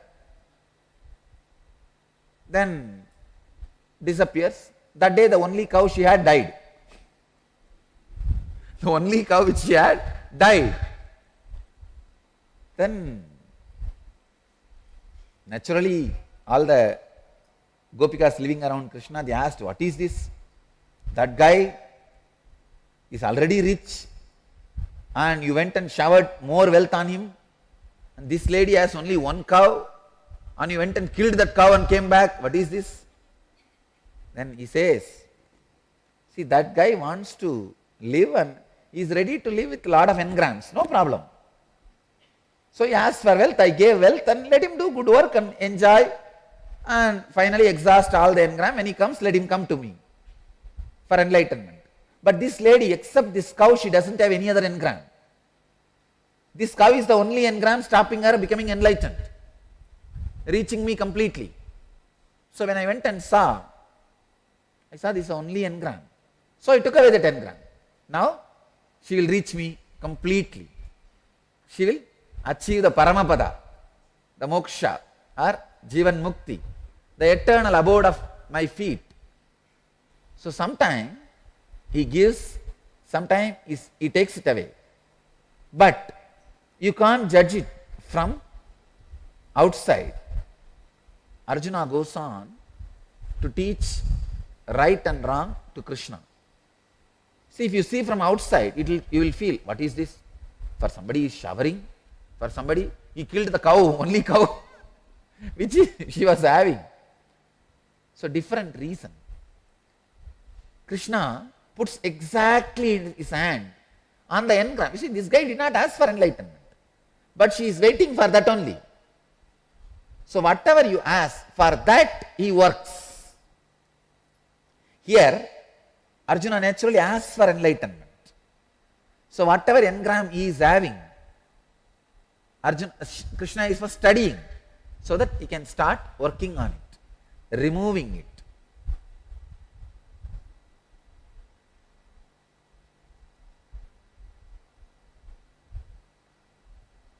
Yatyapi yete napashyanti lopo pahata chetasaha kulakshaya kritam dosham mitra drohe cha patakam.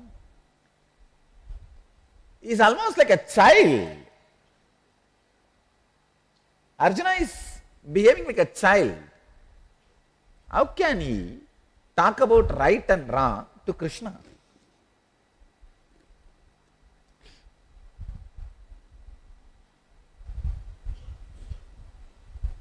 And he says, oh, how can this be done? It is such a sin. Let us see now how he continues on the next verse, expressing his depression and engrams. Let us do deeper psychoanalysis on Arjuna.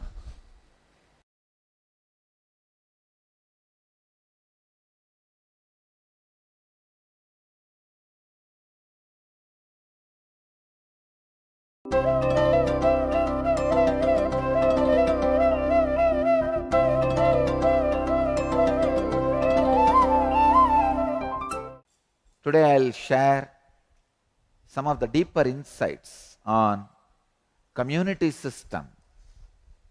First chapter,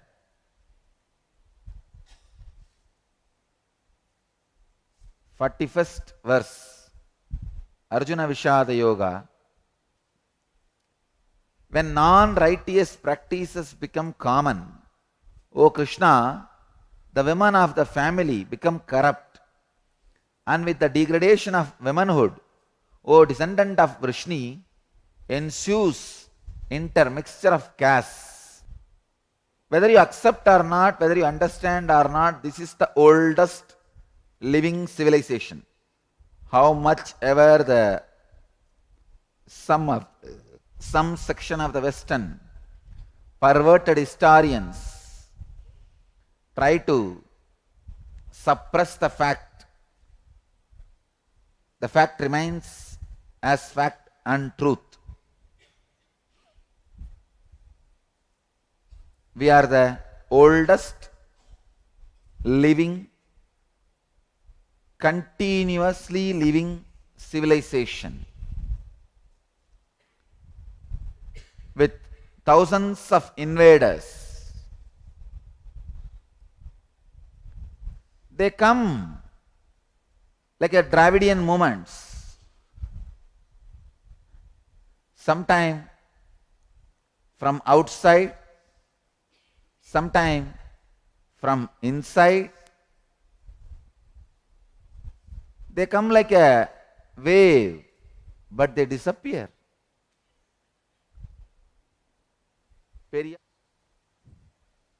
We have seen so many foolish movements, but the civilization, the Indus civilization, the Saraswati civilization still stands.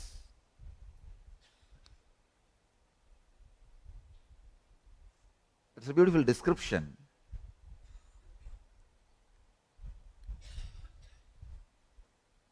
In some of the Sanskrit literature,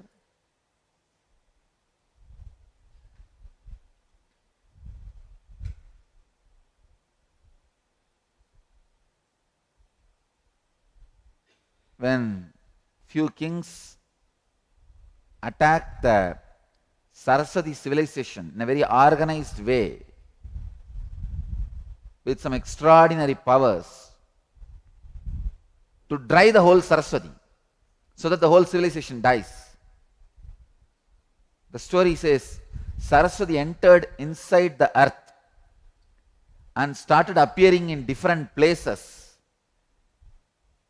and wherever she wanted the Saraswati civilization to be, she appeared in all those places. Understand, wherever you get borewell water, it is Saraswati.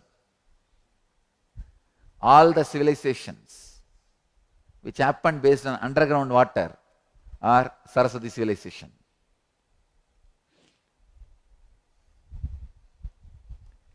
It is a very symbolic saying. Means she has spread her civilization so wide, vast, that she can't be destroyed anymore.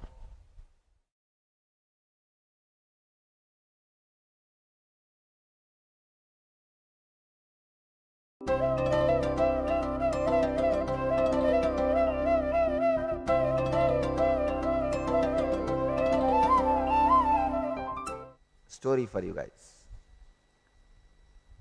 A small story. When NASA first started sending up astronauts, they quickly discovered that ballpoint pens would not work in the zero gravity.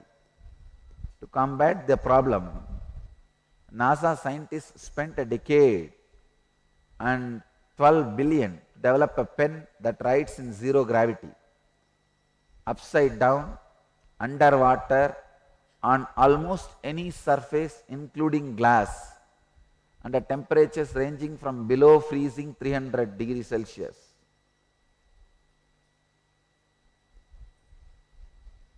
The Russians faced the same problem and they used pencil to write.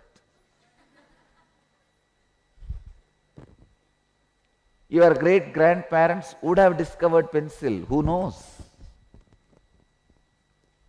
But if it is not handed over to you in a proper way, as an understanding, as a rule, you may be spending again 12 billion and reinventing. To avoid reinvention, all the understandings and discoveries of the inner world and a smooth life in the society is compiled and put together as dharma. Please understand. But sometimes dharma can be misunderstood, misinterpreted, misused, maybe outdated also. Some of the rules which you think gets outdated, like a train timetable. You take the train timetable of 2009 and go and stand in the platform waiting for the train. Somebody says, no, this train won't come today, it is only scheduled for tomorrow. You say, no, no, no, in the timetable it says. But you forget, it's last year's timetable. Of course, in India, even if you have this year's timetable,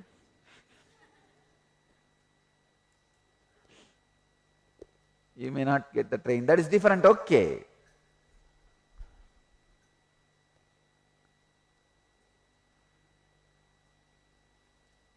Sometimes dharma becomes old timetable, old schedule, old understanding.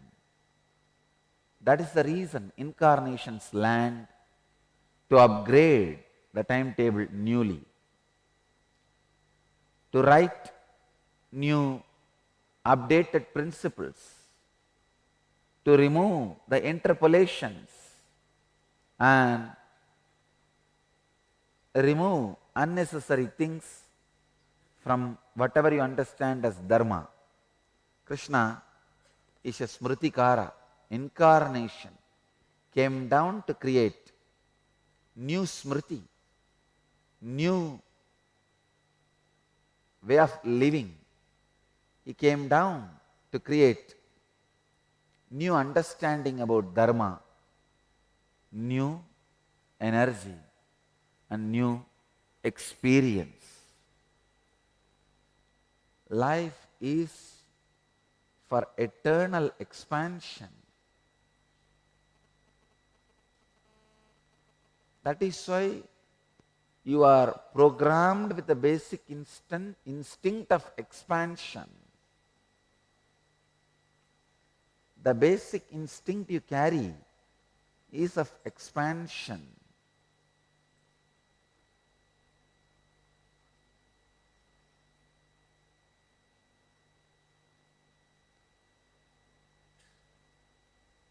But in course of time, in the understandings of dharma, means making you live more happily, productively, joyfully, creatively in the society, some sadist fellows enter to manipulate and exploit. They insert some rules, some Vidhi Nisheda, do's and don'ts, just to keep human beings in suffering, sadness. Their sadism is sometimes becoming part of so-called dharma. Again and again incarnations land on planet Earth to remove the sadistic interpolations in dharmic way of living. A small story. One guy goes to the doctor, have you taken my advice and slept with the window open? Patient says, yes. Doctor says, so your asthma disappeared completely? Patient says, no, but my watch, TV, iPod and laptop have disappeared.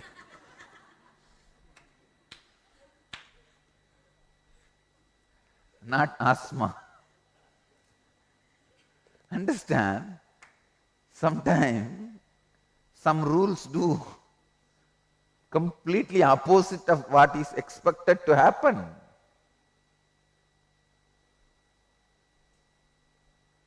Dharma, the so-called rules and regulations of society, when they get outdated, somebody needs to happen to update them, upgrade them. Please understand, incarnation is a new edition of consciousness. Every time when an incarnation happens, the fight between dharma and moksha happens visibly. See, the whole fight between Arjuna and Krishna is the fight between dharma and moksha. Whatever Arjuna says will almost sound like truth, but not truth.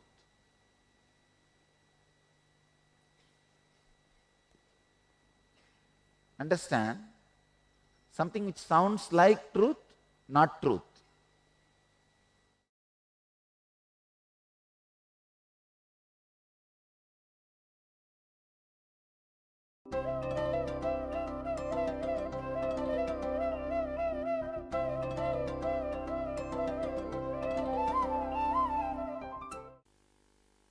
Today I'll expand on Arjuna Vishada Yoga, some more truths.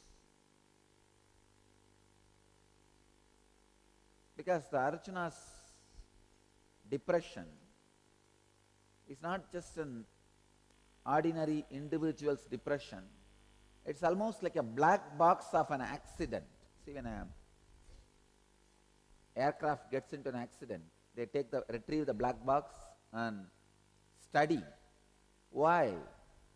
So that they can avoid future accidents, future mistakes. They can at least stop doing the same mistakes.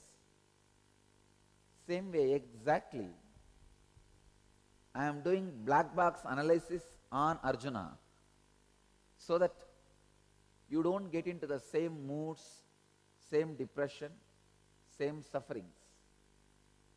See, Arjuna first expresses his engrams in a very serial way, very clear, defined way. Sometimes you may not catch it, but an intelligent person can exactly understand and identify at least one engram of Arjuna. If you read Arjuna Vishada Yoga, at least in one place you will feel, wow, I am exactly in this position, in this engram. This is where I am caught. You can see very clearly. First, the engram of Svajana. You need to understand the idea of Svajana, my people. Please understand, life is too complicated You are not even able to possess your own body. That is the reason different parts of your body is functioning in a different way. And it is either leading you to some desires which you are not able to control, or leading you to some disease which you are not able to handle. See, if you want to restrict your diet and you are not able to, you are addicted to something, means you are not even able to possess your own body. Control your own body. Same way, you don't want some disease, but your body is attracting the disease again and again and making it express in itself. It means what? You are not even having control over your body. You are not even able to possess your body. It's happening. If you can't even possess your own body, why do you try to possess your son, your brother, your father, your mother? It is life. Each one tries to decide, tries to do something on their own. See, now what Arjuna's relations are doing, what Arjuna's Swajana are doing is not under Arjuna's control. Whom he feels as his own people are coming directly to wage war on him. But this foolish guy, still caught with the idea, Swajana, and he constantly tries, no, my people. Understand, falling for any weakness is sin. I tell you, falling for any weakness is sin. Life is expansion. Whether it is societal conditioning or societal commitment or emotional imbalance or the strong engram, whatever may be the reason, falling for weakness is sin.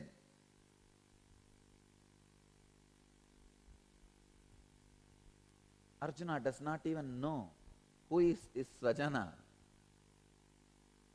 He is just looking at the people who are standing opposite side of his army to fight with him, to kill him,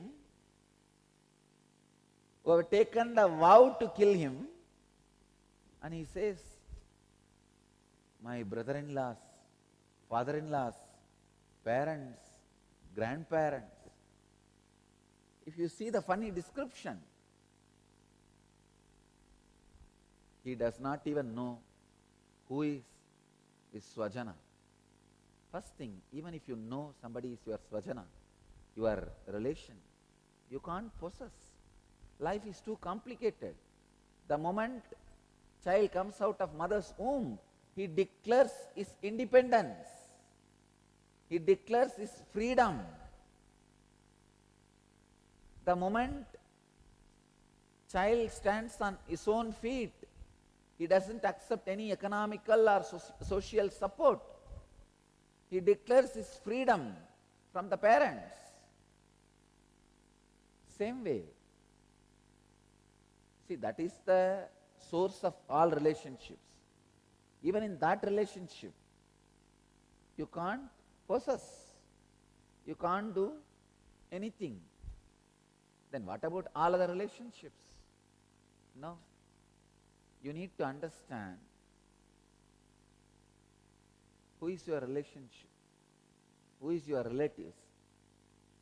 People who directly or indirectly contribute, encourage, help you to fulfill your life's mission are your relatives.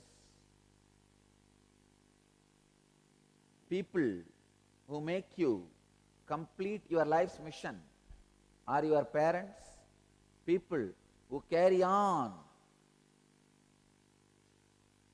the mission you fulfill in their life further, even after you leave the body, are your kids. Here, Arjuna do not even know who is his relatives.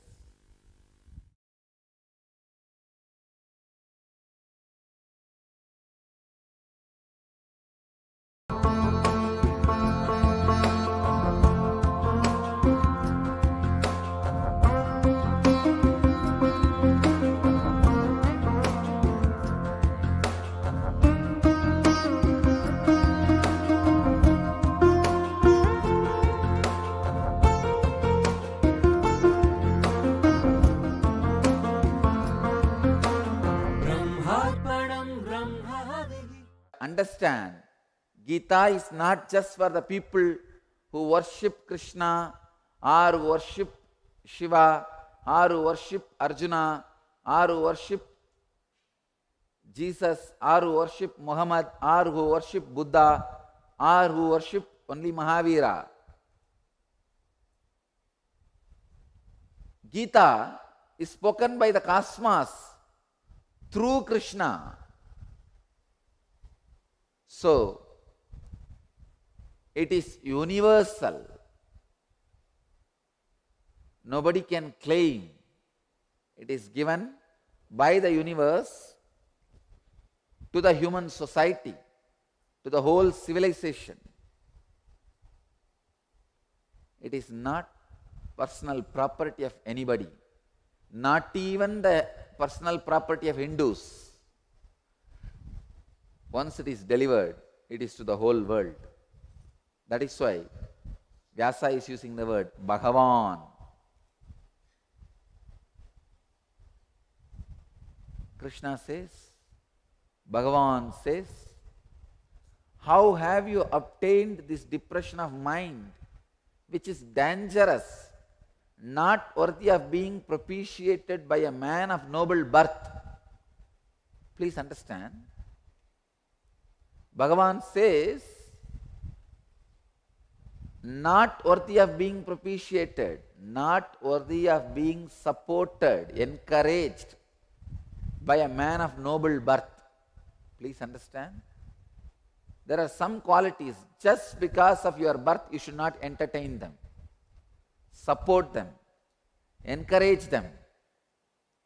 That which is not divine and that which will not lead to expansion. Please understand. Bhagavan is saying, he is starting with word, O pure one, Arjuna. Please understand. Here, Arjuna is in confusion, he is in the level of the ordinary soul, but Bhagavan is the cosmos, the cosmic soul. When he addresses Arjuna, he always raises Arjuna to his level. But when Arjuna is addressing the Bhagavan, he is always bringing him down to his level. He is saying, Vasudeva, Govinda, Janardana, Madhusudana.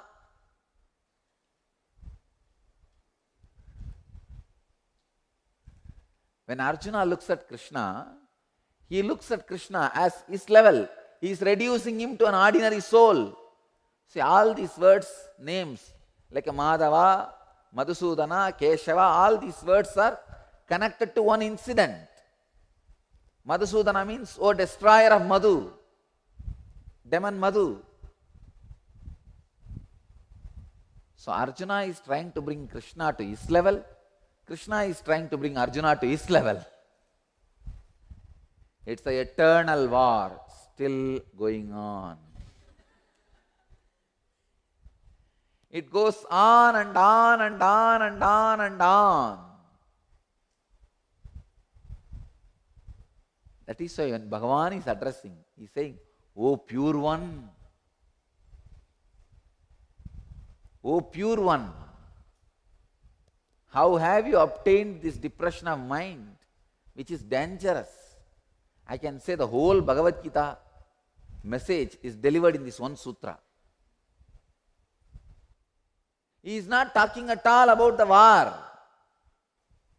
He is saying, how did you obtain? Please understand, he is starting with the word, oh pure one, means he is saying, you are pure by nature.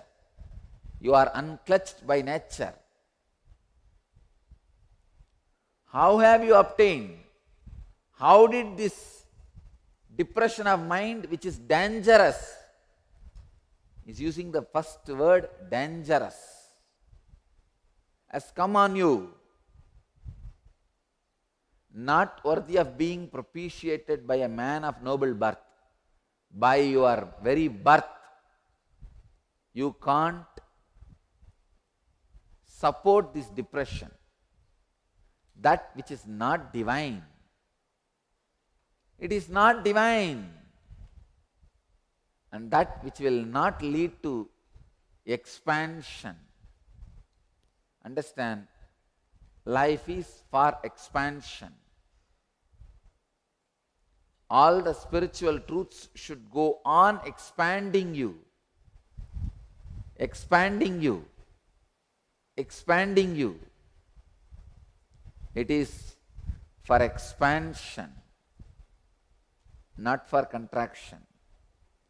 Life is for expansion.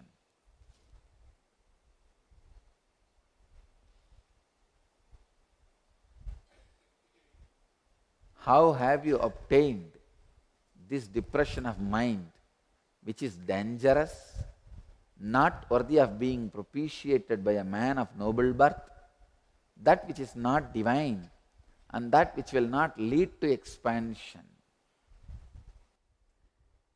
I can say the essence of the whole Bhagavad Gita is over with this one sutra. Each word is filled with so much of meaning. Each word has so much of reason.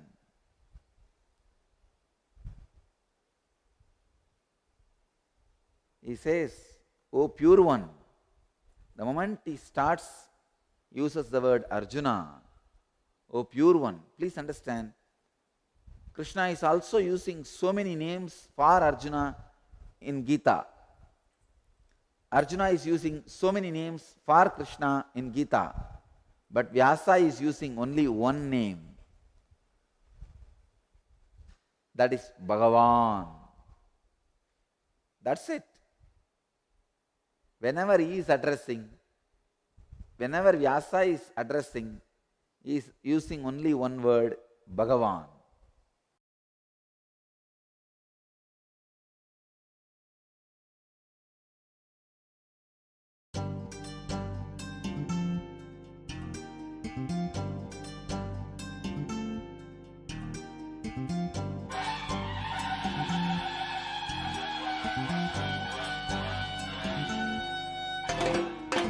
यदा यदा हि धर्मस्य ग्लानिर्भवति भारत अभ्युत्थानमधर्मस्य तदात्मानं सृजाम्यहम् यदा यदा हि धर्मस्य ग्लानिर्भवति Bharat अभ्युत्थानमधर्मस्य तदात्मानं सृजाम्यहम्. Smoking. First you start enjoying, then that starts enjoying you. Life with addiction is such a abusive way of living. I tell you, with the same pattern, when you live life, you are not living life. That pattern is swallowing your life. There are thousands of people, I can say billions, not even millions or thousands and a small number, billions of people on planet Earth who are already dead but not yet buried. Guruna hatva hi mahanubhavan shreyo bhoktum vaikshyam abiha loke Hatvartha kamanstu gurun ihaiva. Arjuna is becoming more suicidal. He is uttering again and again the same thing. Please understand, you will utter again and again same words only if you are not confident about the logic with which you are arguing. If you are not confident about the strength of the logic, you will go on be saying the same thing. Here, Arjuna feels his argument has no strength and his logic has no strength. So he goes on repeating. I can say, even he is not able to understand his hypocrisy. Even he is not able to catch how the hypocrisy is eating his life. Shreyo bhoktum. He says it is better to enjoy life by kshyam, by begging.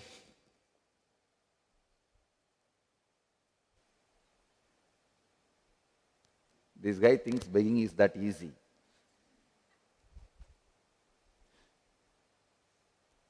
He needs to know the fellow who is with so much of ego can never be a beggar. And he thinks himself as too much. See, here the whole problem is, he is afraid he will lose in the war.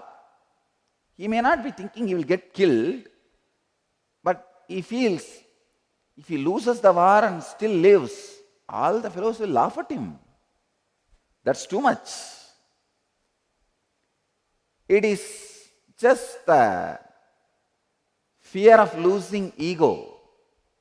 I don't think this fellow will be afraid to die because he's a Kshatriya and his life is waging war.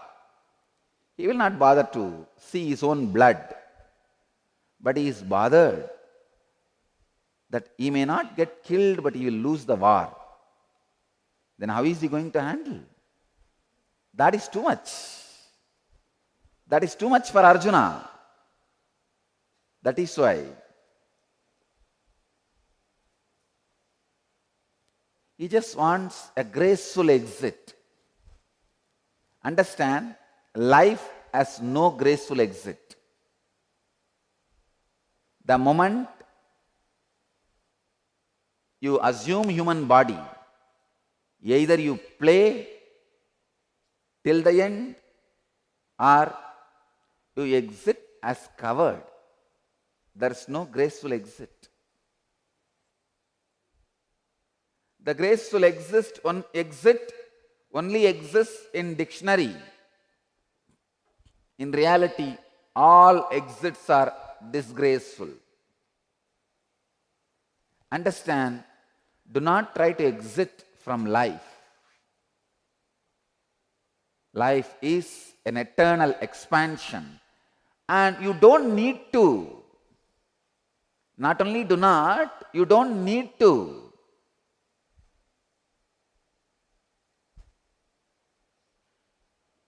All method to exit from life is lowering the value of life. I tell you, any truth makes you understand the value of life, expands your consciousness. And it is a direct method for enlightenment. Even a simple thing, if walking 10 steps is going to make you breathe more easily, understand it is method for enlightenment. If bending your body is going to make you live pain-free, more comfortably within your body, understand it is a method for enlightenment. Anything which expands you is method for enlightenment, method for Jivan Mukti, the ultimate freedom, the ultimate realization, any method you try to exit from life is lower estimating, putting the life, underestimating the life. Don't underestimate life. Underestimating life is a sin. All exit is a sin. If you undervalue, underestimate your life, then somewhere something wrong is happening. If your mind is undervaluing, underestimating life, I'm telling you, you are caught somewhere very seriously. And it is sin. It is sin.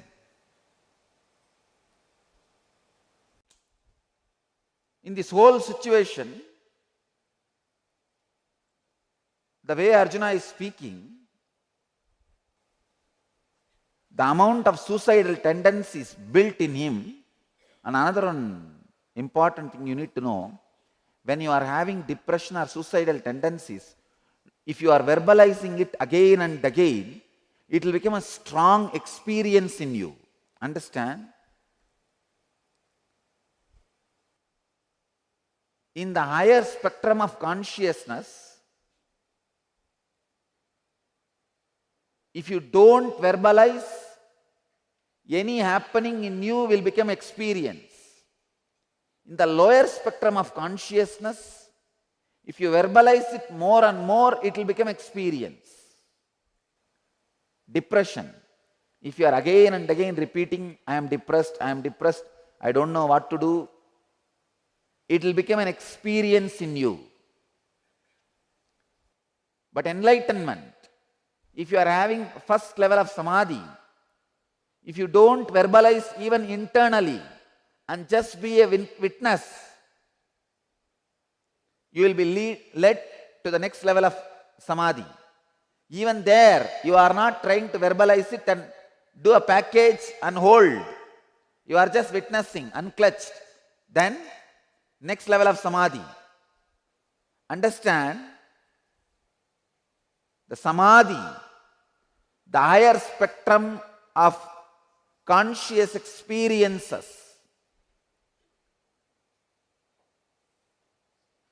happens in you more and more when you verbalize less and less. But the lower spectrum experiences like depression, suicidal tendencies, schizophrenia, these things happen in you more and more when you verbalize more and more. Welcome to Inner Awakening, the most powerful personal transformation retreat you could ever experience. In just 21 days, thousands are already experiencing the shortest route to constantly high energy levels, visible anti-aging, healing of chronic diseases, fulfilling relationships, and higher states of consciousness. What is the secret behind this transformation?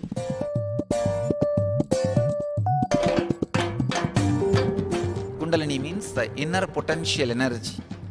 Once it is awakened, opens the different doors for the conscious experience in you. I can say which is a master key for all extraordinary spiritual experiences.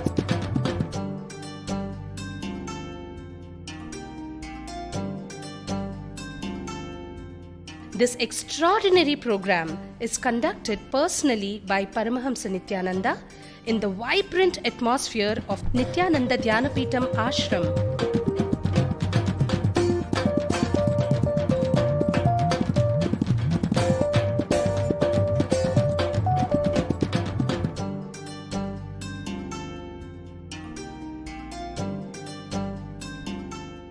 Open yourself to the benefits of Nitya Yoga and practical meditation. Experience physical and mental healing. Discover simple ways to handle life with success. Above all, enjoy individual darshan and blessings from Paramahamsa Nithyananda every day. Take 21 days for yourself and carry home the transformation of a lifetime.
I can say is the last bliss you can experience in the inner journey. After this, no more bliss. I tell you, even enlightenment is beyond bliss. There the idea, bliss, joy, suffering, all that disappears. You get into the different spectrum. Of course, I am not saying it is boring. Enlightenment is not a boring spectrum, but there is no bliss as such what you perceive. Even when I get into samadhi, there is no bliss for me inside. But the way the energy expresses, you feel I am in bliss. But inside, the idea of even bliss does not exist. It is something which can't be described, that's it. The last bliss, the ultimate bliss, the final bliss you experience is that space of being a disciple. I tell you, enjoy in itself, don't miss it. You may lose it after enlightenment.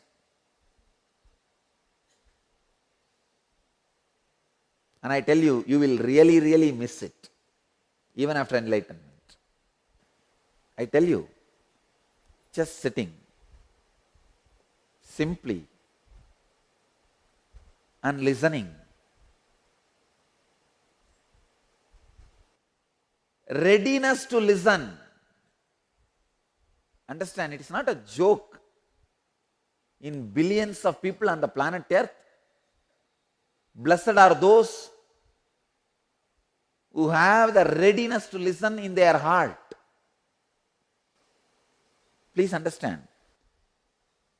I am not even saying you should listen to me and all that. I am not even saying being my disciple. I am just saying being a disciple, being a receiver is a joy. Even if you are a disciple of an ordinary stone or a tree, it is okay. It's a joy to be sitting and just melting, listening some words and missing some words, heart melting, eyes pouring, muscles melting like ice cream, the throat choking, hair standing on the end, body losing its feeling of being possessed by ego. See, the joy of receptivity, the reception, receiving, when it is experienced in your biomemory, the body loses the feeling of being possessed. See, all the time you feel your body is being possessed by ego. sitting and not feeling possessed by the ego.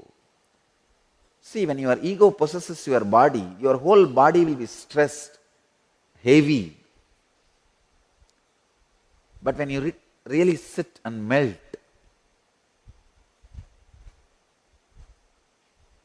the very idea of you being possessed by ego disappears, dissolves. I can say that is the most ultimate auspicious thing you can enjoy in the planet Earth in your whole journey. Because after this, only enlightenment. That will not be a joy or bliss, and you will be in a different spectrum where the enjoyment idea, concept disappears. So understand, if you are sitting in front of the Master and feeling your whole muscles are melting like ice cream, and you don't feel being possessed by your ego, the tension, usually it will start from the navel till the throat, like a being possessed by the ego. If you are relaxed from that and your foolish logic is not working, when the tight holding logic relaxes its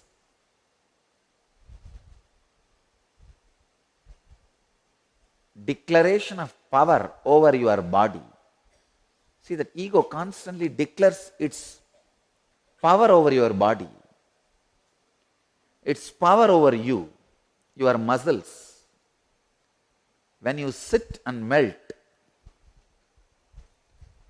at least for a few hours, you melt like ice cream. The declaration of the power over your ego relaxes, disappears. I tell you, if you experience that disciplehood, the joy of being receptive,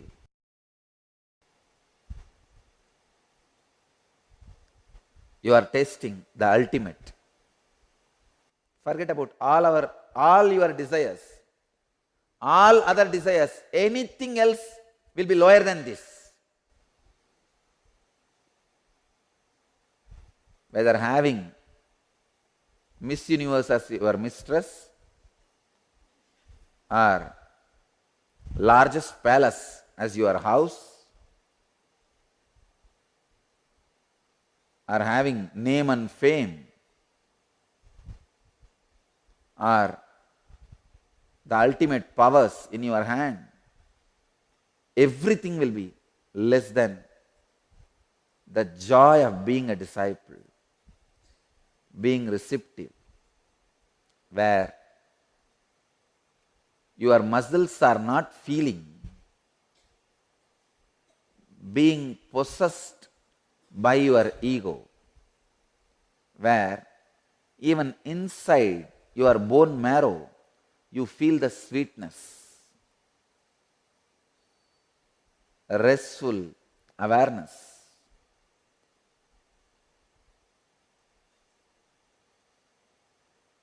Peace without feeling heavy. Peace without brooding over on some worries. Just being a disciple,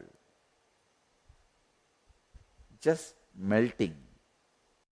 Welcome to Inner Awakening, the most powerful personal transformation retreat you could ever experience. In just 21 days, thousands are already experiencing the shortest route to constantly high energy levels, visible anti-aging, healing of chronic diseases, fulfilling relationships, and higher states of consciousness.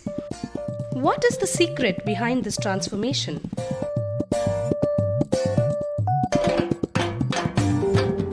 Kundalini means the inner potential energy. Once it is awakened, opens the different doors for the conscious experience in you. I can say which is a master key for all extraordinary spiritual experiences.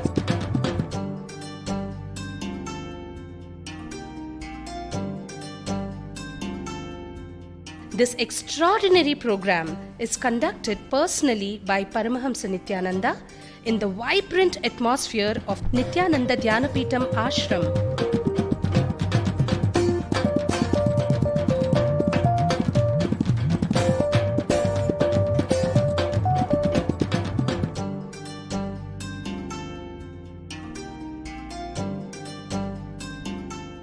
Open yourself to the benefits of Nitya Yoga and practical meditation. Experience physical and mental healing. Discover simple ways to handle life with success. Above all, enjoy individual darshan and blessings from Paramahamsa Nithyananda every day. Take 21 days for yourself and carry home the transformation of a lifetime.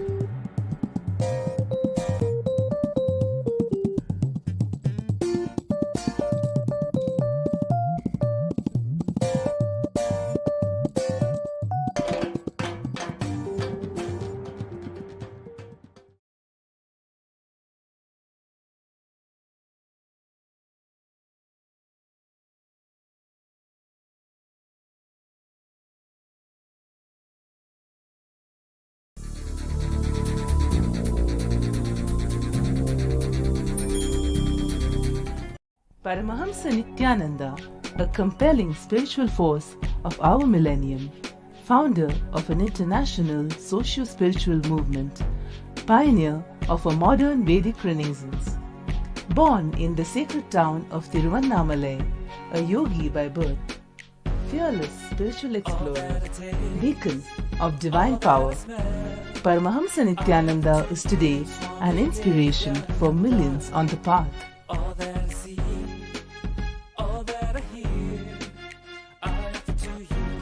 Adept in ancient mystical yogic sciences, researcher of the science of spirituality, guru for enlightenment.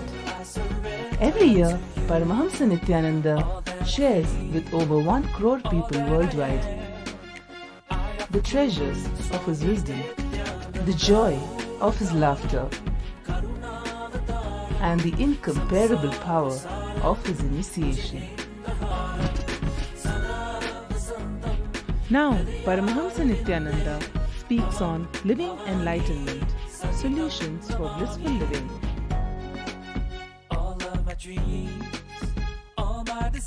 Join us for an unforgettable spiritual experience.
प्रविशन्ति यद्वत् तद्वत् कामायं प्रविशन्ति सर्वे स शान्तिमाप्नोति न कामकामी आपूर्यमाणम् अचलं प्रतिष्ठं समुद्रमापः प्रविशन्ति यद्वत्. Let's enter into today's subject. 8th verse in 2nd chapter of Bhagavad Gita, Sankhya Yoga. न हि प्रपश्यामि ममापनुद्यात् यच्चोकमुच्चोषणमिन्द्रियाणाम् अवाप्य भूमावसपट्नं वृद्धं राज्यं सुराणामपि चाधिपत्यम्. Even if I gain a thriving kingdom that has no rival on this earth, and even lordship over the gods, I surely do not see how that can destroy this deep anguish that is parching my sense organs. Wow. First time Arjuna is talking intelligently. Understand? The moment you surrender, the first thing happens to you. The moment you become disciple, you find the right problem. Understand? Till now, Arjuna was talking different problems. All are his engrams, not real problems. The moment he said, I am your disciple, he is talking about real problem. I think the power of the engram over Arjuna has mellowed down. Please understand. All these verses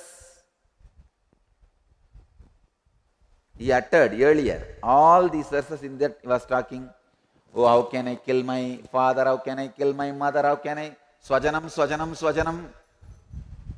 And what will happen to the Pitrus? What will happen to the communities? What will happen to the Rajyam? What will happen to the society? What will happen to humanity? All kinds of engram based ideas. The engrams which was put inside, he is talking out of that, talking about that. Please understand, till you are experiencing the sufferings because of engram, you will not find the original suffering.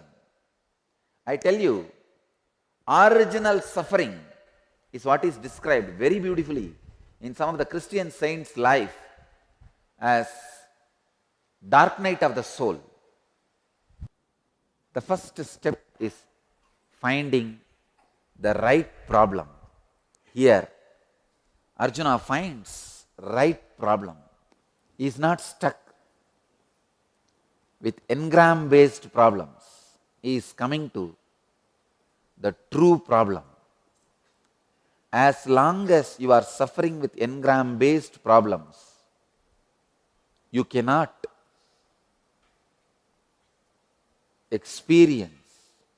catch the real problem. Understanding the real problem is what is described in Christian theology as dark night of the soul. See, there are some people, if they are in depression, I won't even care, because it is not a real problem, it is an engram based problem. If I care, they will realize, they will start building one more engram. Oh, if we suffer, Swamiji will give attention. It will become one more engram. No, I won't even bother. But there are some problem. Even if there is a small depression, I will directly attend. If the depression is due to real problem, what Arjuna is now going through, he is suddenly looking beyond. Even if I give this whole kingdom and Lord of the gods, Krishna, I don't see the anguish parching my sense organs. He realized the suffering has no reason. As long as you associate some reason for your suffering, you are misguided. You are running in the wrong direction. You have not diagnosed yourself properly. When you understand there is no reason for suffering, suffering is. Your existence is suffering. Your existence is suffering to express your existence to your existence. It is like you are suppressed inside you, and the suppressed you is trying its best to break free from that suppression and express itself to you. Suffering is not due to some reason. All your effort to find some reasons for suffering is only you yourself trying to miss the real life. Suddenly Arjuna is realizing his sufferings are not due to any reason. Whether he wins or loses, even if he wins and gets control over all the worlds and gods, he feels how is the anguish that is parching. My sense organs are going to be healed. He realizes the original suffering. When you start suffering and trying to identify some engrams, some reason for the suffering, if you did not find the reason, you are blessed, then you will realize suffering has no reason. It has no reason. It has no reason.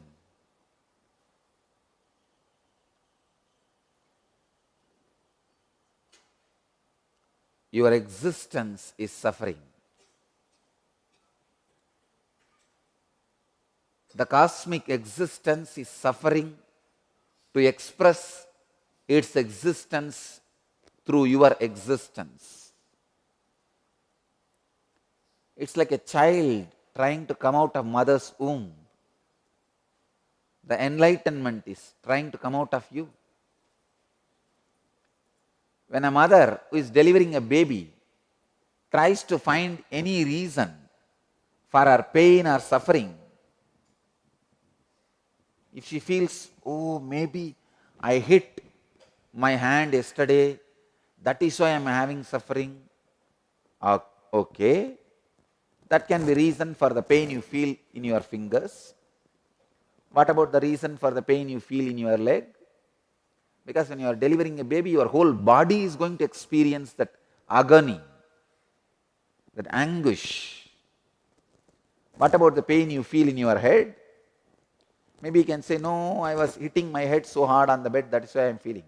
Okay, what about the pain you are feeling in your stomach?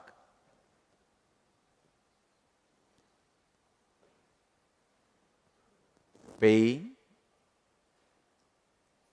is reasonless all over your existence, just like mother who is delivering, trying to diagnose her pain as a pain in the little finger, or pain in the back, or pain in the head, or pain in the feet. Any reason she discovers for her pain, any diagnosis she makes for her pain will be wrong diagnosis and misleading. Same way, any reason you find for your anguish, for your suffering, will be misleading. Because just like baby is trying to deliver itself, come out of you, the cosmos is trying to deliver itself through you. Till you let that happen, you are going to carry that anguish. That suffering is going to be there.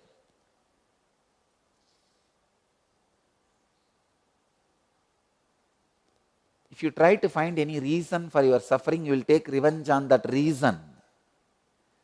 Taking revenge on the wrong reasons continuously is what I call punarapi maranam, punarapi jananam.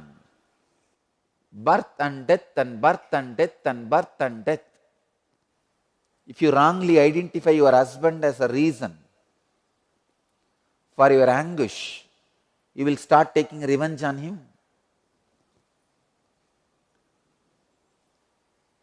Somebody asked me, Swamiji, why do so many women want same husband for next life also? I said, maybe they don't want to waste the time they took for training him.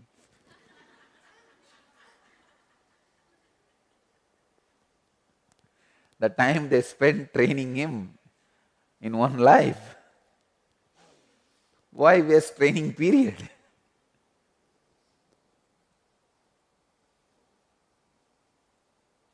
If you find your boss as a reason for your suffering, again and again you will take birth to take revenge on him. If you find your relationships as a reason for your suffering, you will again and again take birth to take revenge on them. If you find human society as a reason for your suffering, you will again and again take birth and become a terrorist to take revenge on them. Incarnation is almost like a 10,000-year-old soul. The soul which has an intelligence of 10,000-year-old. Please understand. I'll call a soul as a soul when it has become an independent, awakening energy. Like a Pratyagatma Chaitanya Jagrata. Now any incident happens in front of his life, he collects only the lesson from that. When your experiences become reality, emotions become reality, without you taking wrong cognizance and wrong actions due to the wrong cognizance, you are already having Pratyagatma Chaitanya Jagrata, the individual soul awakening, the inner awakening has happened. I can tell you, the whole Bhagavad Gita, Krishna does just this one job, removing the idea somebody is responsible for Arjuna's suffering from Arjuna and making Arjuna take right cognizance, stopping him taking the wrong cognizance. You see, if Arjuna takes cognizance that somebody is responsible for his suffering, like all the people, friends who are standing in front of him, or the Krishna who is asking him to wage the war, or blaming himself who has taken all the foolish vows in front of public, I will kill all these fellows, I will kill Karna, I will do this, I will do that. These are the vows Arjuna took in front of public. So now either he has to keep up that vow or live in a defamed way. So naturally he will try to blame himself. Please understand, even blaming yourself is wrong cognizance. The whole Gita, Krishna does only one job, telling Arjuna not to take wrong cognizance and letting Arjuna's suffering remain as original suffering and evolve itself to its Anandagandha so that just action happens. It becomes reality without Arjuna taking wrong cognizance. when you stop taking cognizance of any particular reason for your suffering, the maturity of the soul starts. The dark night of the soul starts. The dark night of the soul should not be understood in a wrong way. Please understand, it's a tremendous depression filling your whole being, but should not be taken in the wrong sense. It is like a delivery pain. Delivery pain should not be taken as inauspicious. It's an auspicious experience to bring one more life to planet Earth. Same way, the dark night of the soul is the auspicious expression to bring one more enlightened being to the planet Earth. I can say, the day you experience the dark night of the soul, the maturity of the soul starts. The counter starts. Yes, one day your soul is matured, 2 days your soul is matured. Then you only receive lessons. And I wanted to leave you all with this one truth today. Stop taking wrong cognizance for your sufferings. Your existence is suffering till enlightenment. Because the cosmic existence is struggling through your existence to express its existence. So don't take wrong cognizance. Your family is not responsible for your suffering. Your friends are not responsible for your suffering.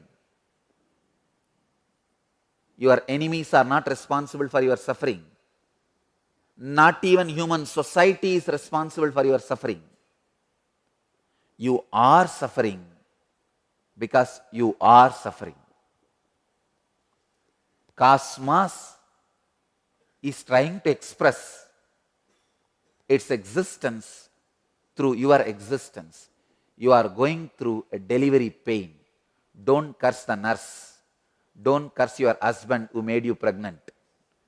Don't curse the bed. Don't curse the hospital who is taking care of you. And don't take wrong cognizance.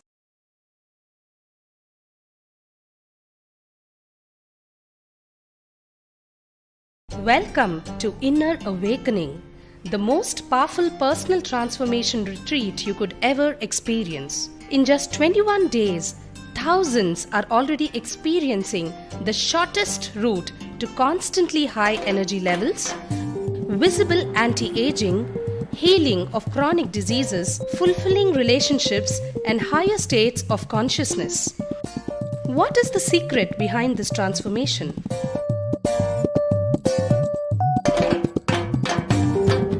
Kundalini means the inner potential energy. Once it is awakened, opens the different doors for the conscious experience in you. I can say which is a master key for all extraordinary spiritual experiences.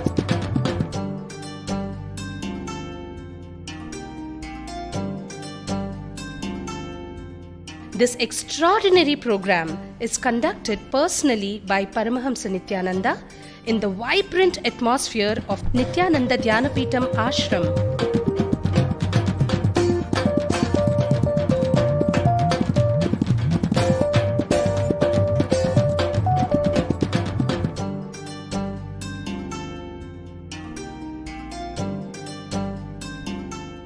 Open yourself to the benefits of Nitya Yoga and practical meditation. Experience physical and mental healing. Discover simple ways to handle life with success. Above all, enjoy individual darshan and blessings from Paramahamsa Nithyananda every day. Take 21 days for yourself and carry home the transformation of a lifetime.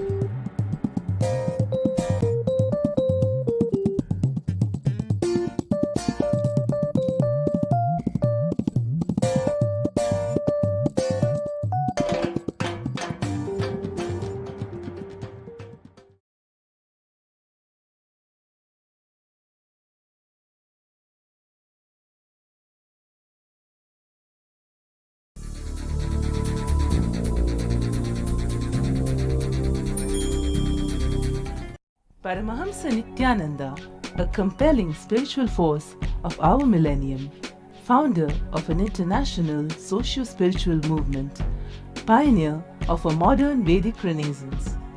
Born in the sacred town of Tiruvannamalai, a yogi by birth, fearless spiritual explorer, beacon of divine power, Paramahamsa Nithyananda is today an inspiration for millions on the path.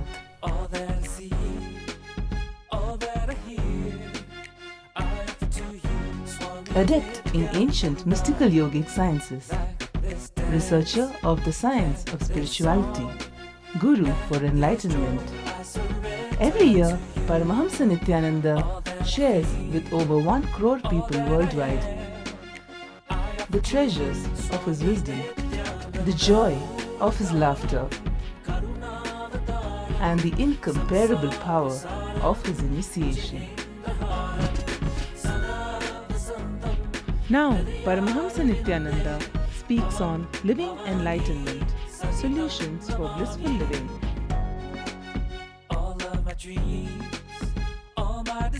Join us for an unforgettable spiritual experience.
ब्रह्माग्नौ ब्रह्मणाहुतं ब्रह्मैव तेन गन्तव्यं ब्रह्मकर्म समाधिना ब्रह्मार्पणं ब्रह्महविः ब्रह्माग्नौ ब्रह्मणाहुतं ब्रह्मैव तेन गन्तव्यं ब्रह्मकर्म समाधिना.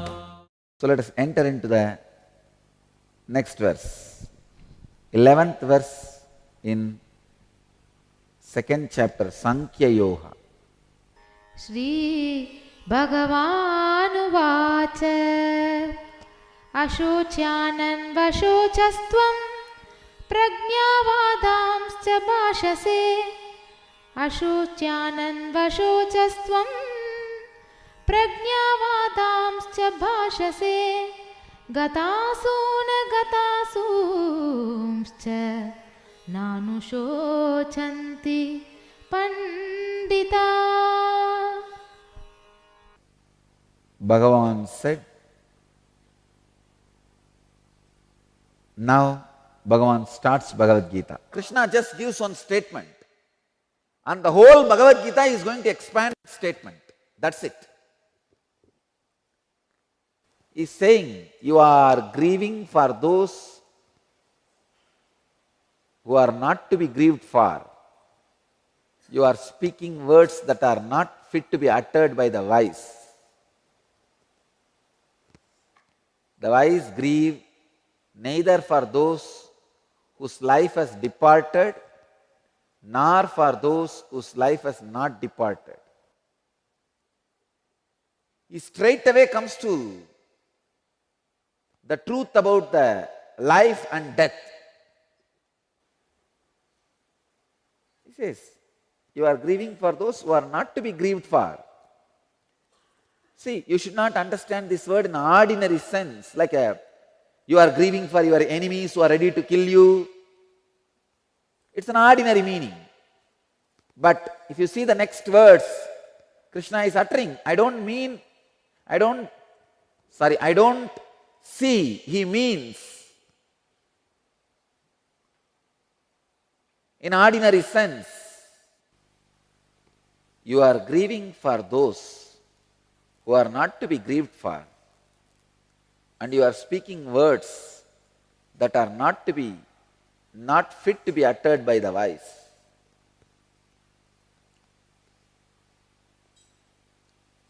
The wise grieve neither for those whose life has departed, nor for whose life has not departed.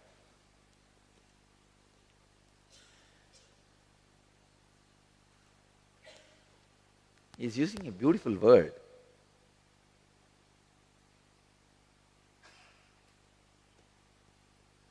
What do you mean by alive and dead?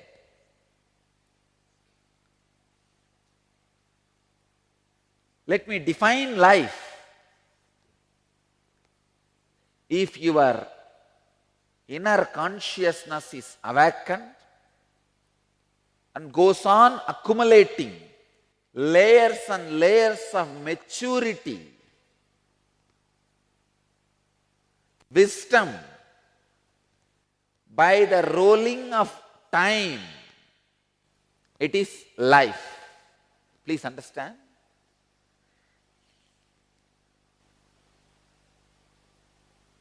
If your inner consciousness is not awakened, passing of the time adds layers and layers of engram in you. Good or bad, layers of engrams makes you tired and old. Are you aging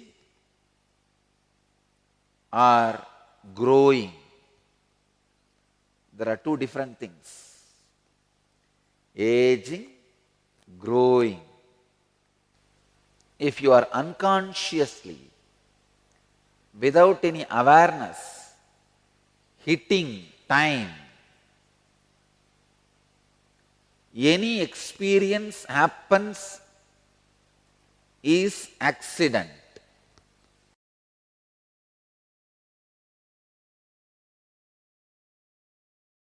Welcome to Inner Awakening, the most powerful personal transformation retreat you could ever experience. In just 21 days, thousands are already experiencing the shortest route to constantly high energy levels, visible anti-aging, healing of chronic diseases, fulfilling relationships, and higher states of consciousness.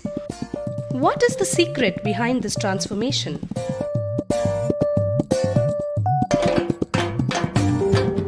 Kundalini means the inner potential energy.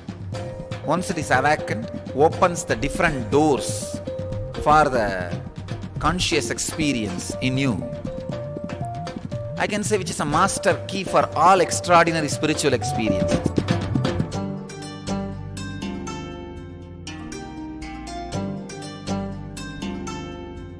This extraordinary program is conducted personally by Paramahamsa Nithyananda in the vibrant atmosphere of Nithyananda Dhyanapitham Ashram.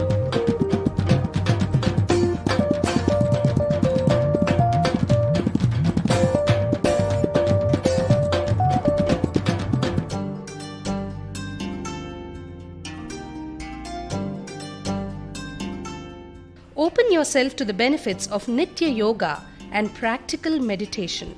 Experience physical and mental healing. Discover simple ways to handle life with success. Above all, enjoy individual darshan and blessings from Paramahamsa Nithyananda every day. Take 21 days for yourself and carry home the transformation of a lifetime.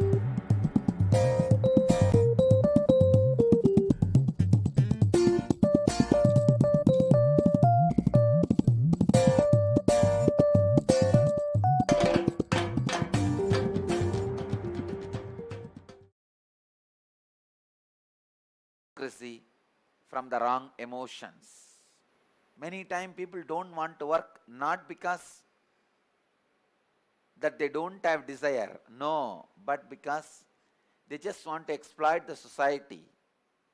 They want society to give them food, clothes, shelter, everything, and press their feet also while they sleep, without sharing, giving anything back to society. Yata viniyatan chittam atmanyevavatishtate nispruhas sarvakamebhyo yukta ityuchyate tata. When one has restrained the thought patterns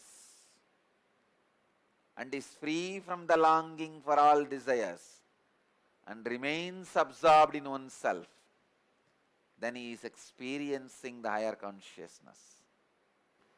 Every child should be taught this science.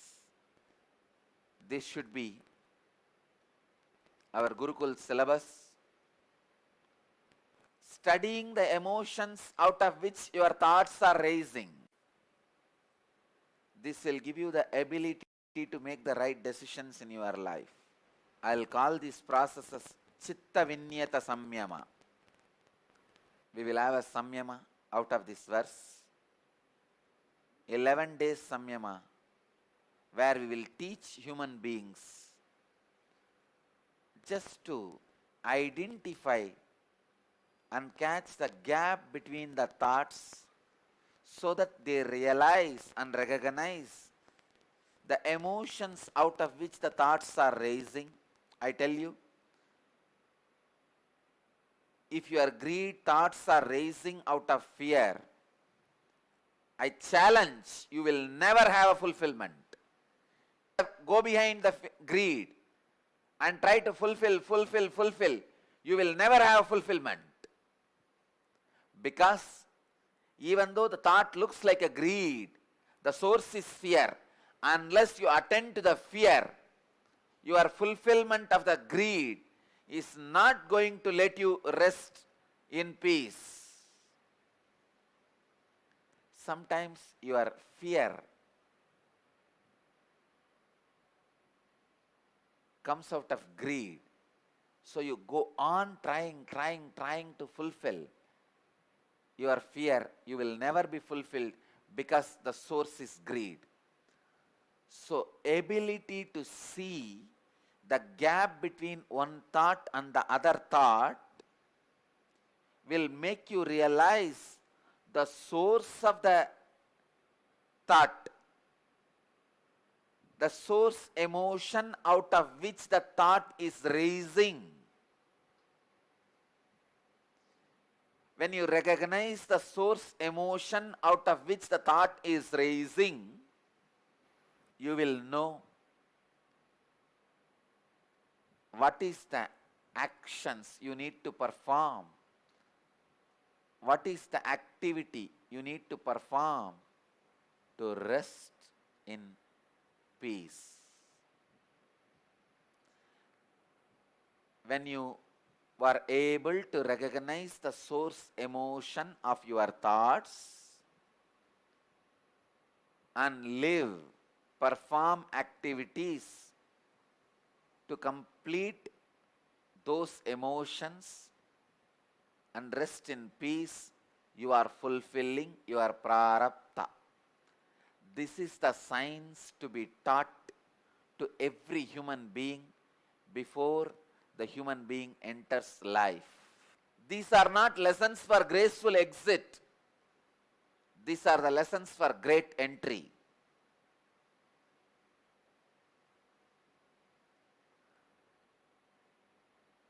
The lessons to reconcile with your missteps, mistakes is lessons for graceful exit. But these are not for graceful exits. Unfortunately, the lessons for great entry reaches you only when you need to exit. Most of your blessings, when they happen in your life, they call you grandma and grandpa. Blessings should enter into the human life before you give a grand entry into life, before the grand opening happens in the life. Yada viniyadam chittam atmanyevavastite nispruhas sarvagamebhyo yukta ityuchyate tata. Ability to learn,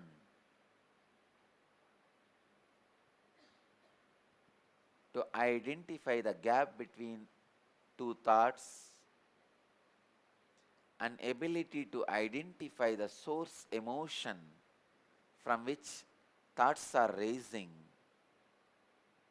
will make your chitta vinyata, means your mind disciplined.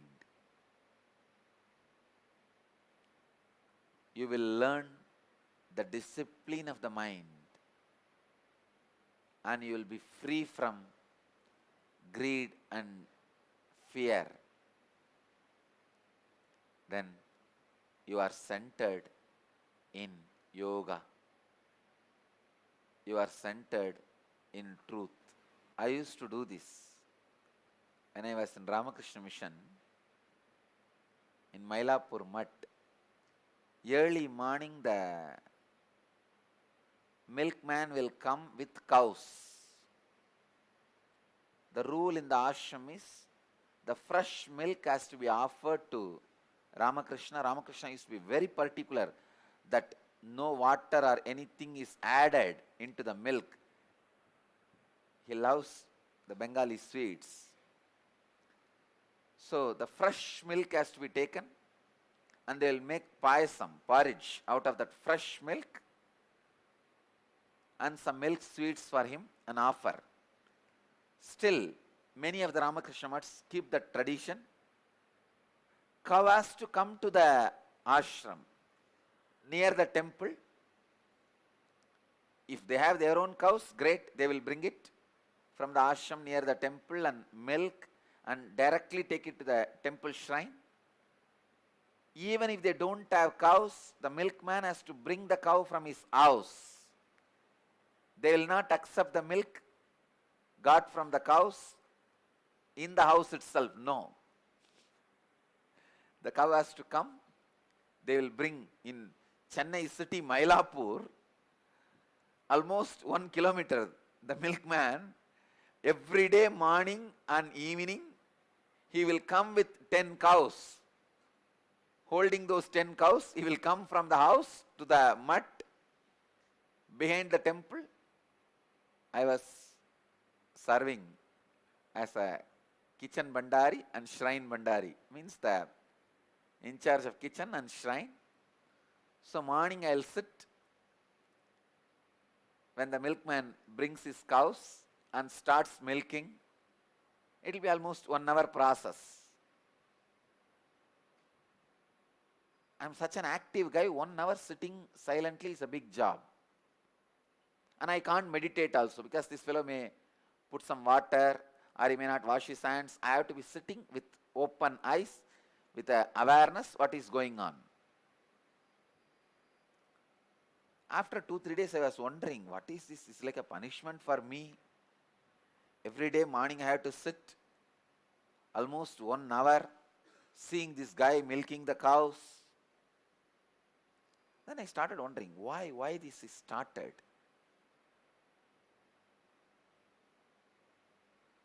I understood 2 things. One, the ability to maintain a discipline by the Ramakrishna Mission. God. Ramakrishna has left the body 100 years before. In 1886, he left the body. Now it is already 2012. Still, they have the ability to retain the discipline, the Guru Bhakti. God. Still, this handful of sannyasis are able to retain even such a simple. It is not that Ramakrishna gave an instruction, hey, after my death, All my Ramakrishna ashrams should get the cow and the milkman and milk the milk in front of my shrine and cook and feed me. No, he has not made the rule. The love for the master. How much of discipline brings in your mind? Why? I have to sit there. I understood the other dimension. The indiscipline of this milkman. How much ever you pay him or tell him, if you allow him to milk in the house itself, he will add water due to his greed. So, milkman's indiscipline, Ramakrishna's discipline. This too was the lesson I learnt in that 1 hour. It was a big revelation for me. Because I was wondering, why should these poor cows have to walk all the way from the house to the temple, and this milkman has to come here and milk?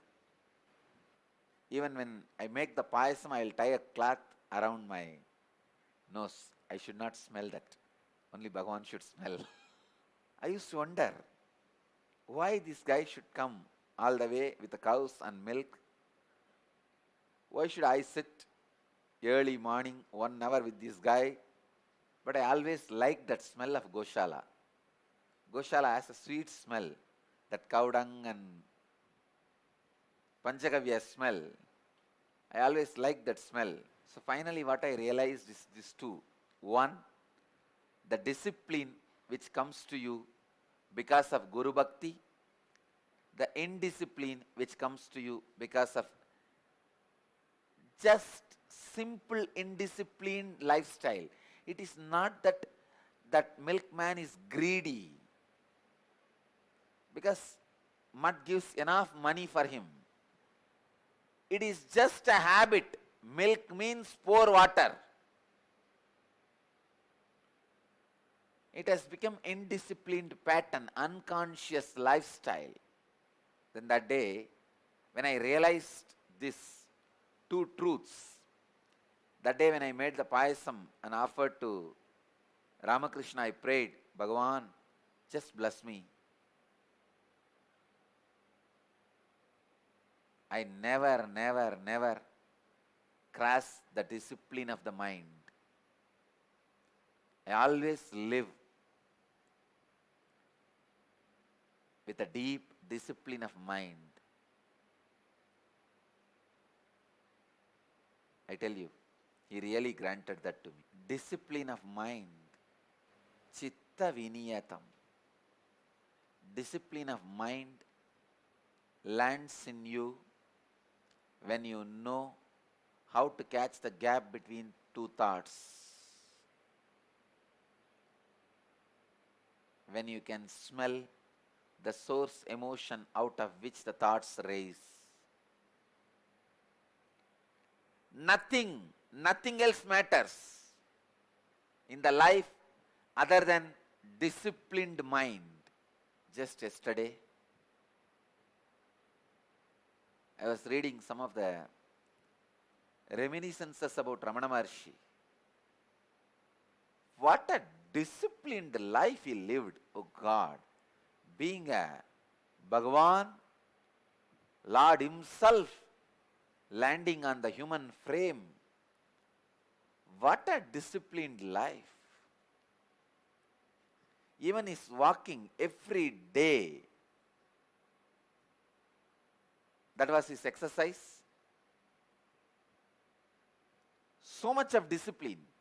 At least 1 hour morning, 1 hour evening. He will not miss walking in the uphill.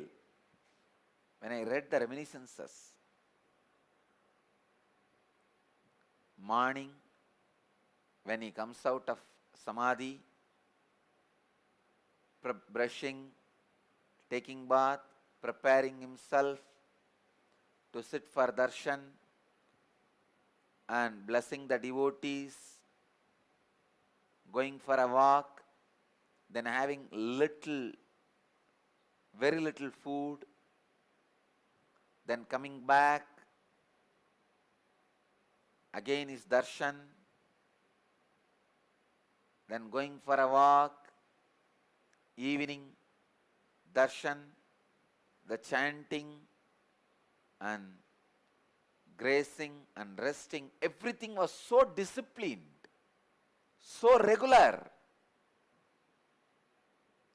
Whoever comes, even if the king or queen, those days even kings and queens used to come and have his darshan, he will not miss his walk. Even if the king or queen comes, they have to sit and wait. And he will not miss his time with his monkeys and pet animals. Even if the VIPs come, they have to sit and wait. He will tell them, no, this is the time for animals. Every day, he used to spend at least an hour or two. He had lot of pets, monkeys, peacocks, snakes, cheetah, rabbit, all sorts of animals. I can understand. Those days Arunachala would have been so rich. When I remember him and his life, I can never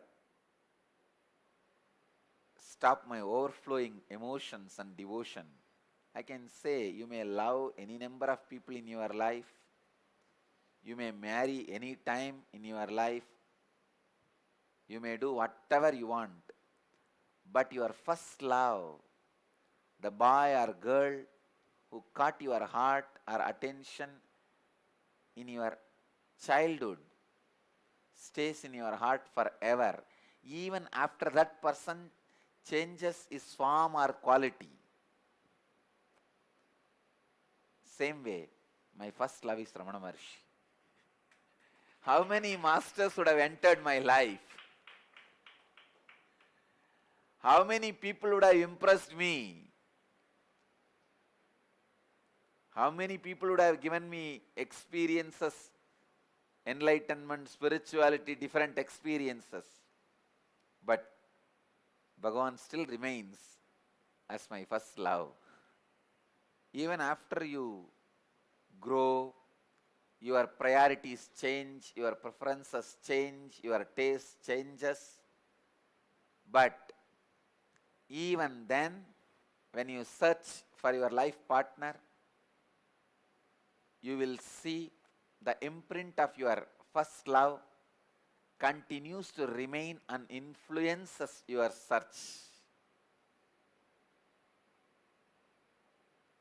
Same way, Ramana Maharshi is my first love, and any number of masters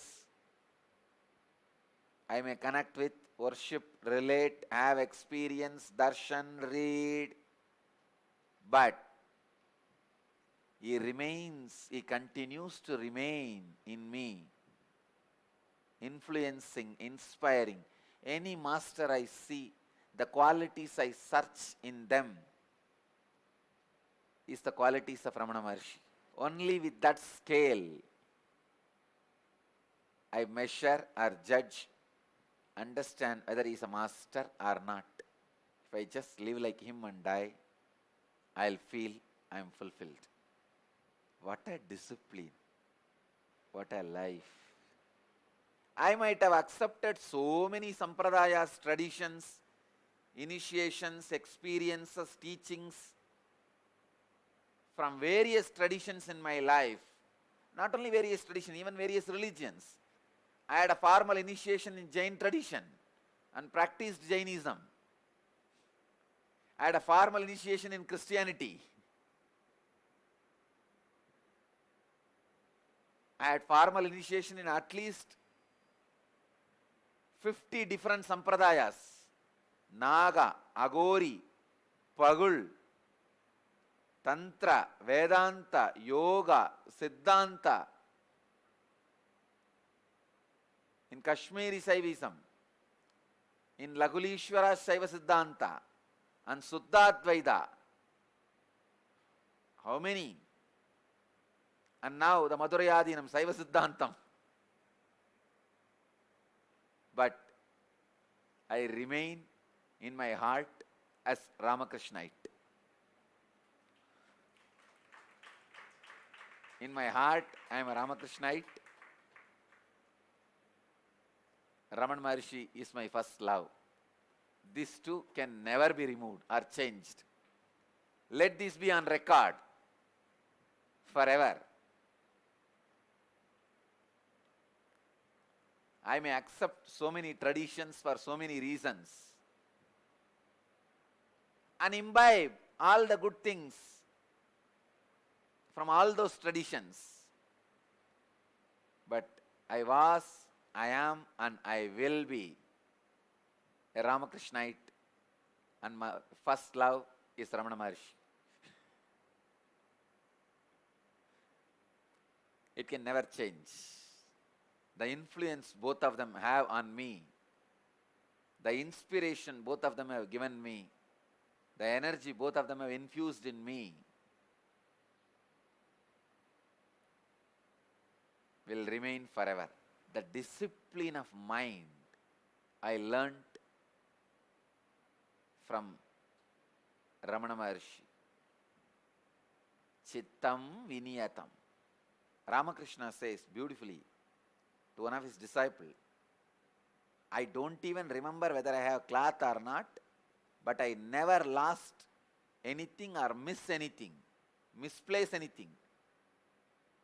You fellows losing things here and there.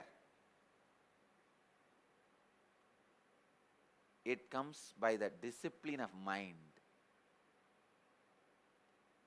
Viniyatam Chittam. Viniyatam Chittam is the greatest blessing. Practice this Viniyatam Chittam and have fulfillment in the life.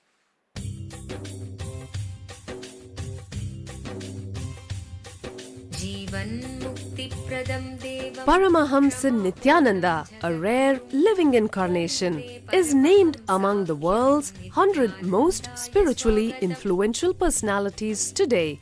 Paramahamsa Nithyananda has been placed alongside Dalai Lama, Nelson Mandela, Oprah Winfrey, Paulo Coelho and others by Mind, Body, Spirit, the world's top esoteric magazine from Watkins, London's oldest and largest bookstore. A yogi by birth, he has been expressing his power of enlightenment since birth. He has authored more than 500 books in Tamil and English. Translations of these books are available in 26 languages in Telugu, Kannada, Malayalam, Hindi, Sanskrit, Gujarati, Oriya, Bengali, Marathi, French, Malay, Polish, Portuguese, Italian, German, Danish, Spanish, Russian, and Chinese. He is also an exemplary speaker with over 10,000 hours of profound life solutions through his discourses. Social services such as Annadan, free medical care, free educational services with ashrams, schools, temples, hospitals established in more than 140 places around the world, offering exceptional services. A powerful spiritual healer who has healed millions of people of diseases from migraine to cancer. A Kriya Yogi who has formulated Kriyas for physical health and mental well-being, benefiting thousands. A living master who offers practical solutions for our everyday problems. He is the founder and spiritual head of Nithyananda Dhyanapitham, a spiritual powerhouse who has revived the sacred Vedic tradition by establishing Vedic temples in places like Los Angeles, San Jose, Seattle, Toronto, Ohio, Oklahoma, Phoenix, St. Louis, Malaysia, Brazil, Paris, Guadeloupe, Dallas, New York, New Jersey, Atlanta, Calgary, Vancouver, Singapore, and places in India like Bengaluru, Hyderabad, Tiruvannamalai. a spiritual guru for 10 million followers, an incarnation who transmits the highest spiritual energy through initiation, a contemporary yogi who has revived the Vedic science of yoga worldwide through thousands of yoga centers, an adept in Ashtamahasiddhis, mystical yogic powers, who has effortlessly awakened the Kundalini of thousands and graced them with spiritual powers, a dynamic young guru who is an inspiration for thousands of youngsters, India's most watched spiritual guru online, a beacon of spiritual light who has triumphed over the forces of religious terrorism and political persecution. Paramahamsa Nithyananda is an eternal Kalpataru, blessing the world with the boons of material abundance and spiritual enlightenment. He is the 293rd pontiff of the world's most ancient Hindu organization, Madurai Adinam. Nithyanandaya swagatam Anandanubhavaswadam Sarvaroganivarakam Vande Papa Vinashaktam Nithyanandaya swagatam Nityamuktam Nirvikalpam Dhyanaloka Pradipakam Vande Shantamayam Bandham Nithyanandaya swagatam Anandagandha Sancharam Sarvopadhi Vinirmuktam Vande Jnanalayam Natham Nithyanandaya swagatam.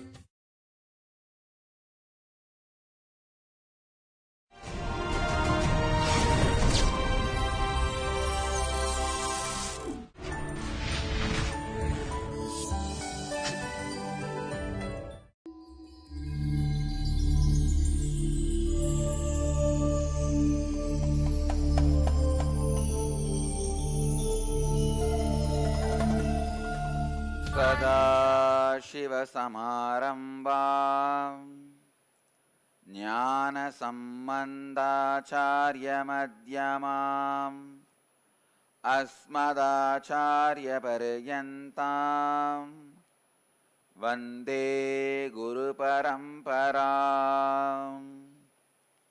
I welcome you all with my love and respects. In Bhagavad Gita, 6th chapter, Dhyana Yoga, 19th verse. यथा दीपो निवातस्थः नेङ्गते सोपमा स्मृता योगिनो यतचित्तस्य युञ्जतो योगमात्मनः. यथा दीपो निवातस्थः नेङ्गते सोपमा स्मृता योगिनो यतचित्तस्य युञ्जतो योगमात्मनः.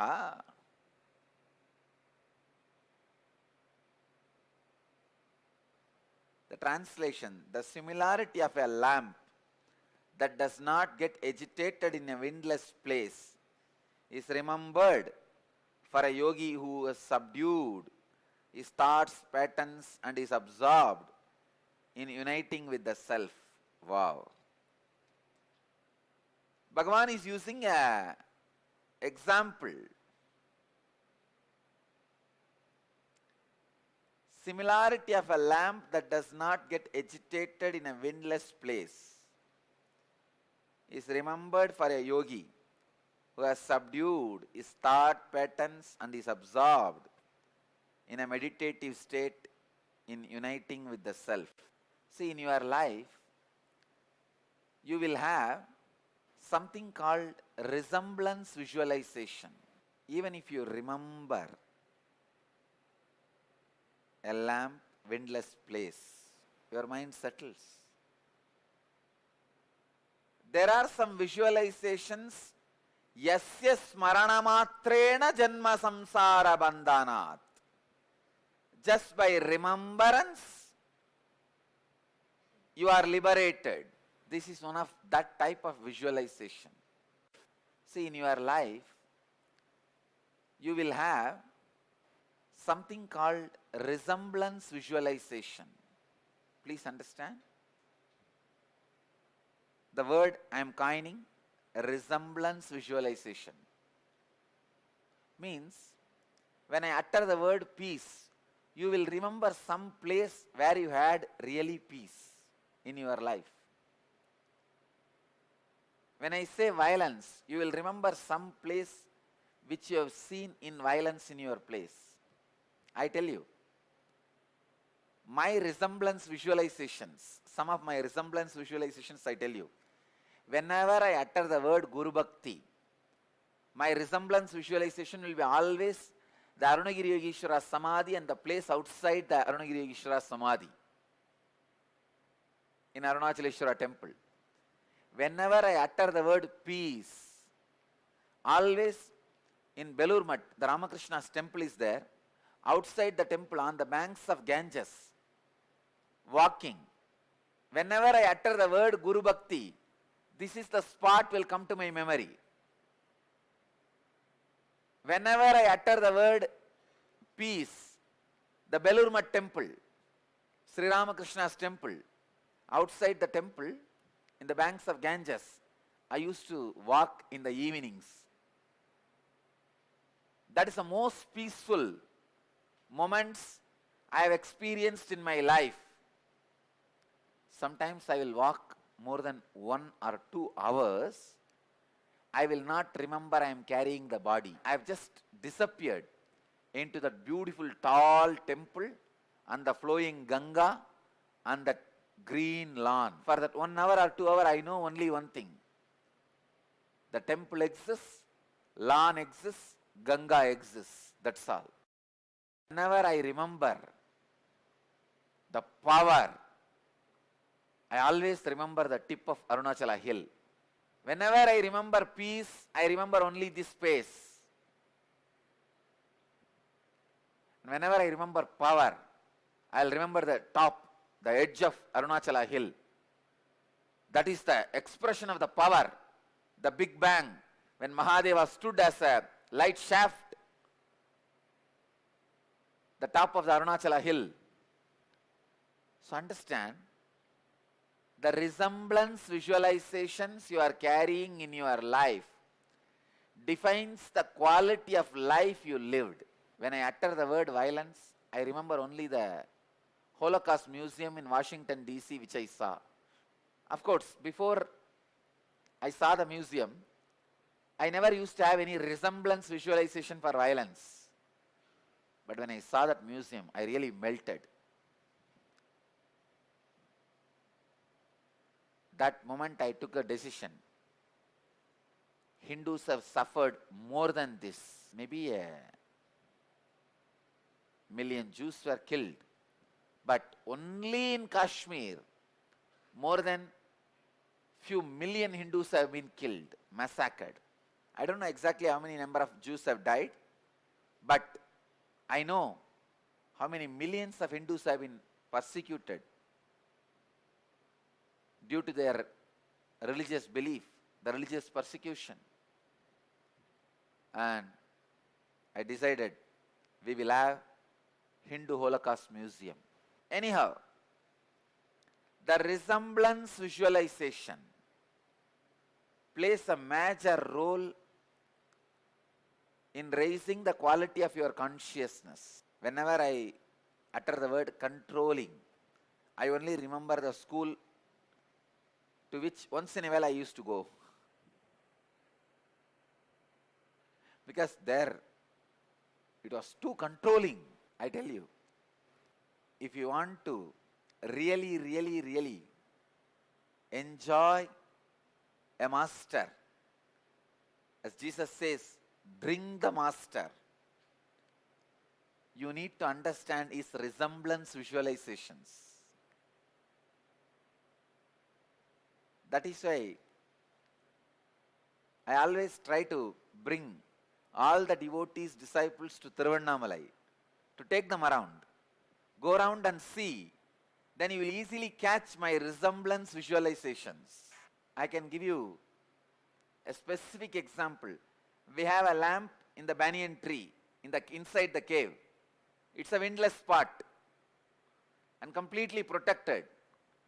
how stable that lamp is. Meditate on that. Today, the sacred secret I revealed is a very important thing. Resemblance visualization. It's actually a separate philosophy.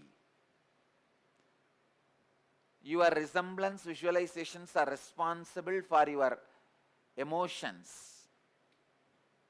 Your anger, peace, joy, politeness, softness, enlightenment or endarkenment, ignorance, for everything. Your resemblance visualizations are responsible.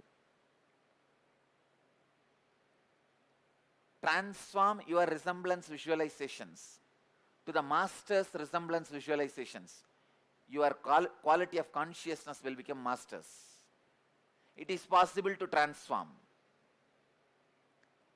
Because I did not have any resemblance visualizations for violence. Just few years before, when I saw the Holocaust Museum in Washington, D.C., it has made such a deep impact on me. I picked up that as a resemblance visualization for the idea of violence. This proves your resemblance visualizations can be developed. So develop your resemblance visualizations to that of master's resemblance visualizations. Then the quality of consciousness you carry will be transformed that of the master's resemblance visualization and master's consciousness. Not only resemblance visualizations, how many times, what kind of resemblance visualizations are repeated in your system? In my system, whole day, only the power, peace, bliss, Guru Bhakti, this kind of resemblance visualizations are getting repeated. My innermost space is in complete Nirvikalpa. Sada Samadhi. There is nothing happens there. But the space with which I relate with you all, operate with you all, in that the resemblance visualizations are always of this high consciousness, Mahadevas, Sadashivas. So when you imbibe same resemblance visualizations, same number of times repeating, your consciousness also raises to the level of Sadashiva, Mahadeva. Resemblance visualizations are realizations. When you align yourself to the resemblance visualizations, you realize.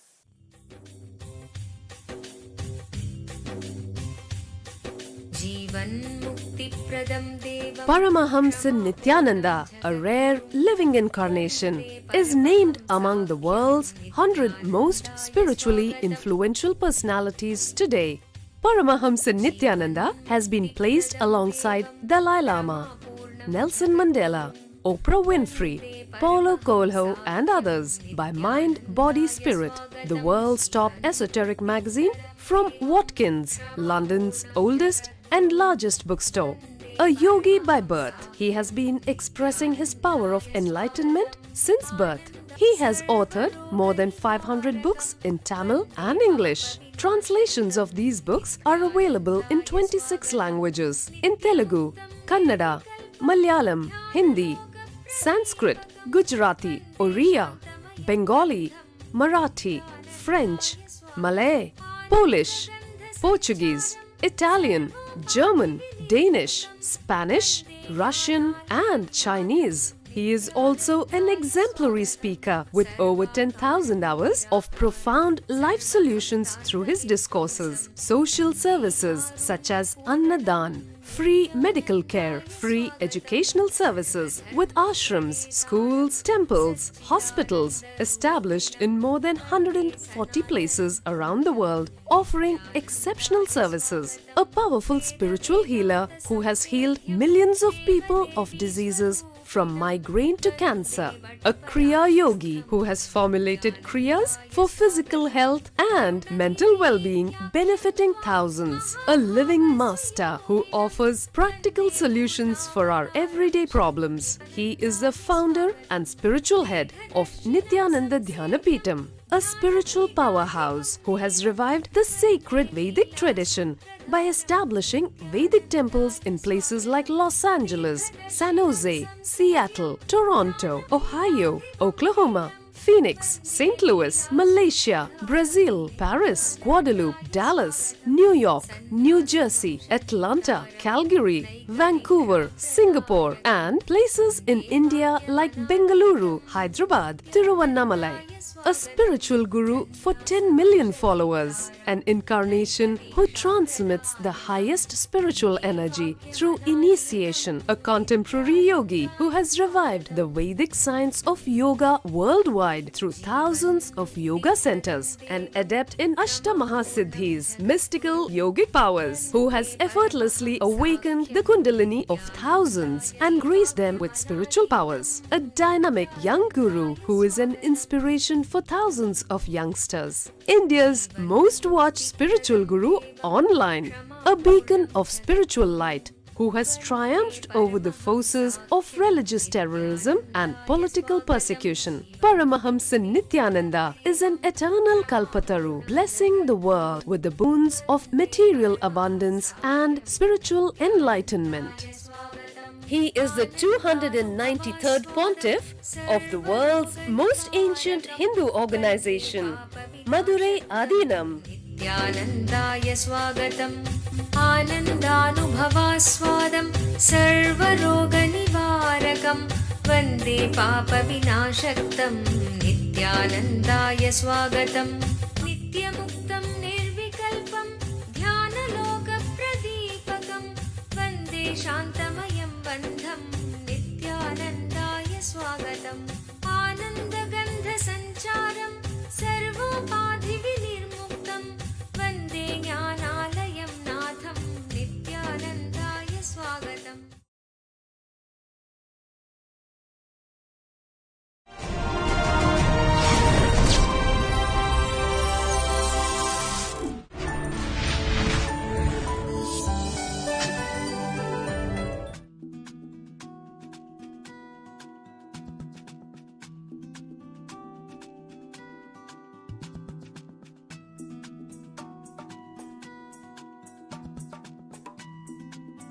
Yogi Yugnita Sadatam Atmanam Rahasi Stitah Ekaki Yata Chittatma Nirashihi Aparigraha.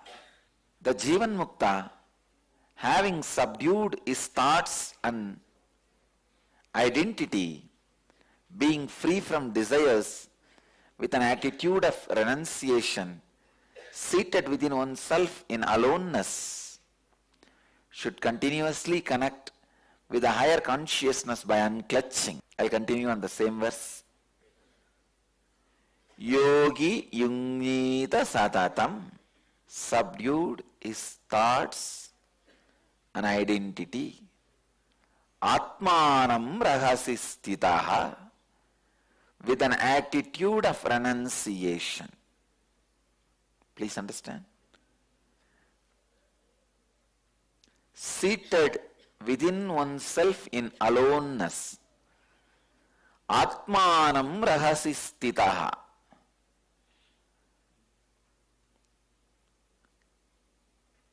Sitting just with Atma, the pure self, just within yourself. I feel so joyful to talk on these verses because these verses are the exact path I walked. Understand? It's like once you become enlightened, you know all the paths. You can teach all the paths. All the knowledge about all the paths are revealed to you, available to you. But you always have a special affiliation to the path in which you traveled.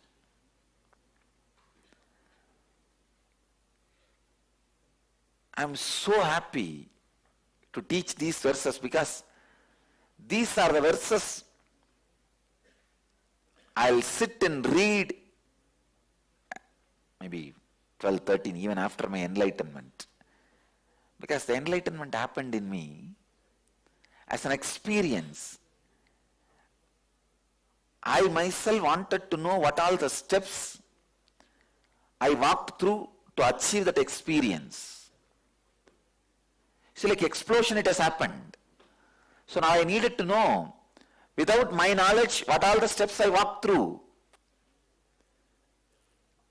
I never read this verse, Atmanam Rahasistitaha, means seated within oneself in aloneness. But I always used to practice this. I'll always sit with Arunachala, with the hill. This will be there. This is the usual posture. Not for 10 minutes, half an hour. Please don't mistake. From sunrise to sunset, without feeling like getting up. Not that I'll have a thought, oh, let me get up, and then I'll try to control myself. No. Just sitting and gazing. The greatest blessing I received from my mind and my body is only initial convincing I need to do. That's all. After that, never ever it disturbs me. This Nirahara Samyama, very casual, like a sports, very sportive I started. Only first day I need to convince. By that time, evening Kalabhairava Darshan, the body was ready. From second day, I don't even remember about food. Over.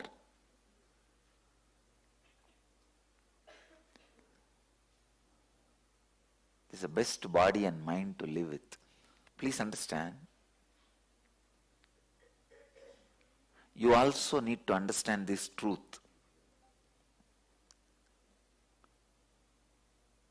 Now so many of you are doing Nirahara Samyama. Means the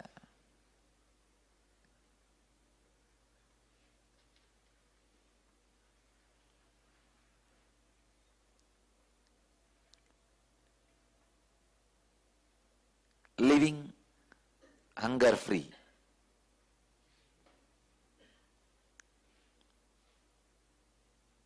So many of you, hundreds of you are doing the Samyama.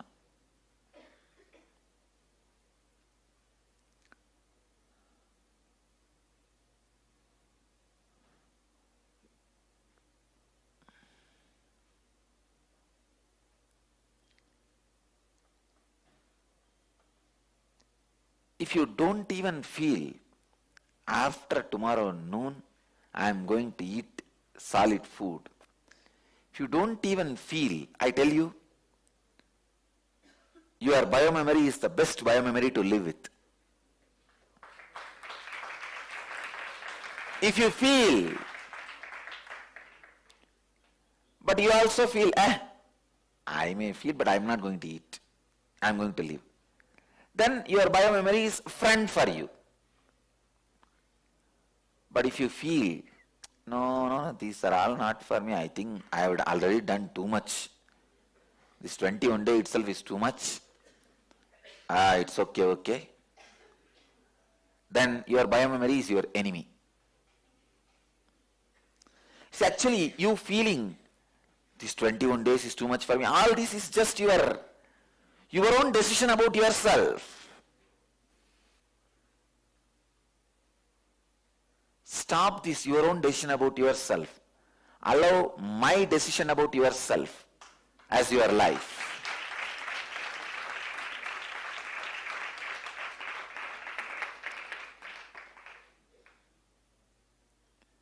I also wanted to announce one more thing, that these Samyamites, all of them, have contributed 89,000 rupee for the Sivagasti relief work to all the people who are affected.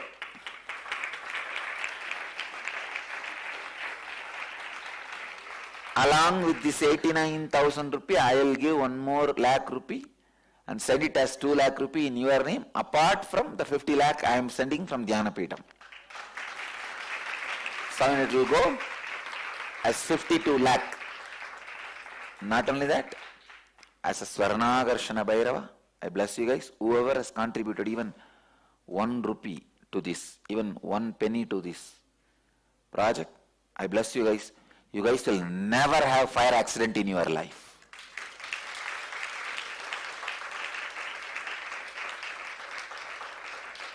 You will be protected from fire. And as Swarnagarshana Bhairava, I bless you guys. You will see, within next 21 days, you will be showered at least 100 times more than what you gave.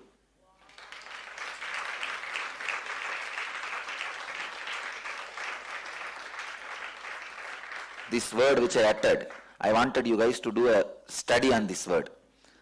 Take note of all these guys, 76 fellows. Call all of them after 21 days and find out. Suddenly out of their way, unexpected, they would have been showered. I wanted to know how much Bhairava showered on all of them. Kal Bhairava showered. I really wanted to know. Because this directly goes to the people who suffered. I feel bad about that whole accident, because not even the people who were working, people who came to rescue, without intelligence. See, even if you want to save people, you need to have little intelligence.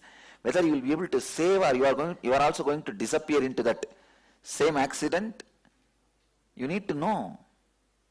Without that, these guys entered into that and suffered. Anyhow, let us come back to the subject.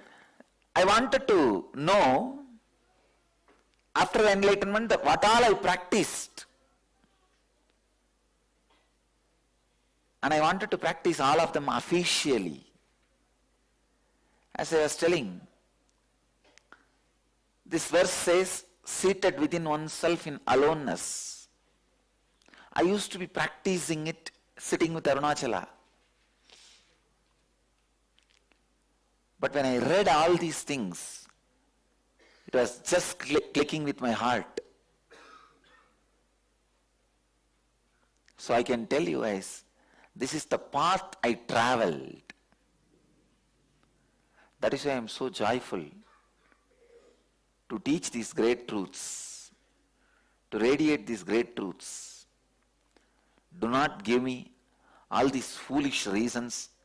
I am having a job, I am having a business, I cannot find time just to sit with myself and all that. No. You have enough time to watch that foolish TV. Enough time to fight with others. Enough time to gossip. Enough time to be roaming around, browsing, surfing on the internet. Then how you will not have time for sitting with the aloneness? I tell you guys, please understand. When mother sleeps, the baby grows in the stomach. That is why the pregnant women are asked to rest maximum time. When a mother sleeps, when a pregnant mother sleeps, in Indian tradition, the moment she becomes pregnant, she is called mother. We don't say pregnant lady, no. The moment she is pregnant, she is mother.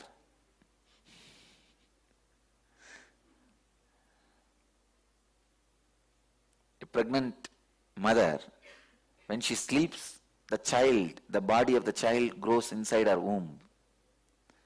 Same way, an initiated disciple, when he sits in aloneness, his soul grows. His consciousness grows. Sit, sit, sit, sit. Sit your way to living enlightenment. Upanishad. That is why that one word Upanishad has become a brand of Hindu tradition.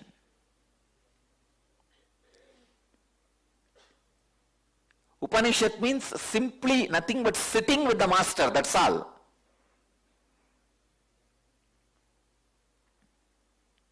If you sit in pure aloneness, you are sitting with me. Because I am pure aloneness.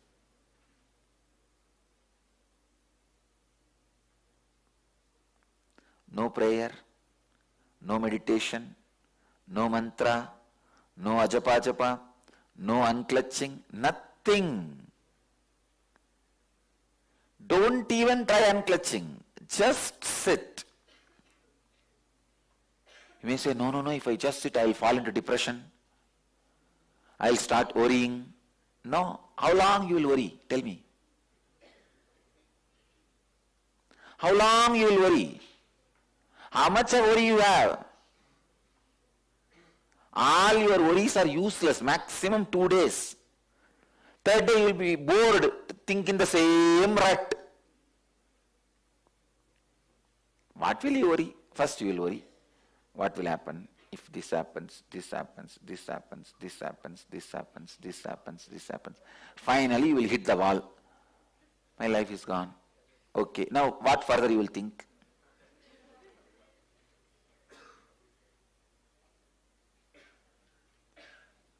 Then after that, all your worries are useless. It can come only for maximum 2-3 hours.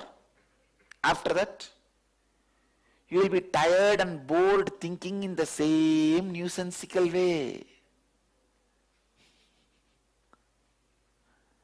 Same nonsensical way. I tell you,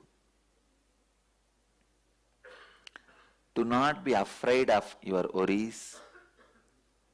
Do not be afraid of your sleep. You may say, no, I may fall asleep. Do not be afraid of anything. Learn to sit. I tell you, in few days all these obstructions will disappear.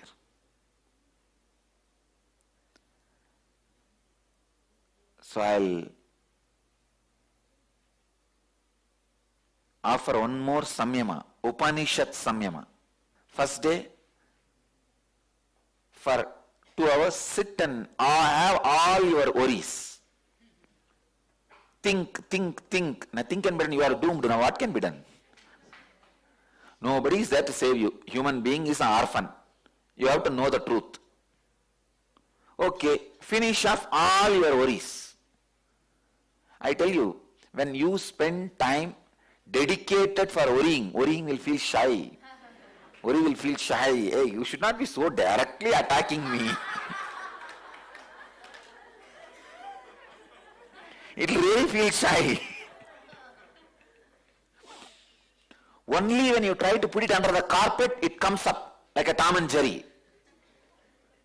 No, I will not be under the carpet. I'll come up. You just tell him, come out, come on, sit, let's talk, let's have a discussion.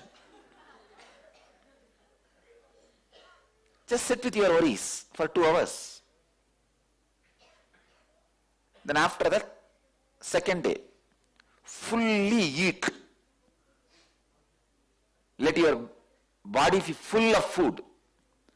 Now naturally if you sit, what will happen? Sleep. Okay, no problem. Sleep. For 2-3 days, whole day, eat, sleep. Let's see how much you can eat, how much you can sleep. I tell you, by second day you will be tired of sleeping. Then sit in Upanishad.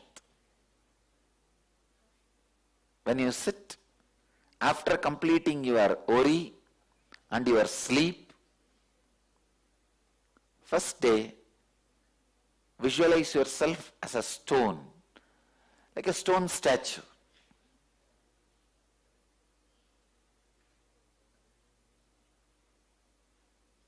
I can sit for days like a stone statue. Fourth day, try this method of visualizing, locking all the knee joints. and just sit. Within 11 days, you will discover the power of Upanishad. The best place to experience Upanishad is gazing Arunachala, gazing Ganga, or gazing Kailash. These are the best places. These are the places I experienced Upanishad.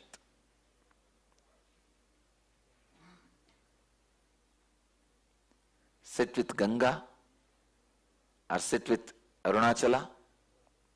Of course, sit with Himalayas, sit with Kailash. You will discover the beauty of Upanishad, sweetness of Upanishad.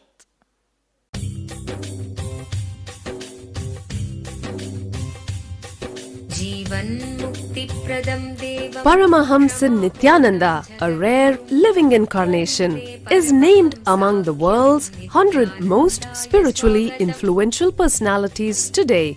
Paramahamsa Nithyananda has been placed alongside Dalai Lama, Nelson Mandela, Oprah Winfrey, Paulo Coelho and others by Mind, Body, Spirit, the world's top esoteric magazine from Watkins, London's oldest and largest bookstore. A yogi by birth, he has been expressing his power of enlightenment since birth. He has authored more than 500 books in Tamil and English. Translations of these books are available in 26 languages in Telugu, Kannada, Malayalam, Hindi, Sanskrit, Gujarati, Oriya, Bengali, Marathi, French, Malay, Polish, Portuguese, Italian, German, Danish, Spanish, Russian and Chinese. He is also an exemplary speaker with over 10,000 hours of profound life solutions through his discourses. Social services such as Annadan, free medical care, free educational services with ashrams, schools, temples, hospitals established in more than 140 places around the world, offering exceptional services. A powerful spiritual healer who has healed millions of people of diseases from migraine to cancer. A Kriya Yogi who has formulated Kriyas for physical health and mental well-being, benefiting thousands. A living master who offers practical solutions for our everyday problems. He is the founder and spiritual head of Nithyananda Dhyanapitham, a spiritual powerhouse who has revived the sacred Vedic tradition by establishing Vedic temples in places like Los Angeles, San Jose, Seattle, Toronto, Ohio, Oklahoma, Phoenix, St. Louis, Malaysia, Brazil, Paris, Guadeloupe, Dallas, New York, New Jersey, Atlanta, Calgary, Vancouver, Singapore, and places in India like Bengaluru, Hyderabad, Tiruvannamalai.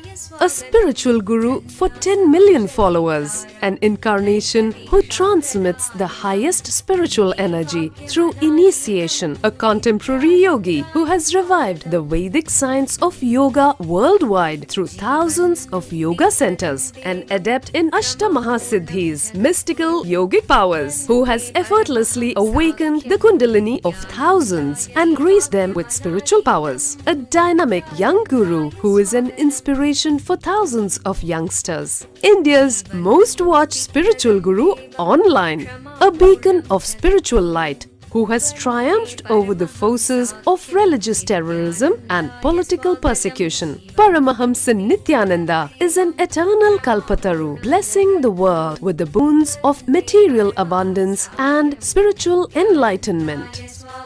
He is the 293rd pontiff of the world's most ancient Hindu organization, Madurai Adinam. Nithyanandaya swagatam Anandanubhavaswadam Sarvaroga nivarakam Vande papa vinashaktam Nithyanandaya swagatam Nityamuktam nirvikalpam Dhyanaloka pradipakam Vande shantamayam बन्धं नित्यानन्दाय स्वागतम् आनन्दगन्धसञ्चारं सर्वोपाधिविनिर्मुक्तं वन्दे ज्ञानालयं नाथं नित्यानन्दाय स्वागतम्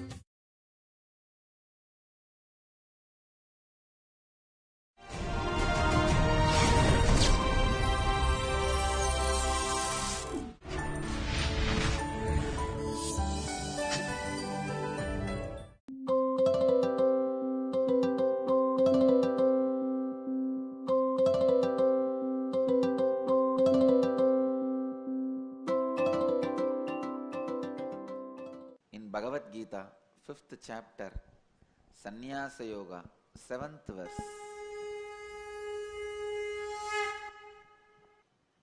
योगयुक्तो विशुद्धात्मा विजितात्मा जितेन्द्रियः सर्वभूतात्मभूतात्मा कुर्वन्नपि न लिप्यते Yoga Yukto Vishuddhatma Vijitatma Jitendriyaha Sarva Bhutatma Bhutatma Kurvannapi na lipyate.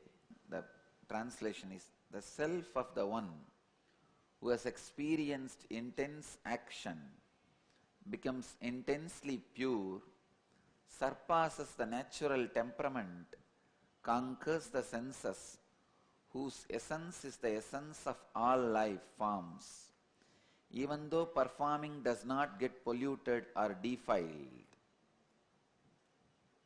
Beautiful sutra. Bhagavan Sri Krishna is emphasizing the all-purifying effect of intense action. We all have no problem in believing the effect of intense unclutching or meditation. We don't have much complication about it. We don't have much problem to trust. Meditation purifies us, puja purifies us, yoga purifies us. But all of us have a problem in trusting intense action also purifies us. Why? Because intense action has been demanded always from you only by the people who are trying to exploit you. From the young age, who are all the people who are demanding the intense action from you? You don't like any one of them. Your boss, your wife, whoever expects intense action from you, you don't like any one of them. That is why when master uses the same words, intense action, you start hating them. No.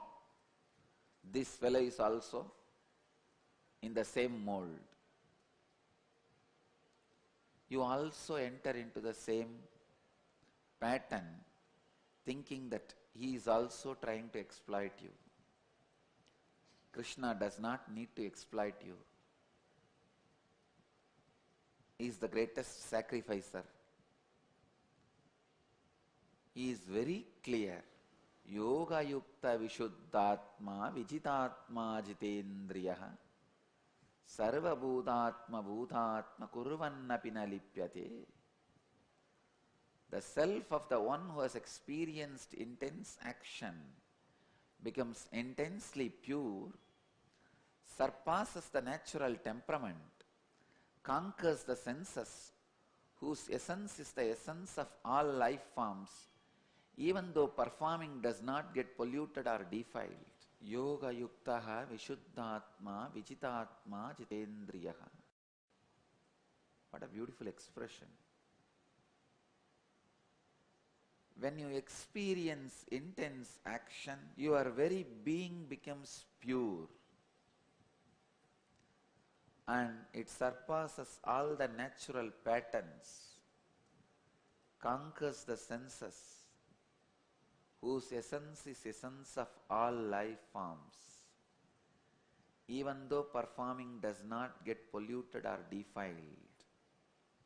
Please understand, Bhagavan is it gives you the assurance. Your whole self becomes intensely pure, and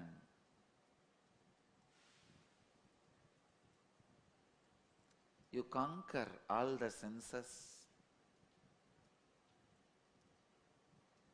Your essence becomes the essence of all life forms, even though performing does not get polluted or defiled. Bhagavan answers the well-known fears seekers carry. If I become pure and enlightened, will I be able to run my life? Bhagavan is very clear. Your action does not get polluted or defiled. Only your being becomes pure. Only your being becomes pure. The self of the one who has experienced intense action becomes intensely pure. It surpasses the natural temperament, conquers the senses, whose essence is the essence of all life. Even though performing does not get polluted or defiled. Bhagavan is assuring us by giving three statements. One, go on, enjoy the intense action. Second, the intense action purifies yourself intensely. Third, by the intense action, all the natural temperament is purified.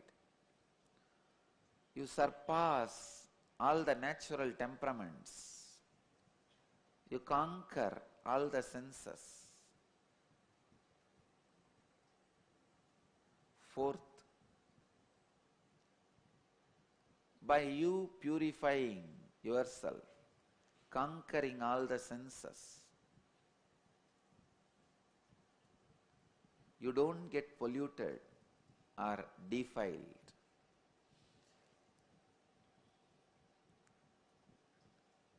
You neither get polluted nor defiled. So continue the lifestyle of intense action. Continue to have the lifestyle of intense action. That's the essence of this verse. I bless you all, let you all achieve, experience, live, express, radiate, share, and explode the eternal bliss, Nithyananda. Thank you.